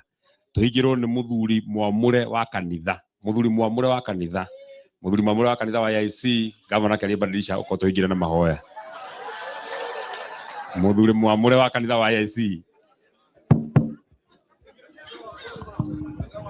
Haya, tuamini na tuombe. Mwenyezi Mungu, wewe uishie milele, wewe ambao ulitutoa manyumbani, tunakushukuru kufanyia kule Nyandarua, wale wa Kirinyaga, utatupatia nguvu ya kukutoa. Mwana ni MCA wa Gathara, tunaenda kwake Sunday, mpige makofi. Huyu anaitwa Thuo Gashino, MCA wa Kanjwiri, mpige makofi. Huyu anaitwa Rusi Githinji, MCA wa kutoka Karao, mpige makofi. Huyu anaitwa Dan Githinji, MCA wa Gatimu, mpige makofi. Huyu ndiye I started running my home garage because the workwear industry wasn't working for my buddies in the trades. We're building something better. This is Arby's cheesesteak with 100% Angus steak and melty Cooper cheese. Some say it's meat. Now, Rigathi Gachagua's DCP continues to rip big from the Mount Kenya region after Nyandarua Governor Kiaria Badilisha announced his defection from UDA to the party. His defection follows that of Murang'a Governor Irungu Kang'ata last week. And as Clement Masombo reports, the party hopes to receive more defectors in the run to the 2027 general election. A few weeks after DCP floored the ruling UDA in the Olkalau by-election, Rigathi Gachagua's DCP party continues to rip big in the Mount Kenya region, with key politicians now defecting to the newest political formation in the region. On Wednesday, it was Nyandarua Governor Kiaria Badilisha's turn at the Rigathi Gachagua's Wamunyoro home. This happened as Gachagua announced that he will add 10 more days to the initial 45 that he was to spend at his Wamunyoro residence, away from public political rallies. Hii vitisho ya jamii. Leaders lazima wapewe nafasi waamue pahali wataenda. Sasa hata ukilazimisha huyu Badilisha asimame na UDA, si ataanguka? si aliweka mtu ya UDA, si ameweka 16 billion, ameanguka hajaanguka. So William Ruto, please just give up on this mountain. Weenda pale ingine ukatafute kura. Na mimi nakukaribisha mahali ambapo unafaa. Na hapa ndio mahali umekuwa. So karibu nyumbani. Hii ni mahali ambapo you belong here. This is where you actually belong. And on behalf of the party, we are very happy to have you around. Na uliona your colleague alikuwa hapa, Governor Kangata. And I want to tell Mr. William Ruto, you can rent somebody from Mount Kenya, but you cannot buy anybody from Mount Kenya. What you are seeing is just a tip on the iceberg. The move comes barely 1 week after the governor of Murang'a, Irungu Kangata, also visited Wamunyoro and announced his defection to DCP. Analysts argue the recent defections clearly indicate the growing Gachagwa's influence in the region, which was once considered Ruto's stronghold in 2022. What I want to say, siku William Ruto alinifukuza, watu walinyamaza. He believed that we are cowards. Amesukuma hii jamii kwa ukuta. Ninataka niseme sasa, hatutakubalia yeye kuharas badilisha. Speaking during the meeting with the delegates from Nyandarua, Gachagua warned the government against intimidating governors who have denounced the ruling party UDA. Alisema ile governor yeyote ataingia DCP atawekea makesi ya uongo. Mimi najua atasubua huyu governor. What I want to ask the people of Nyandarua ni wasimame na governor wao. And we will not allow William Ruto to intimidate Kiarie Badilisha. While a few governors in the region are serving their second term, all eyes are now on Kimono Matangi of Kiambu, who has also not been in good books with some operatives within the UDA party. As to whether he will defect to DCP or not is just a matter of time. Clement Masombo, KTN. All that particular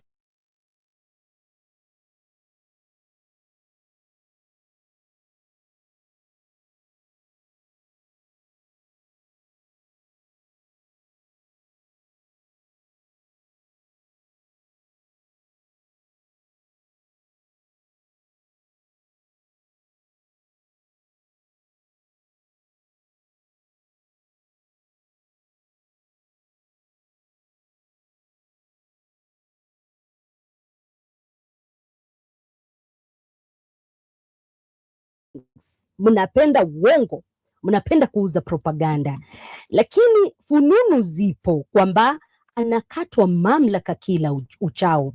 Na nikimsikiza Rigathi Gachagua aliyekuwa naibu wa rais anasema, nilimuonya kitambo hata kabla aingie kwa hii ofisi kwamba hili lingetendeka. Wabunge kutoka eneo lile la Mount Kenya East, manake saizi tuko na East, tuko na West, and like before wanasema wakitujaribu, yes, they will see us.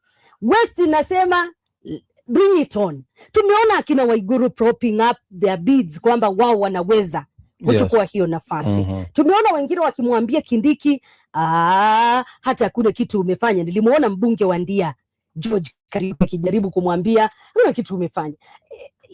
Hii inakaa kuna moshi. Palipo moshi hapakosi moto. Lakini nafikiri kwamba kwa hii story ya Kindiki tunapata mafunzo kuhusu mahusiano, ya kwamba ukiona mtu ambaye amekuwa na mahusiano yake na partner wake mwingine yamekuwa mahusiano ambayo yana msukosuko, wakaja wakawachana, we naye ukaja kwa kupendana naye, usidhani kwamba kile kilichomkuta mwenzako wa kwanza wewe hakita kukuta. but again, yes,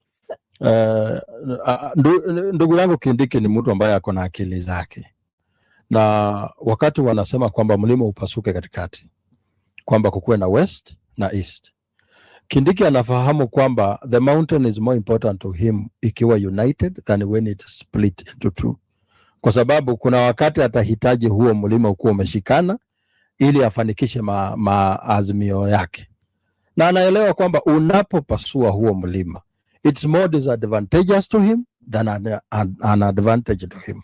There is what we call tyranny of small numbers. and probably akisplit mlima nusu, yes, na mlima West wakae peke yao, na hizi nambari za hawa walio katika mlima wa chini wanaweza kuwa kwa advantage kwa Rais William Ruto.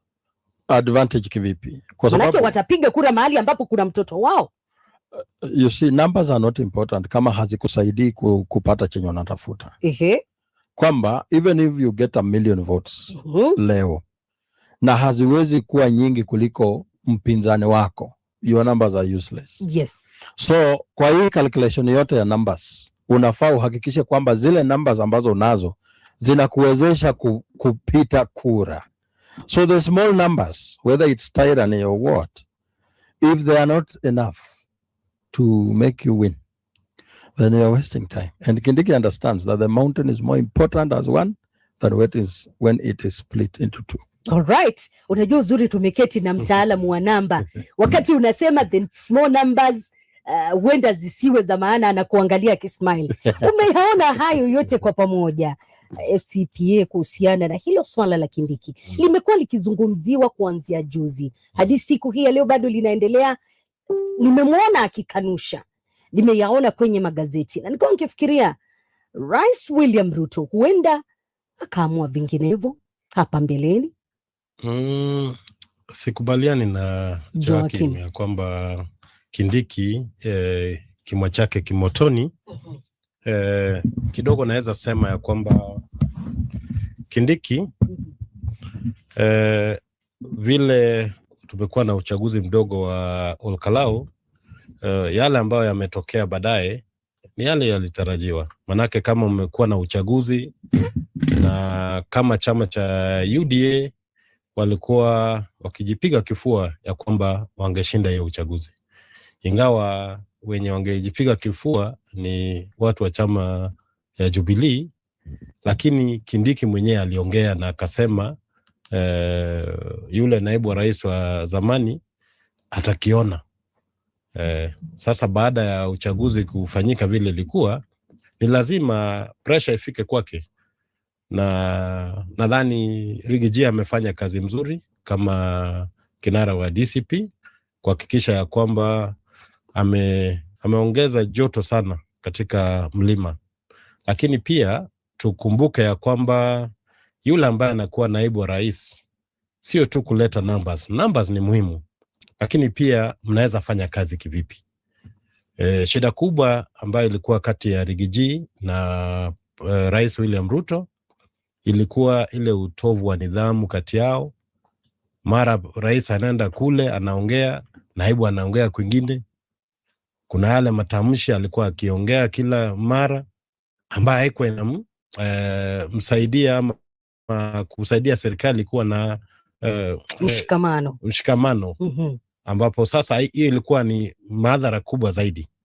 Kwa hivyo afadhali uwe na naibu rais ambaye labda hatakupa zile kura nyingi, lakini atakupa ile nafasi mzuri ya kufanya kazi, ako na uhusiano mzuri na viongozi kutoka kila pembe la nchi, na pia atakusaidia kwa kusawishi kila pembe la Kenya ikufuate. But the position is not guaranteed.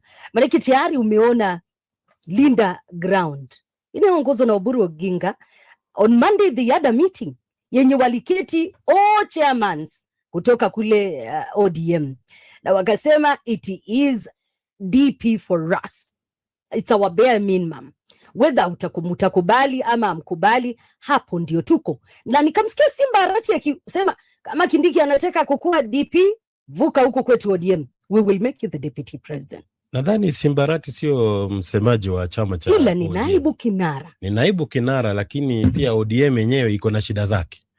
Manake tangu Sifuna na hiyo timu nyingine ihame, wameshindwa kudhibiti msimamo yao.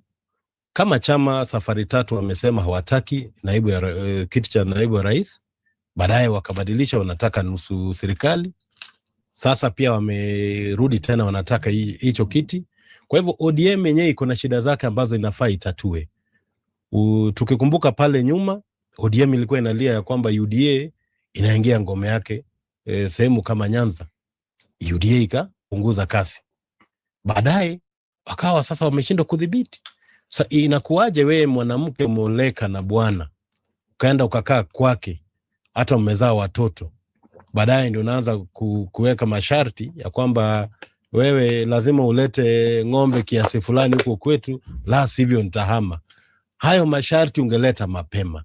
Na kinara wa ODM marehemu, na naomba Mungu azidi kulaza roho yake mahali pema peponi, mzee Raila Odinga, yeye mwenyewe alikuwa ameongea na rais na wakasikizana. Kwa hivyo kama kuna mwelekeo yote tofauti, ni ODM iende ikae chini iongee. Lakini nafikiria ya kwamba ile kivumbi ambacho imeletwa na Sifuna ndio kidogo imeleta utatanishi kule magharibi wa nchi, na sasa ODM inajaribu kutafuta mbinu ya kupunguza ile ushawishi wa Sifuna katika eneo ya Western. Kwa hivyo hiyo maneno umesema hawawezi kupata hiyo DP ama running mate.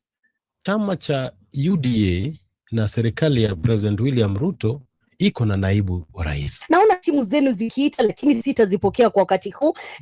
Nitazipokea baada ya saa 2. Niruhusu nimlete Joakim. Joakim, umemsikia vizuri Omolo akisema chama cha ODM akistahili kuwa kikiomba nafasi hii. Baada ya kuja mezani wakasema tunataka hii, mara hatutaki, na anasema hawana ushawishi aswa kupata hiyo nafasi. Hapo naungana na yeye na support hiyo maneno. Hao wangwana wanafaa waelewe kwamba hii Kenya is divided into 2 parts. That is the western part of it and the eastern part of it. So president anapotoka Uasin Gishu, I believe that is the western part of it. Then the deputy should at least come from the eastern part of it. So we cannot have the presidency concentrated in one area. That is one of the common sense they should be using. The other one ni kwamba wao hawana ushawishi kabisa. Wao wamekuwa sasa wale wanasemaje, mzungu anasema a drowning man will always clutch at a straw. So wao wangwana wanafaa wajue kwamba kile kilichofanya tuwape heshima zamani hawana tena. Sisi Western tunaweza kasirika tuseme wamemhujumu mtoto wetu, kura wasipate. Ya kwamba sisi katika ODM tulikuwa tunapenda mtu mmoja na Maulana amemchukua, ametangulia mbele za haki, hayuko. Hawa wengine ni masangwenya tu wa hii town, hatuwezi kuwapatia nafasi. Huwezi kuita viongozi sangwenya wewe. Koma sana. Kitu ambacho najua ni kwamba kuna Oparanya ni mtoto wa Western pia. Na anakuwa fronted na chama hicho cha ODM. Unajua mti ambao umetoa matunda mpaka umekomaa, umezeeka, huwezi kuendelea tena kusema kwamba utatarajia matunda kutoka pale. Kuna miti michanga ambayo ina matunda ambayo ni tamu. Hii ya kitambo tumeshawacha. Kuna Joho, if it is to pick someone kutoka upande mwingine wa taifa, kama tuseme Rais William Ruto ametoka eneo lile. Sasa kuna akina Joho ambao pia wanasema we are able to be running mates hapa mbele. So what's the ability of Joho? Is he not a leader? A leader of what? He is the CS mining. Yes, an appointment. Yes. In elective politics, Joho ali-exhaust his grace.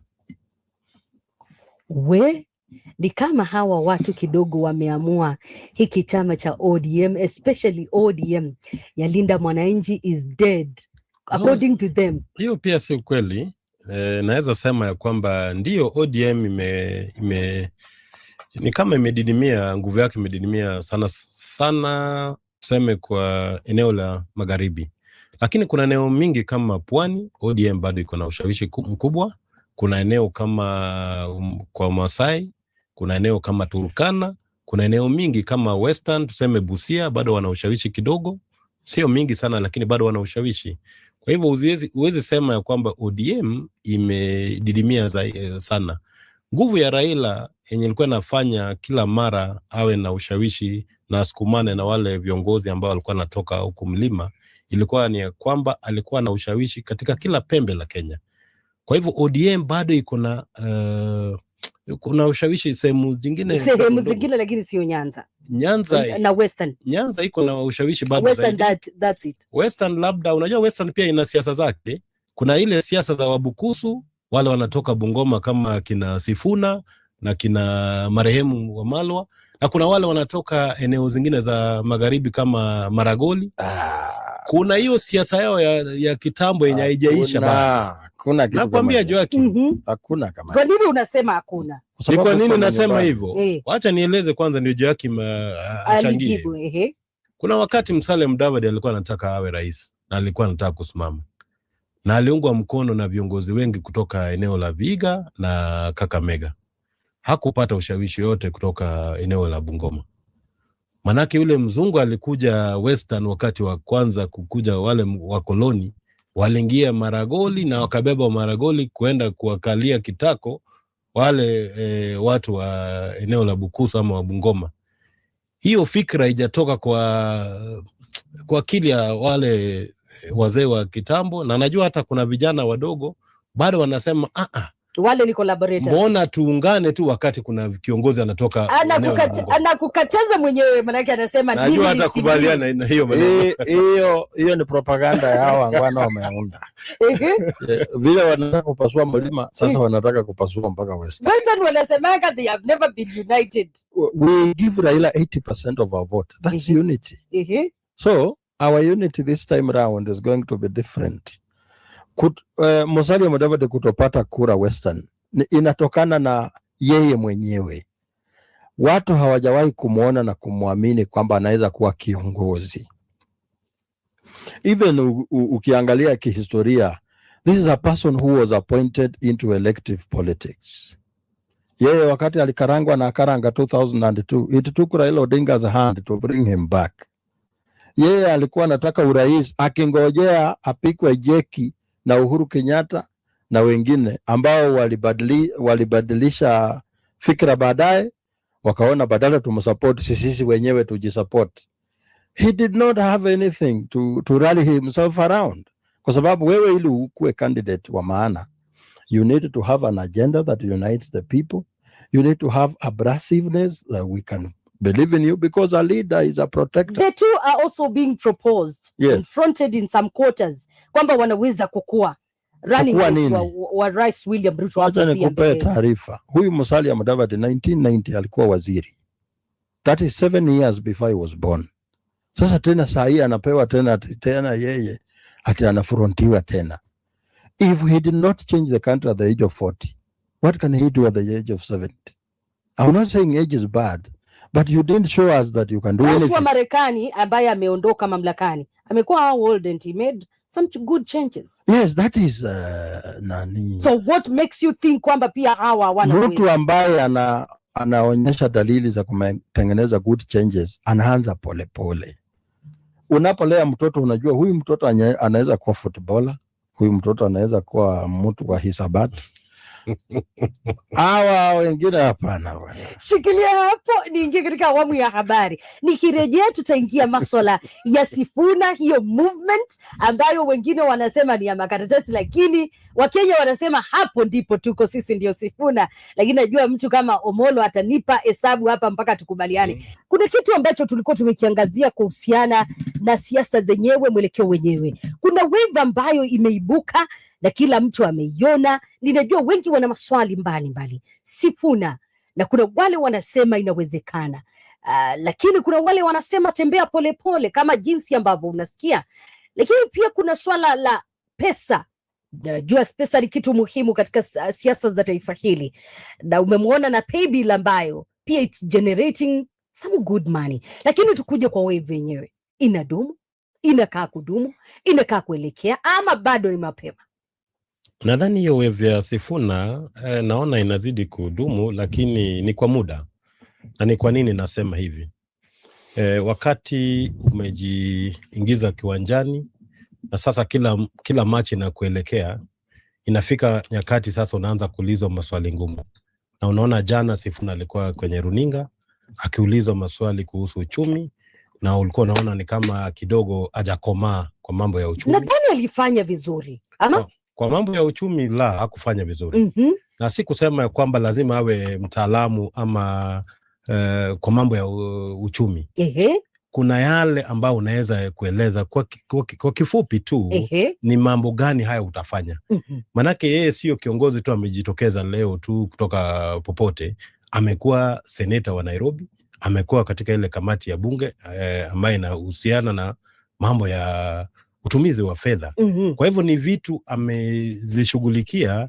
Kwa hivyo ni kiasi kwamba lazima achukue muda aelewe jinsi ya kuendesha mambo ya uchumi. Manake vile nilisikiza akiongea kwa kifupi, mambo ya uchumi ilikuwa inamchanganyisha, lakini kwa mambo ya demokrasia, mambo ya kuhakikisha ya kwamba haki za binadamu zinazingatiwa, hizo nazo alikuwa anazichangia kwa kikubwa sana.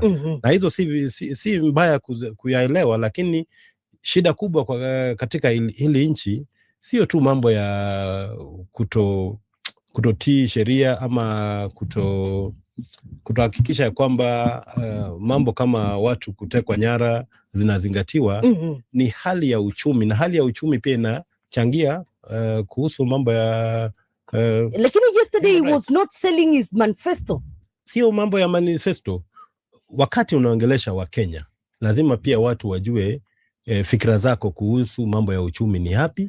Manifesto itakuja na wakati wake, lakini ile kuelewa kiasi kidogo nilikuwa naona ni kama haja komaa, na si ati ni mbaya, ako na muda ya kwenda kurekebisha hayo. Lakini cha muhimu tena ningetaka kusema ni kwamba Sifuna amekuwa kama mwanafunzi wa Raila Odinga, na kuna vitu zingine amejifunza ambazo ni nzuri, lakini kuna zingine pia ni mbaya. Raila alikuwa na ugonjwa moja inaitwa Raila phobia ama Raila mania. Kama umtaki, kama unampenda, unampenda. Na ni kwa nini naona hizo tabia ziko kwa Sifuna?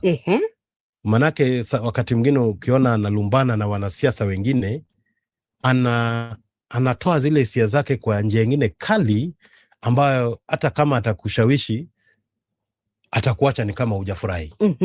Kwa hivyo kwa kiongozi sio vizuri, manake kesho utahitaji kiongozi mwingine. Hapo pale nyuma alikuwa anaongea mambo makali sana kuhusu Rigiji.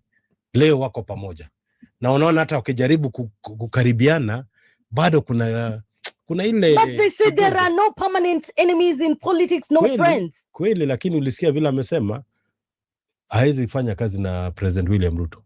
Joho alikuwa greatest critic. Lakini mbona wafanya kazi na Ruto? Na alisema hawezi fanya kazi naye.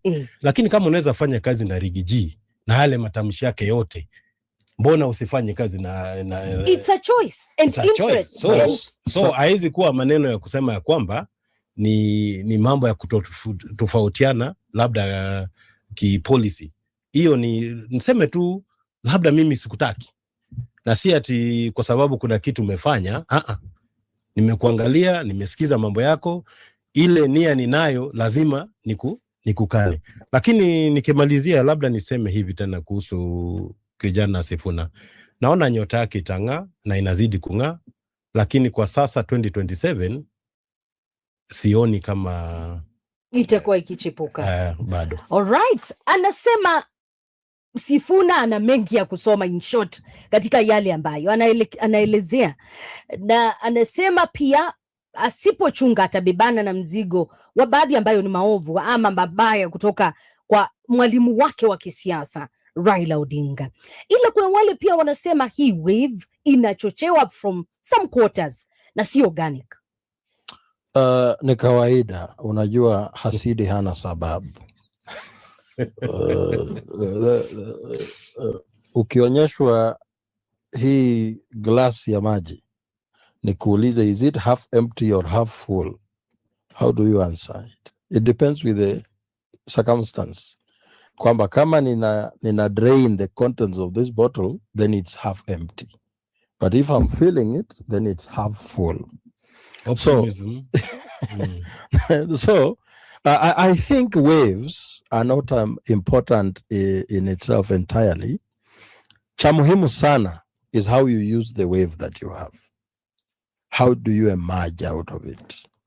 How do you build a lifelong currency from the one-time wave that you get?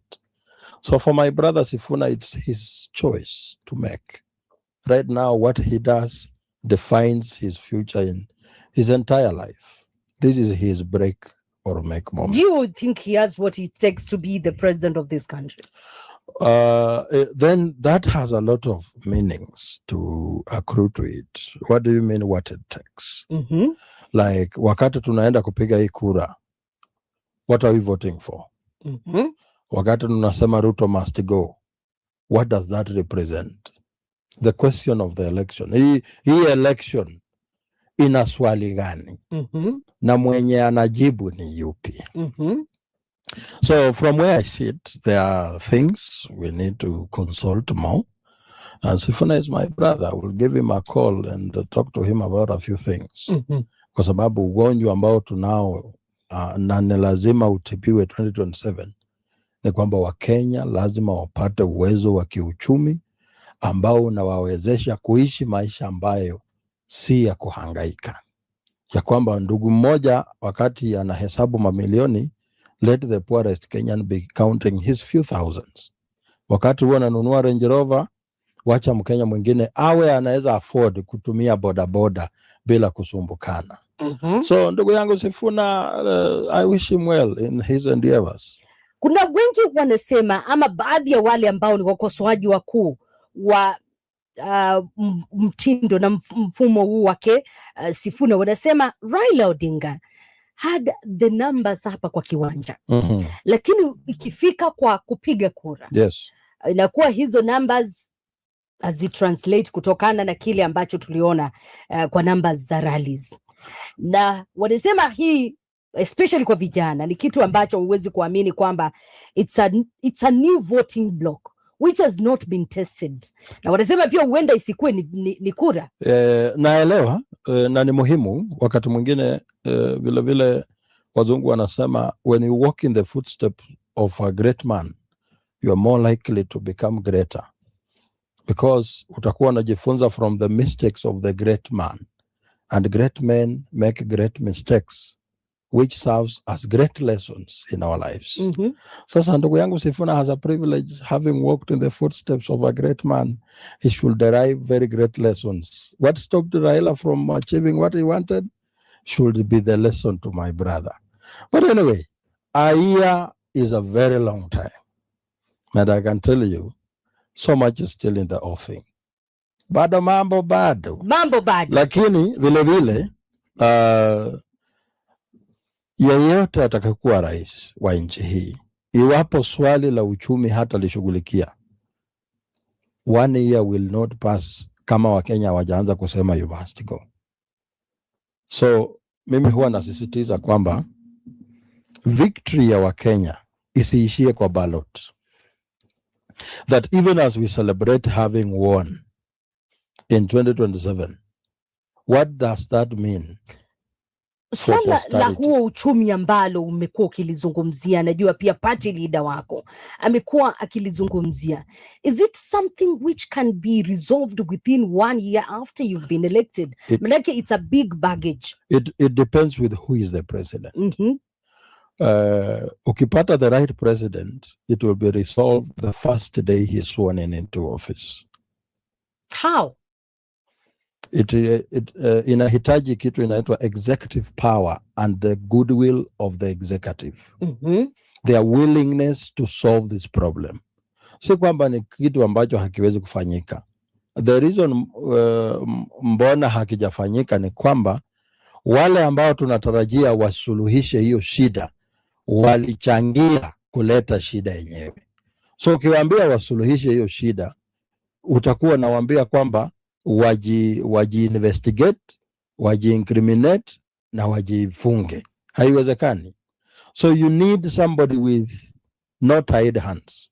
Lakini tueleze ni vipi, tuseme Sifuna amechaguliwa mwaka ujao, ama party leader wako Jimmy Wanjigi amechaguliwa mwaka ujao, siku ya kwanza, tuambie vile atafanya. Executive order number 1 my party leader will make after being sworn in is that we've suspended all debt payments pending an audit. We will only pay what is legal to us. Chenye ambacho walikopa bila kutumia sheria ya Kenya, hiyo si deni ya Wakenya. Atakuwa kwa ofisi baada ya wiki moja, atakuwa ameenda nyumbani. Sasa nani atampeleka? Wakenya. Wakenya hawa ambao unawaambia wewe siku yenye atatamka maneno kama hayo, keshoe dola itafika milioni 200. Sasa dola inafikaje milioni 200? Sasa ikishafika, wacha investor confidence. What investor confidence? Do we have investor confidence right now? Yes. Uzuri na waachia msimu. Tunayo. Now let me ask you. Let me ask you. The highest dollar reserve. You see, our question has nothing with the dollar reserve. Our question, tunataka kuestablish what is legal to us. Something that is not legal to us, we will not pay. So, for example, let me give you an example ya ile deni ambayo walichukua illegally that qualifies not to be paid. December 2025, wakati tulikuwa tunaenda kuruka mwaka, serikali ya Kenya ilienda ikakopa 28 billion. That was not approved by parliament. Lengo ya kukopa ati kufacilitate 100% transition ya grade 10 learners, kwamba mzazi hafai kulipa hata ndururu mtoto wake wa grade 10 kutransition to senior school. Wakati walikopa hiyo pesa, again parents went back to their pocket. Hiyo deni ambayo walikopa 28 billion was not approved by parliament. It is nowhere in our budget. So how is that our debt? Do you have any records zenye zinaonyesha kwamba hiyo pesa haikutumika within the systems of government? Sasa kujua hii mambo ni rahisi. Sheria yetu inasema unakopa kivipi, kwamba wewe you have to borrow anything that is going to increase the public debt, it has to be in the budget. Ya kwamba ile document ilipelekwa bunge na Mbadi inafaa kuwa ime-itemize everything, kwamba tutakopa shilingi kiasi fulani kwa lengo fulani. So if you end up borrowing outside that stipulated budget, then you've borrowed illegally. The most important thing chenye kinakulazimisha wewe kama mwananchi wa kawaida ulipe hiyo deni ni approval by parliament. Niruhusu nirudi hapa kwa FCPA. Mambo mazito hayo. Nimemsikiza Wanjigi not once, not twice, akipeana hiyo analogy ya Joaquin, jinsi ambavyo tunaweza kutoka katika deni ambalo ndio mzigo wetu mkubwa katika taifa hili la Kenya. Na wanasema rais ambaye atachukua mamlaka, endapo tunataka kubadilika kama taifa, we have to pay what is legally, or rather what is legally borrowed. Unajua kuna siasa ile watu wanaongea katika vyombo vya habari. Jimmy Wanjigi ni Mkenya na anaelewa sheria. Na kama kuna pahali anafikiria kwamba kuna sheria imekiukwa, kazi yako kubwa kama Mkenya ni kutengeneza yale stakabadhi zote zinaeleza jinsi unafikiria sheria haijafuatwa, na kuenda mahakamani na kupata idhini ama kupata order inasema hii na hii sio halali na serikali inaamrishwa na koti isilipe deni fulani.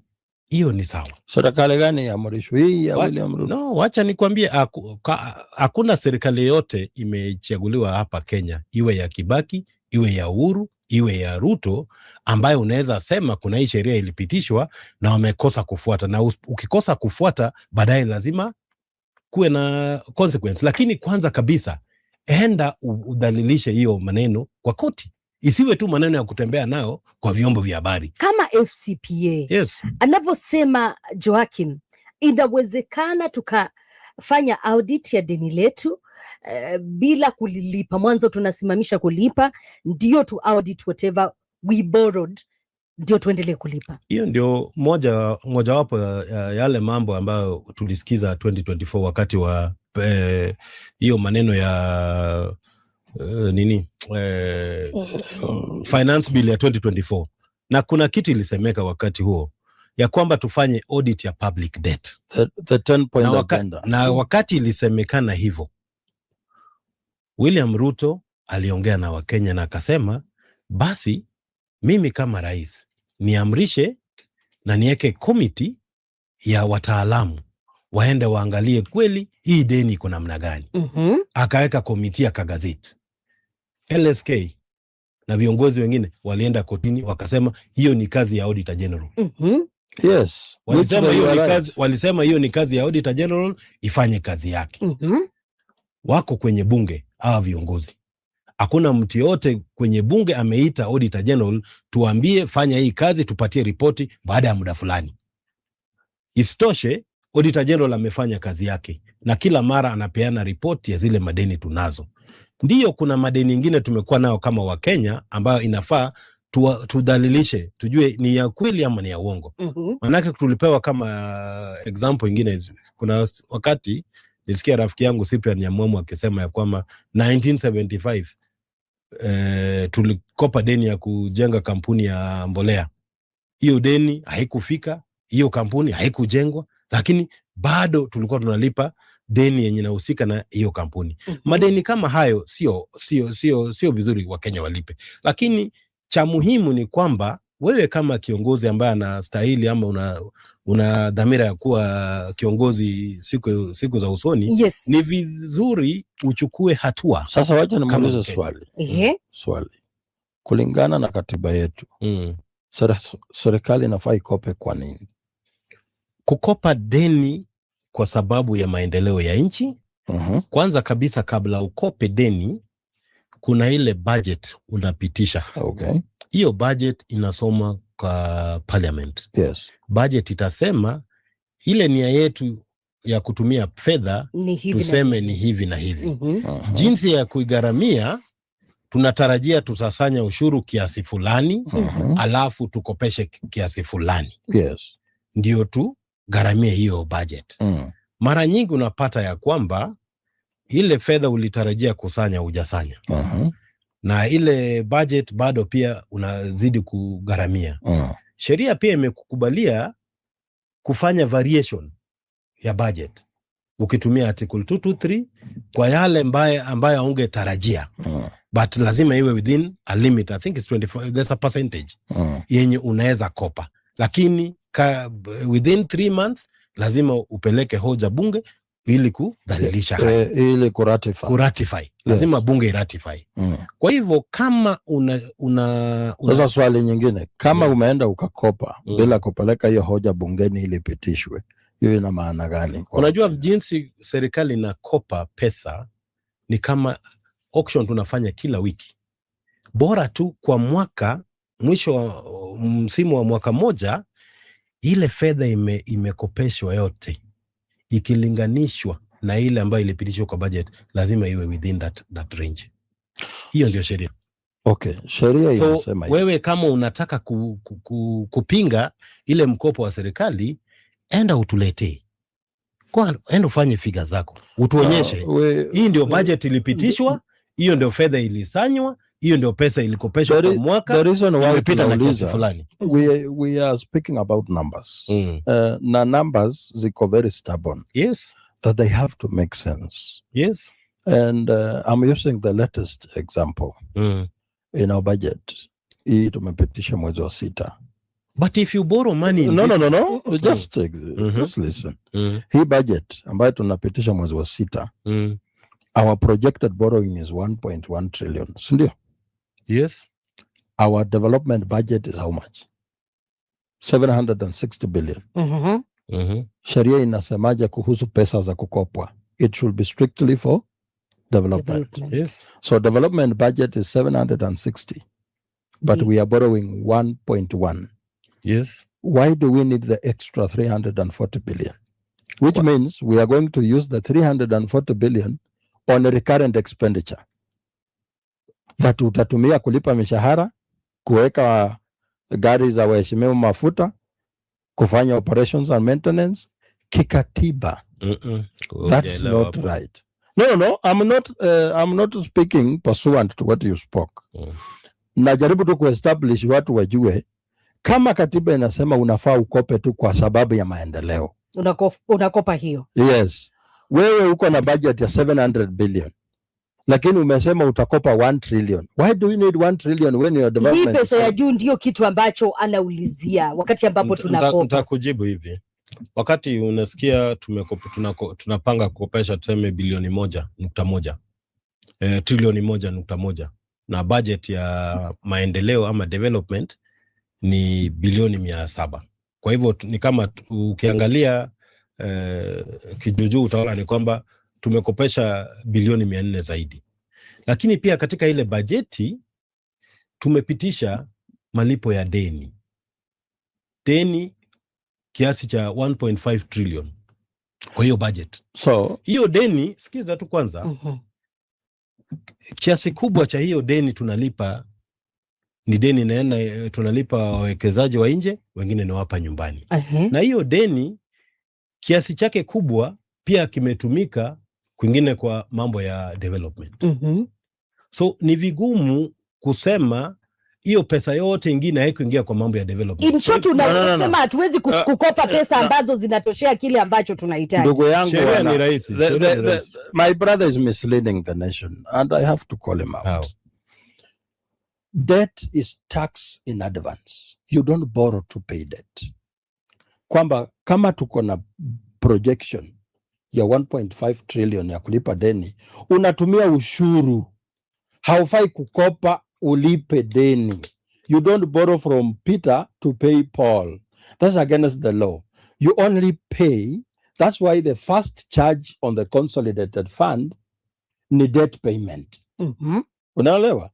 Haufai kuniambia kwamba tulikopa 300 billion to pay some loan that was maturing. That's against the law.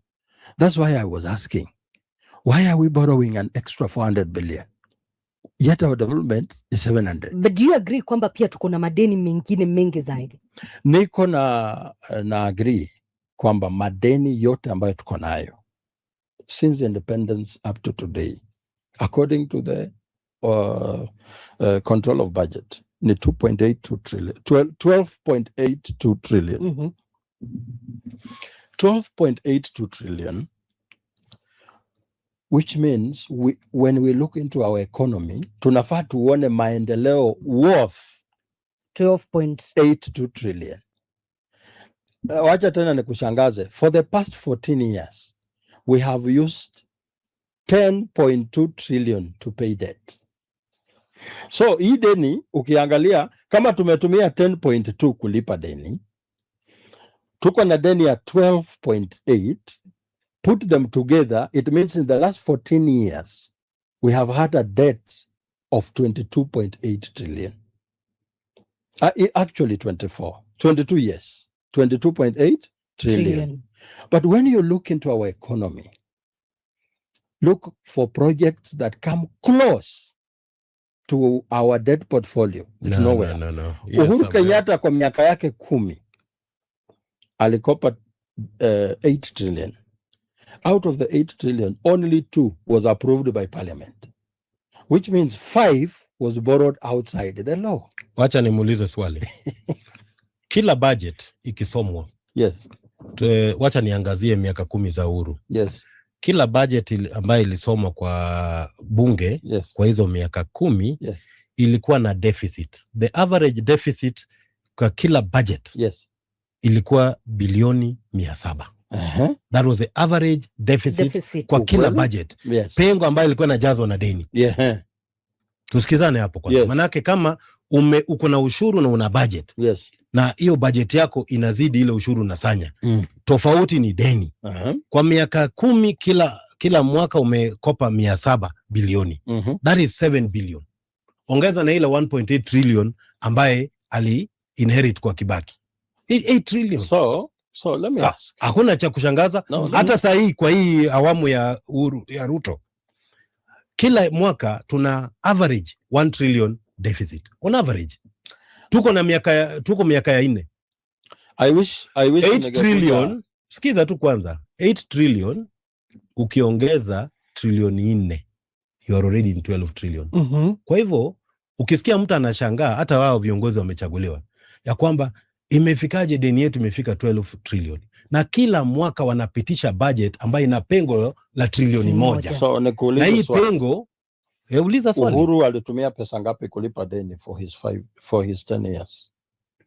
You've said he borrowed 7. He borrowed on average 7 trillion. Very nice. Yes. Plus the one that he inherited. He inherited, Uhuru was elected president when our public debt was 1.8 trillion. Okay, so yes. Let's add 1.8. Yes. Roughly 9. It's about 9 which is actually the debt he left. I understand. But how much did he use for the 10 years when he was in office? Kulipa deni. What do you mean, how much? In his 10 years in office. Alisema ametumia pesa ngapi kulipa deni? No, it's very simple to calculate. No, it's not about calculation. It's about the records that are there. Record ile ziko ndio nakwambia, ukitaka kujua ni pesa ngapi alitumia kulipa deni, chukua zile bajeti 10 za Uhuru, toa zile debt service, ile interest, utajua ni in short is 5.6 trillion. Ndizo pesa ambazo alitumia kulipa deni. So our brother inherited a debt of 1.8. Si ndio? Akakopa 7. Which is 9. But used 5.6 to pay debt. No, but that is simplistic analysis. Unajua kuna madeni unachukua leo, unaanza kulipa baada ya miaka 15. No, I agree. Kuna ile deni uko nayo, the principal imekwama na unalipa tu interest for the next even 10 years. So let's say, so where's the simplistic analysis? Let's say deni ambayo ni yote 9 trillion. Si ndio? 5 trillion is how much percent of 9 trillion? If we are to say that is interest, then how much interest? Nataka tusaidie wa Kenya ili waelewe hii maneno. Ni kama nitawaita siku ya deni. Uko kwa nyumba yako. Mshahara yako kila mwezi uko na deficit. Uko na 1,100. Lakini ile budget yenye nafaa utumie kwa miezi ni 1,120. Sema hivyo, nipane mfano. Kila mwezi unapiga budget ya 120,000. Ile mshahara unapata ni 100. So every month you have every month uko na deficit ya 20. Unakopesha hii 20. Unasikia? Mwezi ujao pia hivyo. Baada ya mwaka moja ama tuseme baada ya miezi 10 utakuwa umekopesha shilingi 1,200. Yenye umekopesha kwa hiyo muda. Pia kwa hiyo muda hii deni umekopesha iko na interest yake. Unaelewa? Kwa hivyo ile interest unakuwa ukilipa. Hiyo interest kwa miaka 10 ikiunganishwa yote labda ni 1,100. Sasa uwezi sema ya kwamba kwa vile interest yako ikiongezwa na ile pesa umekopesha yote 1,200, sasa tuanze kuangazia ya kwamba mwezi wa kwanza ulikopesha 20, ukarudisha 20, ukakopesha 20 tena. Ukarudisha tena hivyo. Sasa tusanye zile ulikuwa unalipa ukikopesha, ndio tuseme hii ndio kiasi ya pesa unayo. Swali langu ya mwisho kwa hii mada. Then you have to establish according to your argument, all the money we've paid is just interest. What I'm saying is simple. We've not paid any principal. Chenye nasema ni kitu moja simple hapa. Na nataka tuelewe. Ukichora budget ya 4 trillion kama vile William Ruto amechora. Na unasanya 3 trillion. Unaenda kukopesha trilioni 1. Hata tupige hesabu gani? Baada ya miaka 10 utakuwa umekopesha bilioni 10. In 10 years, you'll have borrowed 10 trillion. No, you are not answering my question. No, I'm getting to where you need to get. Najua kuna ile base, ile argument inaanzia. Manake kama nchi, kuna ile maximum. Ile budget imechorwa yote ni kiasi fulani. Ile ushuru imesanywa hiyo miaka yote ni kiasi fulani. Ile pengo tumekuwa nayo kwa miaka 10 ni pengo kiasi fulani. Na ndio nakwambia, hata urudi. Just joined YouTube shopping. Now, how do I cash in? No tags, no bags. It begins with a simple. It is. Wacha ni introduce our guests in studio. Continue writing your messages, guys. Nitazisoma zinavyokuja. Shukran. Tafadhali, tuache matusi tafadhali, guys. Yeah, exactly. Professor, how are you doing? Acha niwashe microphone yako. Pole. Mimi ndio sleep. No, pole. Tunajua sio kutaka kwako, but unakaribishwa. Asante sana. Thank you. Yes. Yeah. It's a pleasure to have you. Actually, we were just telling our producer that it's been a while since you were last year. I don't know what happened. Is it the coffee that we gave you that made you not want to come back or what? No, you didn't call me. You are the one who makes me come. Oh, okay. So it's you. Yes. So, listeners, we have Professor Gitile Naituli. He is former NCSE commissioner and he's a fellow at the Kenya National Academy of Science. Professor, nimekuwa nikiona ukiandika articles mzuri sana huko kwa magazeti. Hata sisi tuandikie 2-3. Let us get your insights. But welcome to the show. You just found us talking about what happened over the weekend. Yes. The crowds that were in Busia, those ones that were in Bungoma, the Mimi Ndio Sifuna movement, Linda Mwananchi, and so on and so forth. What are your thoughts? Well, the country is yearning for a real Linda. What has been happening for the last 60-something years is we have been having Lindas who extract from us. Okay. Like the Muzungu did. Yes. We got a small break during the Kibaki administration. Okay. Kibaki was actually, you can argue, the first Kenyan president. Then after that, we went back to the Muzungu extraction. Now people look at Sifuna and they see somebody without a negative history. Yes. Who is not a legacy politician. Right. Who doesn't have a history of corruption, who may very well turn out to be another Kenyan president. That is what is attracting them. Number two, he has been extremely consistent. Yes. That has been lacking also in Kenyan leaders. They are not consistent. After Gen Z and demonstrations. In 2024, him and Bob Wino, they are the only legislature who did not run away under the tunnel. Yes. They came out and met the people. And trying to persuade the police to stop shooting the children. True. And then when Raila crossed over, Sifuna was consistent that I will not follow you. I can't betray the children. Now that's a consistent Linda. True. True. As a former commissioner, what do you make of the remarks that were made by the cabinet secretary of health, that is Honorable Aden Duale? I absolutely cannot understand why the Kenyans are not in the streets demanding that I resign. Okay. And get out of government. But economic goes in us. You cannot label an entire community. It's called vilification and is illegal under the National Cohesion and Integration Act. We cannot have a cabinet secretary with that kind of thinking. It's dangerous. This is how genocide is created. Yes. You categorize people. You characterize them. Yes. You call them hyenas or you call them cockroaches. Madoa. That is the genocide language. And I can tell you, in my opinion, I think this Nduale guy is probably speaking for his president. Okay. I think all of them should be resigning because we don't want problems here. You see, what they need to understand is any community in this country, yes, however small it may be, if it designs that we have any problem being a Kenyan, we will our problem in the hand to control them. Yes. And the weak people, weak leaders are the ones who create the trouble for everyone else. He said that he will not appear before the commission until the commission also summons former Deputy President Rigathi Gachagua. And of course, with City, City actually said this, and I'm paraphrasing, that kila mtu abebe mzigo yake.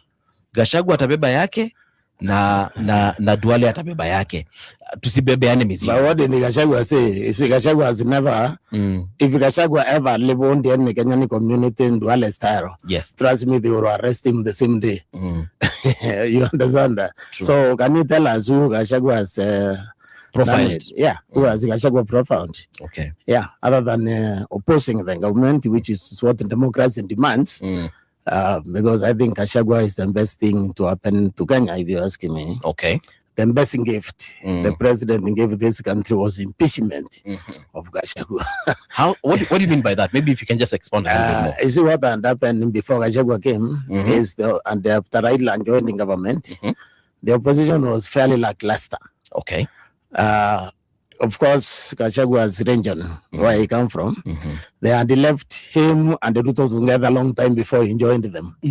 But upon the impeachment now, he was able now to offer leadership. Okay. At least to the Mount Kenya region. All right. Yeah. So are we saying, because we've been hearing lately conversations about Mount Kenya East, now Mount Kenya West, is the mountain divided? you can't divide the mountain, even just Sanjoku. You see, there are things politically. Yes. You can divide the people if they are together ideologically. Okay. And therefore politically. All right. The Mount Kenya East and the West is not together ideologically or politically. It's together socio-culturally. Not socio-culturally means it's one house. Yeah, we share the same cultures and we are intermarried. We live together, which is very extensive. You know, Kachagua's mother is from Meru. Okay. So where will you put the line? Even Galonzo's father is also a Meru. So if you follow there, the integration is extremely deep. It's over 50%. You can divide those. Those are not people you can divide. Yeah. You can wish it, but it can't happen. So you're saying that even when people have different political interests, they can't be divided? No, political interests, they can. But when they are a family, then they can be divided. Socio-cultural means that you eat together, you live together. Politically means you are thinking on ideological lines. When you get a better ideology, you can divide. Okay. Yes. But if it's socio-cultural integration, then it's very difficult to divide. So is the mountain divided then politically? No, it's not. Because you see, when we talk about the Mount Kenya, it's mainly we mean Meru and Kikuyus. Because the others are very small. Merus and Embus. Embus are around 300-something thousand. Okay. Taraka is 220,000. So Meru is 1.9. So when we talk really of Mount Kenya East, we simply mean Meru. Now, is Meru different from the Kikuyus? I have to pause, if you don't mind. 300 and 200 are not insignificant. No, and this is insignificant. I'm just saying that, for example, if you now go to Embu or the Rakanithi, yes, half of the population will be Meru. If you come to Meru, half the Embus are deeply integrated in Meru. Yes. You understand that? Yes. So this is from Meru County. Yeah. Okay. Yeah, Meru County itself, because there are 3 counties here. Any of them contains a significant population of the other one. Okay. So when we say Embus are 360, you can put 100,000 Merus inside there, and vice versa. When we say Merus are 1.9, you can find a significant population of them there, but it is also the same with the Kikuyu. There are some places you can go in Meru, and when you call a meeting, half of the people attending will be Kikuyus. Now, these Kikuyus, I think, came to Meru probably in 1940s or something. So they are basically there. Yeah. No, they are Merus. But when they speak, of course, you can know the difference with the tongue. Okay. So the integration, what I'm saying, is extensive. It's like the Suba and the Luos. You have problem identifying where the Suba actually is and where the Luos are. It's the same thing there in that mountain. Yeah. No, you're right. But in fact, the Suba, until they speak their dialect, which is purely Bantu, you would not know. But where the problem arises, and where you're right, is the Luos who border Luyas. There are entire communities of Luyas who have been absorbed into Luo land. Yeah. And if you ask them, they'll tell you, we are actually not Luos. We are. But they speak both languages. And the same happens where the Luos move into Luya land and they are assimilated. And when you ask them, they'll tell you, actually, no, we are actually not originally Luyas. We are. So the point you make is valid. Yeah. Yes. So now, next question. So are these people aligned to Gachagua or are they aligned to Professor Kindiki? Gachagua has very clearly taken the leadership of the mountain. He said Mount Kenya region does not like kingpins. He never had a kingpin. This time, it appears to me it has one in Gachagua. Okay. They don't see Kindiki, these people of the mountain. Because when they look at the Kindiki, they see Ruto. And they are not interested with Ruto. So Kindiki disappears in there. Okay. He's swallowed in that particular... Professor, I'd like you to explain this to me. The term kingpin with reference to Kenyan politics, how do we identify a kingpin? How do we know this person is a kingpin? Well, the followership. You see, leadership is actually about followership. For a long time, I think Kenya had only one leader. That is Raila Odinga. Because people followed him like the way they followed Jesus. without wanting anything in return. Yes. If Uhuru, when he was president, asked Kiguyos to come to Uhuru Park, they would ask 2 questions. Who's going to pay for the transport? Okay. What will we do when we arrive there? Na kuna lunch. Yeah, but if Raila said he want 1 million people in Uhuru Park, at 9 o'clock, by 3 a.m. they will have arrived. Okay. You understand? And they're not asking anything in return. No, that is followership. It's called followership. That's what the leadership is. Gachagua has established that one now. If Gachagua right now says right now has people Uhuru Park, yes, they will be there bila maswali. It's completely different psychology. Yeah, someone would say the same then about Sifuna. Yeah, exactly. Yeah, Sifuna now has also established leadership. Follow because now he has followership. Okay. Now you can define him as a leader. You see, Uhuru and the supporters, Raila and the followers. Gachagua now is having followers. Sifuna is having followers. This is the major difference. Yeah. So that one you can actually define kingship, because I don't think anybody is going to be elected to any position in the Mount Kenya region. Without aligning it to yes. Would we say, therefore, given that definition, that someone like Kenneth Matiba was a leader? No, he never really reached there. Okay. You see, people usually align it to a leader when they have a problem. So during Matiba, you can say there was more problem, but it was not as pressing as the current problem. The problem is huge to the people. They have children at home. There is no medicine in any of the dispensaries you go to. Wait, so our problem is what exactly? Our problem is economic. Okay. This problem is mainly economic. It's also a problem where people can't see national direction. You see, you don't see the country where it is going. You can't predict it. So you can't even invest in business, because you have no idea what the tax regime will be tomorrow. You have no idea what they will do next. So during Moi, somehow the economy was functional, even though there was political oppression. Right now, you can't say there is political oppression that much. Yeah. But the economic is really biting. I mean, when I was coming here, you see drops of people on foot. Yes. Because they can't afford the matatu. Okay. Because you see, you are going to be paying 400 shillings. This 400 shillings is your mirror for that in day. If you remove 100 and go in the matatu, you are left with 300. So you have to postpone eating that day, so that now they are working in the sense of doing that. Yeah. You said, say I could have political oppression, but someone would argue that perhaps what we are seeing in terms of the goonism, we're seeing in terms of forced disappearances, people dying in police cells and so on, that perhaps can be described as political oppression. It's not at the level of the Muira. Oh, it was bad. It was very bad. You don't know anything. It was so bad. This one at least is manageable. Political oppression is. Prof, we need to tell my colleague here. In the Moi era, this conversation we're having was not possible. And if you're having it, people would probably walk in here and arrest you and take you out. And you go. Live on air. Yes. Okay. Clearly, I was alive, but I wasn't politically aware.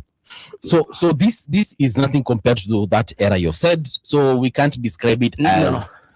You see, under Moi there was a government. Right now there isn't actual there's gangsters. They see these people, the way they making decisions is not easy to understand.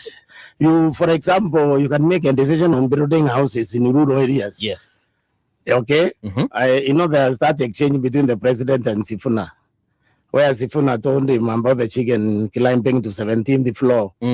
Now, what Sifuna was saying is simple. Was it a chicken or a cow? No, a chicken. He used a chicken. Okay. Now, you see, the president said that if you're opposite, you are a fool. But look at it this way. In the rural areas, you have a house, your little house, which is, let's even put it at 15 by 100. In that 15 by 100, you can have your 2 chicken, you can have 1 goat. In other ones, the 15 by 100 becomes actually a factory. Okay. Okay? Yes. An apartment is a consumption item. You can invest in nothing, and you have to maintain it like a car, an apartment. Now, why would you do that when you have all these slums in Madare, Mogoro, Kwanjenga? Why will you be building? You will be upgrading the slums, not building houses in the bush. Like I've seen them in Isiolo. Nobody can reach where those houses are. You have seen the ones in Ngong. Who is willing to live with his home and go there and live in those houses? There are some. So this is what we are saying, that the government makes a decision without consulting the people who are supposed to use that facility. The same thing with the markets.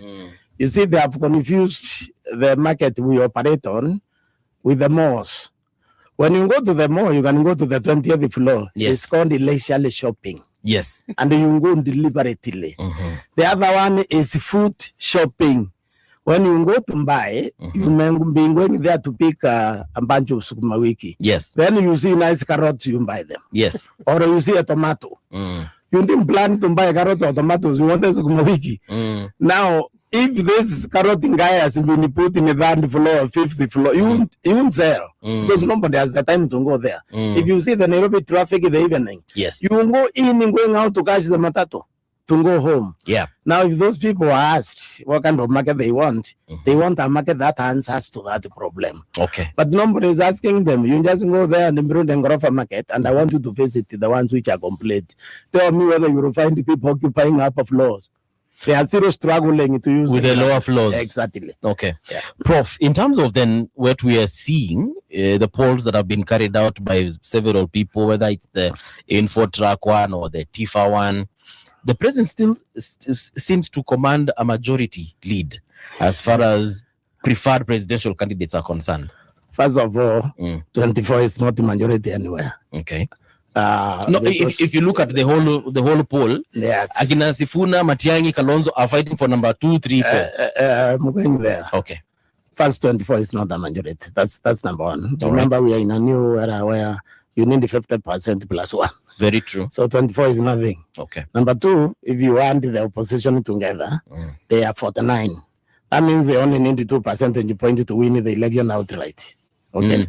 But also you have to know that most polls are actually on the, or what do you say? Or someone has commissioned it. Someone has commissioned the polls. Because when I look at the way we vote, and the geography of how we do voting, I don't see Ruto. I can't find where Ruto votes. Okay. You see, if you are, for example, employed, like you are, and you are paying housing, which neither you nor any of your relative live in those houses, is going to get them. If you vote for Ruto, you will be voting against yourself because you are a rational being. Okay. And as a rational being, you do what maximizes return to you and it minimizes punishment. So the Kenyans who are employed are about 3.4 million. Okay. With the capacity to influence another 2 people. He has lost that constituency. He has lost the constituency of Gen Zs. Because he grew into them. Okay? Now, businesses have been running away from this country if you have been keeping abreast. Yes, I know of one or two companies of doing business. Your team is waiting. Your vintage internet is still. Now, that means unemployment. There is no light at the end of the tunnel. Yes. Because it is private sector that creates employment, not necessarily the public. I don't see where William Ruto's votes are actually. What if Ruto, because everyone seems to think that the opposition will come together, they will. Then they will choose, whether it is Funa, Kalonzo, Matiang'i, whoever they decide. What if something different happens? What if Ruto and Matiang'i and even say Kalonzo come together and form the next government? Wouldn't he have the majority vote at that point? I don't see these fellows cruising about William Ruto, any of them. It will be very difficult. Any of them, but not an impossibility. No, it's not. Okay. You see, the one beauty thing about Kenya is that we are really not enemies. Okay, we are opponents, political opponents. So the enemy has not come in. So anything can happen. They can get together and so on. But if any of them goes to Ruto, they crash politically. Their followership just will evaporate overnight. Yeah. That's what is likely to happen. Okay. You see, the narrative that one hears now is one that, in my mind, has been purposed to delegitimize the Ruto government. And it is successful. Because when you hear people saying Ruto must go on one term, and you hear the chants literally everywhere that you hear of rallies, then one could argue it is successful. Yeah. What I can't see, I honestly cannot see, is how the opposition will suddenly become one unit. And what is this glue that will bring them together? The public pressure. You see, this movement you see Sifuna is building. People are sending the message to the opposition. Yes. That if you don't get together, we will just select one of you and follow that one. And they know you. Just like how many people ran in your like allow. Yeah. There was 9 or 19 candidates. There were many. But people just concentrated on one. Yeah. And that the one they give the vote. So what's been damaged if the opposition doesn't have one candidate is the planning. Because the planning is what Raila was lacking. That's why he never became president. So you need to have a strategy on how to guarantee the vote, how to deliver victory. Okay. Because Raila won many times, but he never really delivered it because he didn't know how to do it. That is what may be compromised if they are not together. But being together, these fellows will be forced by the public because the public wants significant change. The public is not actually even looking for Ruto replacement. They want the fundamental change because you see William Ruto was that change as a candidate. Yes. But he abandoned them. Okay. And they continued being something else. So people now are looking for that change. Prof, unfortunately we have to stop here because we are eating into the other guest time. Yes. Lakini sasa si ile siku mtuongea na producer hapa akupatie day 2. Mwambie utakuja mapema. Oh yeah, to do is call me even in the morning because I basically overslept. Yes. Sawa. But thank you very much for those 20 minutes we've had together. And perhaps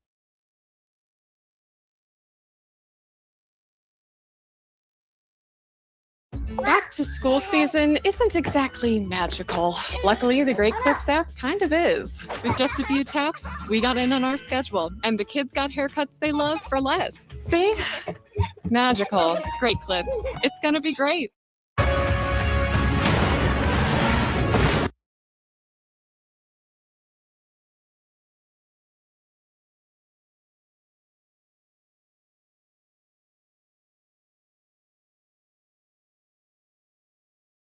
Most leading experienced political analysts in the country called Kenya all agree on one thing, that President Ruto's options going to the next general elections are very few. In fact, the options now have been reduced to only 4. He only has 4 options, and none of them are going to be comfortable. Welcome to this show, where I'm going to break down for you all those 4 options, starting with the least viable and finishing with the most viable. And don't forget, I've already said, even the most viable is going to be extremely uncomfortable for the president. Option number 1 would be to go ahead with his plans. Actually the plans right from the beginning of this administration, of rigging the next elections, just like what happened in 2022, and force himself back into power. That is the least viable option, believe it or not, and that is option number 1. Let's quickly look at that and discover why it is the least viable option right now. Actually, the biggest problem with it is that there is too much which has happened between the year 2022 and now, the year 2026. Too much. Mostly, the learning curve for Kenyans has been very steep. Kenyans on the ground have learned a lot. Kenyans on the ground have discovered too much. I believe we all know that one of the keys to a successful dictatorship is controlling the information, ensuring at all times that the people are very misinformed or they do not have any information. And this is why in the old communist countries, and even today in countries like China, the media is very tightly controlled. Indeed, in China, Even social media is controlled. Okay? There is a good reason for that. Let me give you a quick example of why it is so important to control information. For instance, you would not know how popular or unpopular a leader is. And therefore, chances are very high. You will think to yourself, it is only me who does not like this leader. It seems that everybody else likes this leader. Therefore, I must be misguided. I must be thinking wrongly. I think you get the drift. Now, in 2022, Kenyans did not know exactly how elections are rigged. In fact, there was a sizable amount of the population who still believed that elections were not rigged. How do you rig an election in Kenya? Because this is the Kenyan in 2022 reasoning. Because there is the KIMS kit. It's all electronic. And then the results are transmitted. It must be impossible to rig an election. Fast forward to 2026. The All-Kalau by-elections was a real eye-opener. But even before that, we had an expose of how the 2007 election was stolen from Raila Odinga. That was yet another eye-opener. And remember, all this information is being transmitted countrywide at lightning speed via the internet. In fact, the internet is the only logical, plausible explanation, of this sudden wave that has landed in the country called Sifuna, a Cinderella presidential candidate who came from nowhere. Information and opinions being transmitted at lightning speed countrywide. That is what birthed the internet president to be called Edwin Sifuna. Back to All-Kalau. All-Kalau taught all Kenyans what to do to stop your votes being stolen. And now that information is all over the country, in every constituency in the country. Something else, in 2022, the Gen Z revolution had not yet happened. Okay? Now, from those points, you can already see rigging an election will be quite impossible. Now, having said that, let us also agree this does not rule out this regime trying to do exactly that, because this regime has really lost touch with reality. And if they do, of course, Kenyans are not going to accept the results of that election. Option number 2, open to Ruto. Navan, the #1 rated business travel platform, lets your team book work travel in one place. Flights, hotels, cars, while staying within budget and earning professional rewards. Right now, they could be giving you $500 in Navan rewards for onboarding your company. Finance teams love it. Is to postpone the general elections. Now, the main way that can be done is to create a situation where it is impossible to hold general elections, create chaos in the country. Now, let us be very truthful. There is a possibility that that would have worked if Kenyans had not already started talking about it. Because I'm sure you've seen on social media, and even in some mainstream media, people discussing the possibility of a state of emergency being declared in the country, thus postponing the 2027 general elections.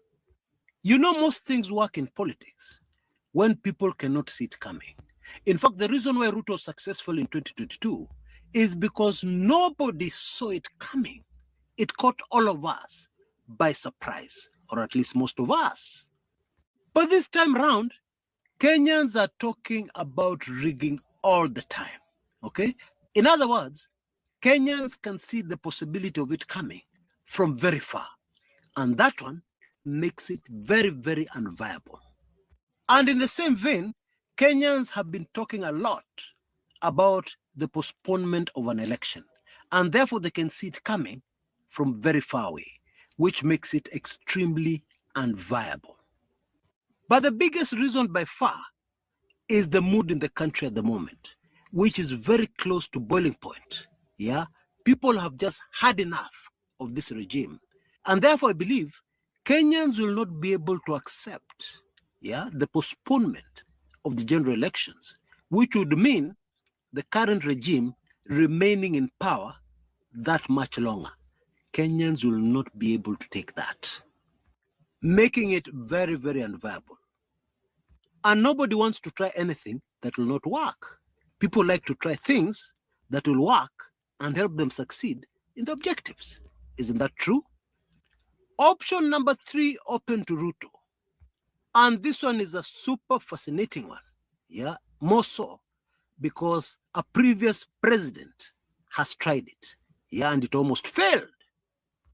Now, in case you didn't know, in 2002, former President Daniel Toroitich arap Moi went into those elections knowing very well from the intelligence community that there was a very high possibility, yeah, almost certain, that KANU were going to lose those elections. And so he took some precautions. Yeah, he sent out his people to negotiate with the incoming regime. Now, you can be sure an experienced politician like Moi would not have gone into any negotiations without leverage. So what was Moi's leverage?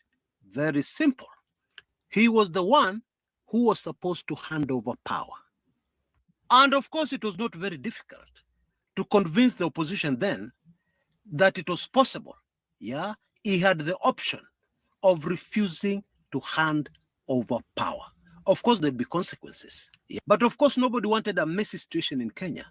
And therefore, that was very strong leverage. And so Moi handed over power and took a chopper to his Kabarak farm and settled down to a life he had never known, away from the public. But it did not take very long for things to start going wrong for Moi. The first thing that happened is that his people noticed that he was being tailed by the intelligence community and he was also being closely monitored. And of course, that was not in the deal that was made. And therefore, nobody was breaking a deal yet. But Moi was very upset about it. Yeah, and he made sure that the information got out to the media. But he quickly found out that there was very little sympathy coming from the public towards him. Kenyans still hated Moi for his long dictatorial presidency. And then things really went wrong, okay? A group of politicians in parliament, allied to Mwai Kibaki, and also some in Raila Odinga's ODM party, got together and they decided this is too much. We must make an example of Moi. Moi must end up behind bars. And therefore they kicked off a motion in parliament to prosecute Moi for the crimes he committed while he was president. And of course, that was a deal breaker. However, the people who were behind it were not on the negotiation table when Moi was negotiating his exit. Many of them were not even aware that such negotiations had taken place. Whoa. What's that? I just built a budgeting app in Base 44. Guys, Nina just built an app. Impossible. Nina can't code. Interesting. Can it generate reports? It can now. Nice. So you're saying we can all build apps now? Yeah. I'm on lunch. I gotta make a call. I'll be right in my back. office. Just built an inventory tracker. Protein calculator. Book sharing app. A workflow manager that Tracks who still owes for the group lunch. Trash duty scheduling. Since no one seems to care. Just built a I just performance created a goal tracking system. We built the same thing, didn't we? Yep. Can this thing manage content? Is the SOC compliant? I want to animate this graph. Create a party planner. Profesor de Español. An inter-office dating app. For dogs. For office dogs. You know what I mean? And then something very dramatic happened, yeah, that Kenyans to this day have not been able to explain, with an exception to those who have been following me for a long time, because I've already revealed the reason why this very strange, bizarre thing happened, okay? What is this that happened? Raila Amolo Odinga saved Moi. Huh? Now, Raila had a lot of reasons to go after Moi. Moi had detained him several times.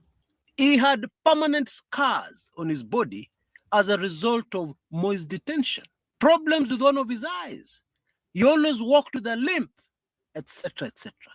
That is why it was baffling that actually Raila came to the defense of Moi, and that bill in parliament died because of the influence of one Raila Amolo Odinga. Now I'm very pressed for time, so I'll tell you the reason in the comments area below. Okay. And so Moi survived, but only by the skin of his teeth. Fast forward to the present. That is one of the options on the table for this regime going into the 2027 general elections. Option number 4, and this is the most controversial, but in my opinion, the most viable by far. And that is to remain one step ahead and for this regime to resign and leave power before the year 2027. There is, of course, a very huge difference between leaving power when you're still controlling the country is in your hands, and the situation whereby you've already lost an election and now you're negotiating about your future and the future of members of that regime whom the new government may want to prosecute. The first option is, of course, much more comfortable. You can choose your time, you can choose your place, you can choose the way to do it, you can do so many things, you're so flexible.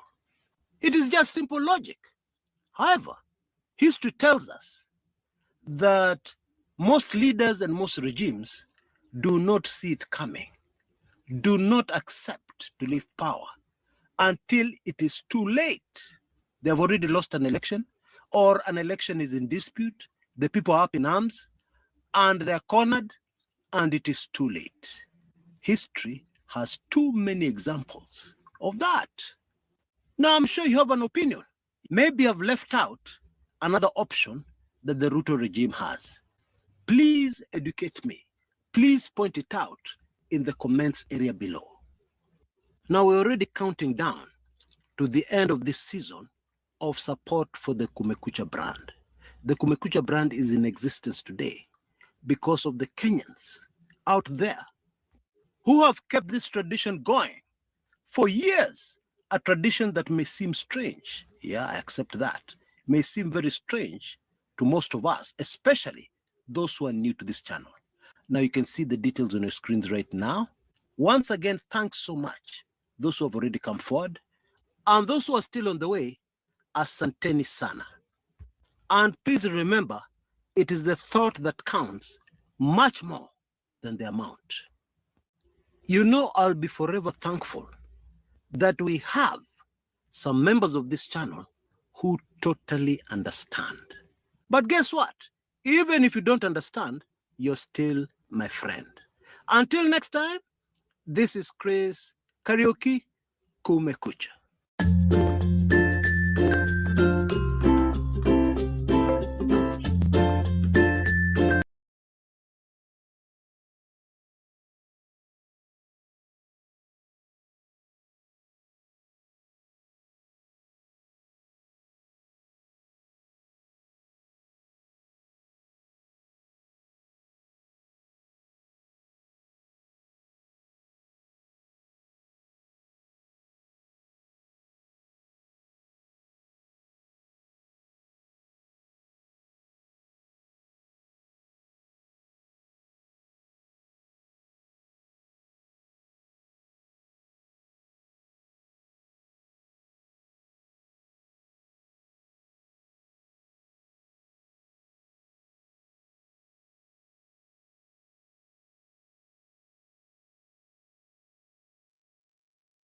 So, thank you for those people who have participated for the show today.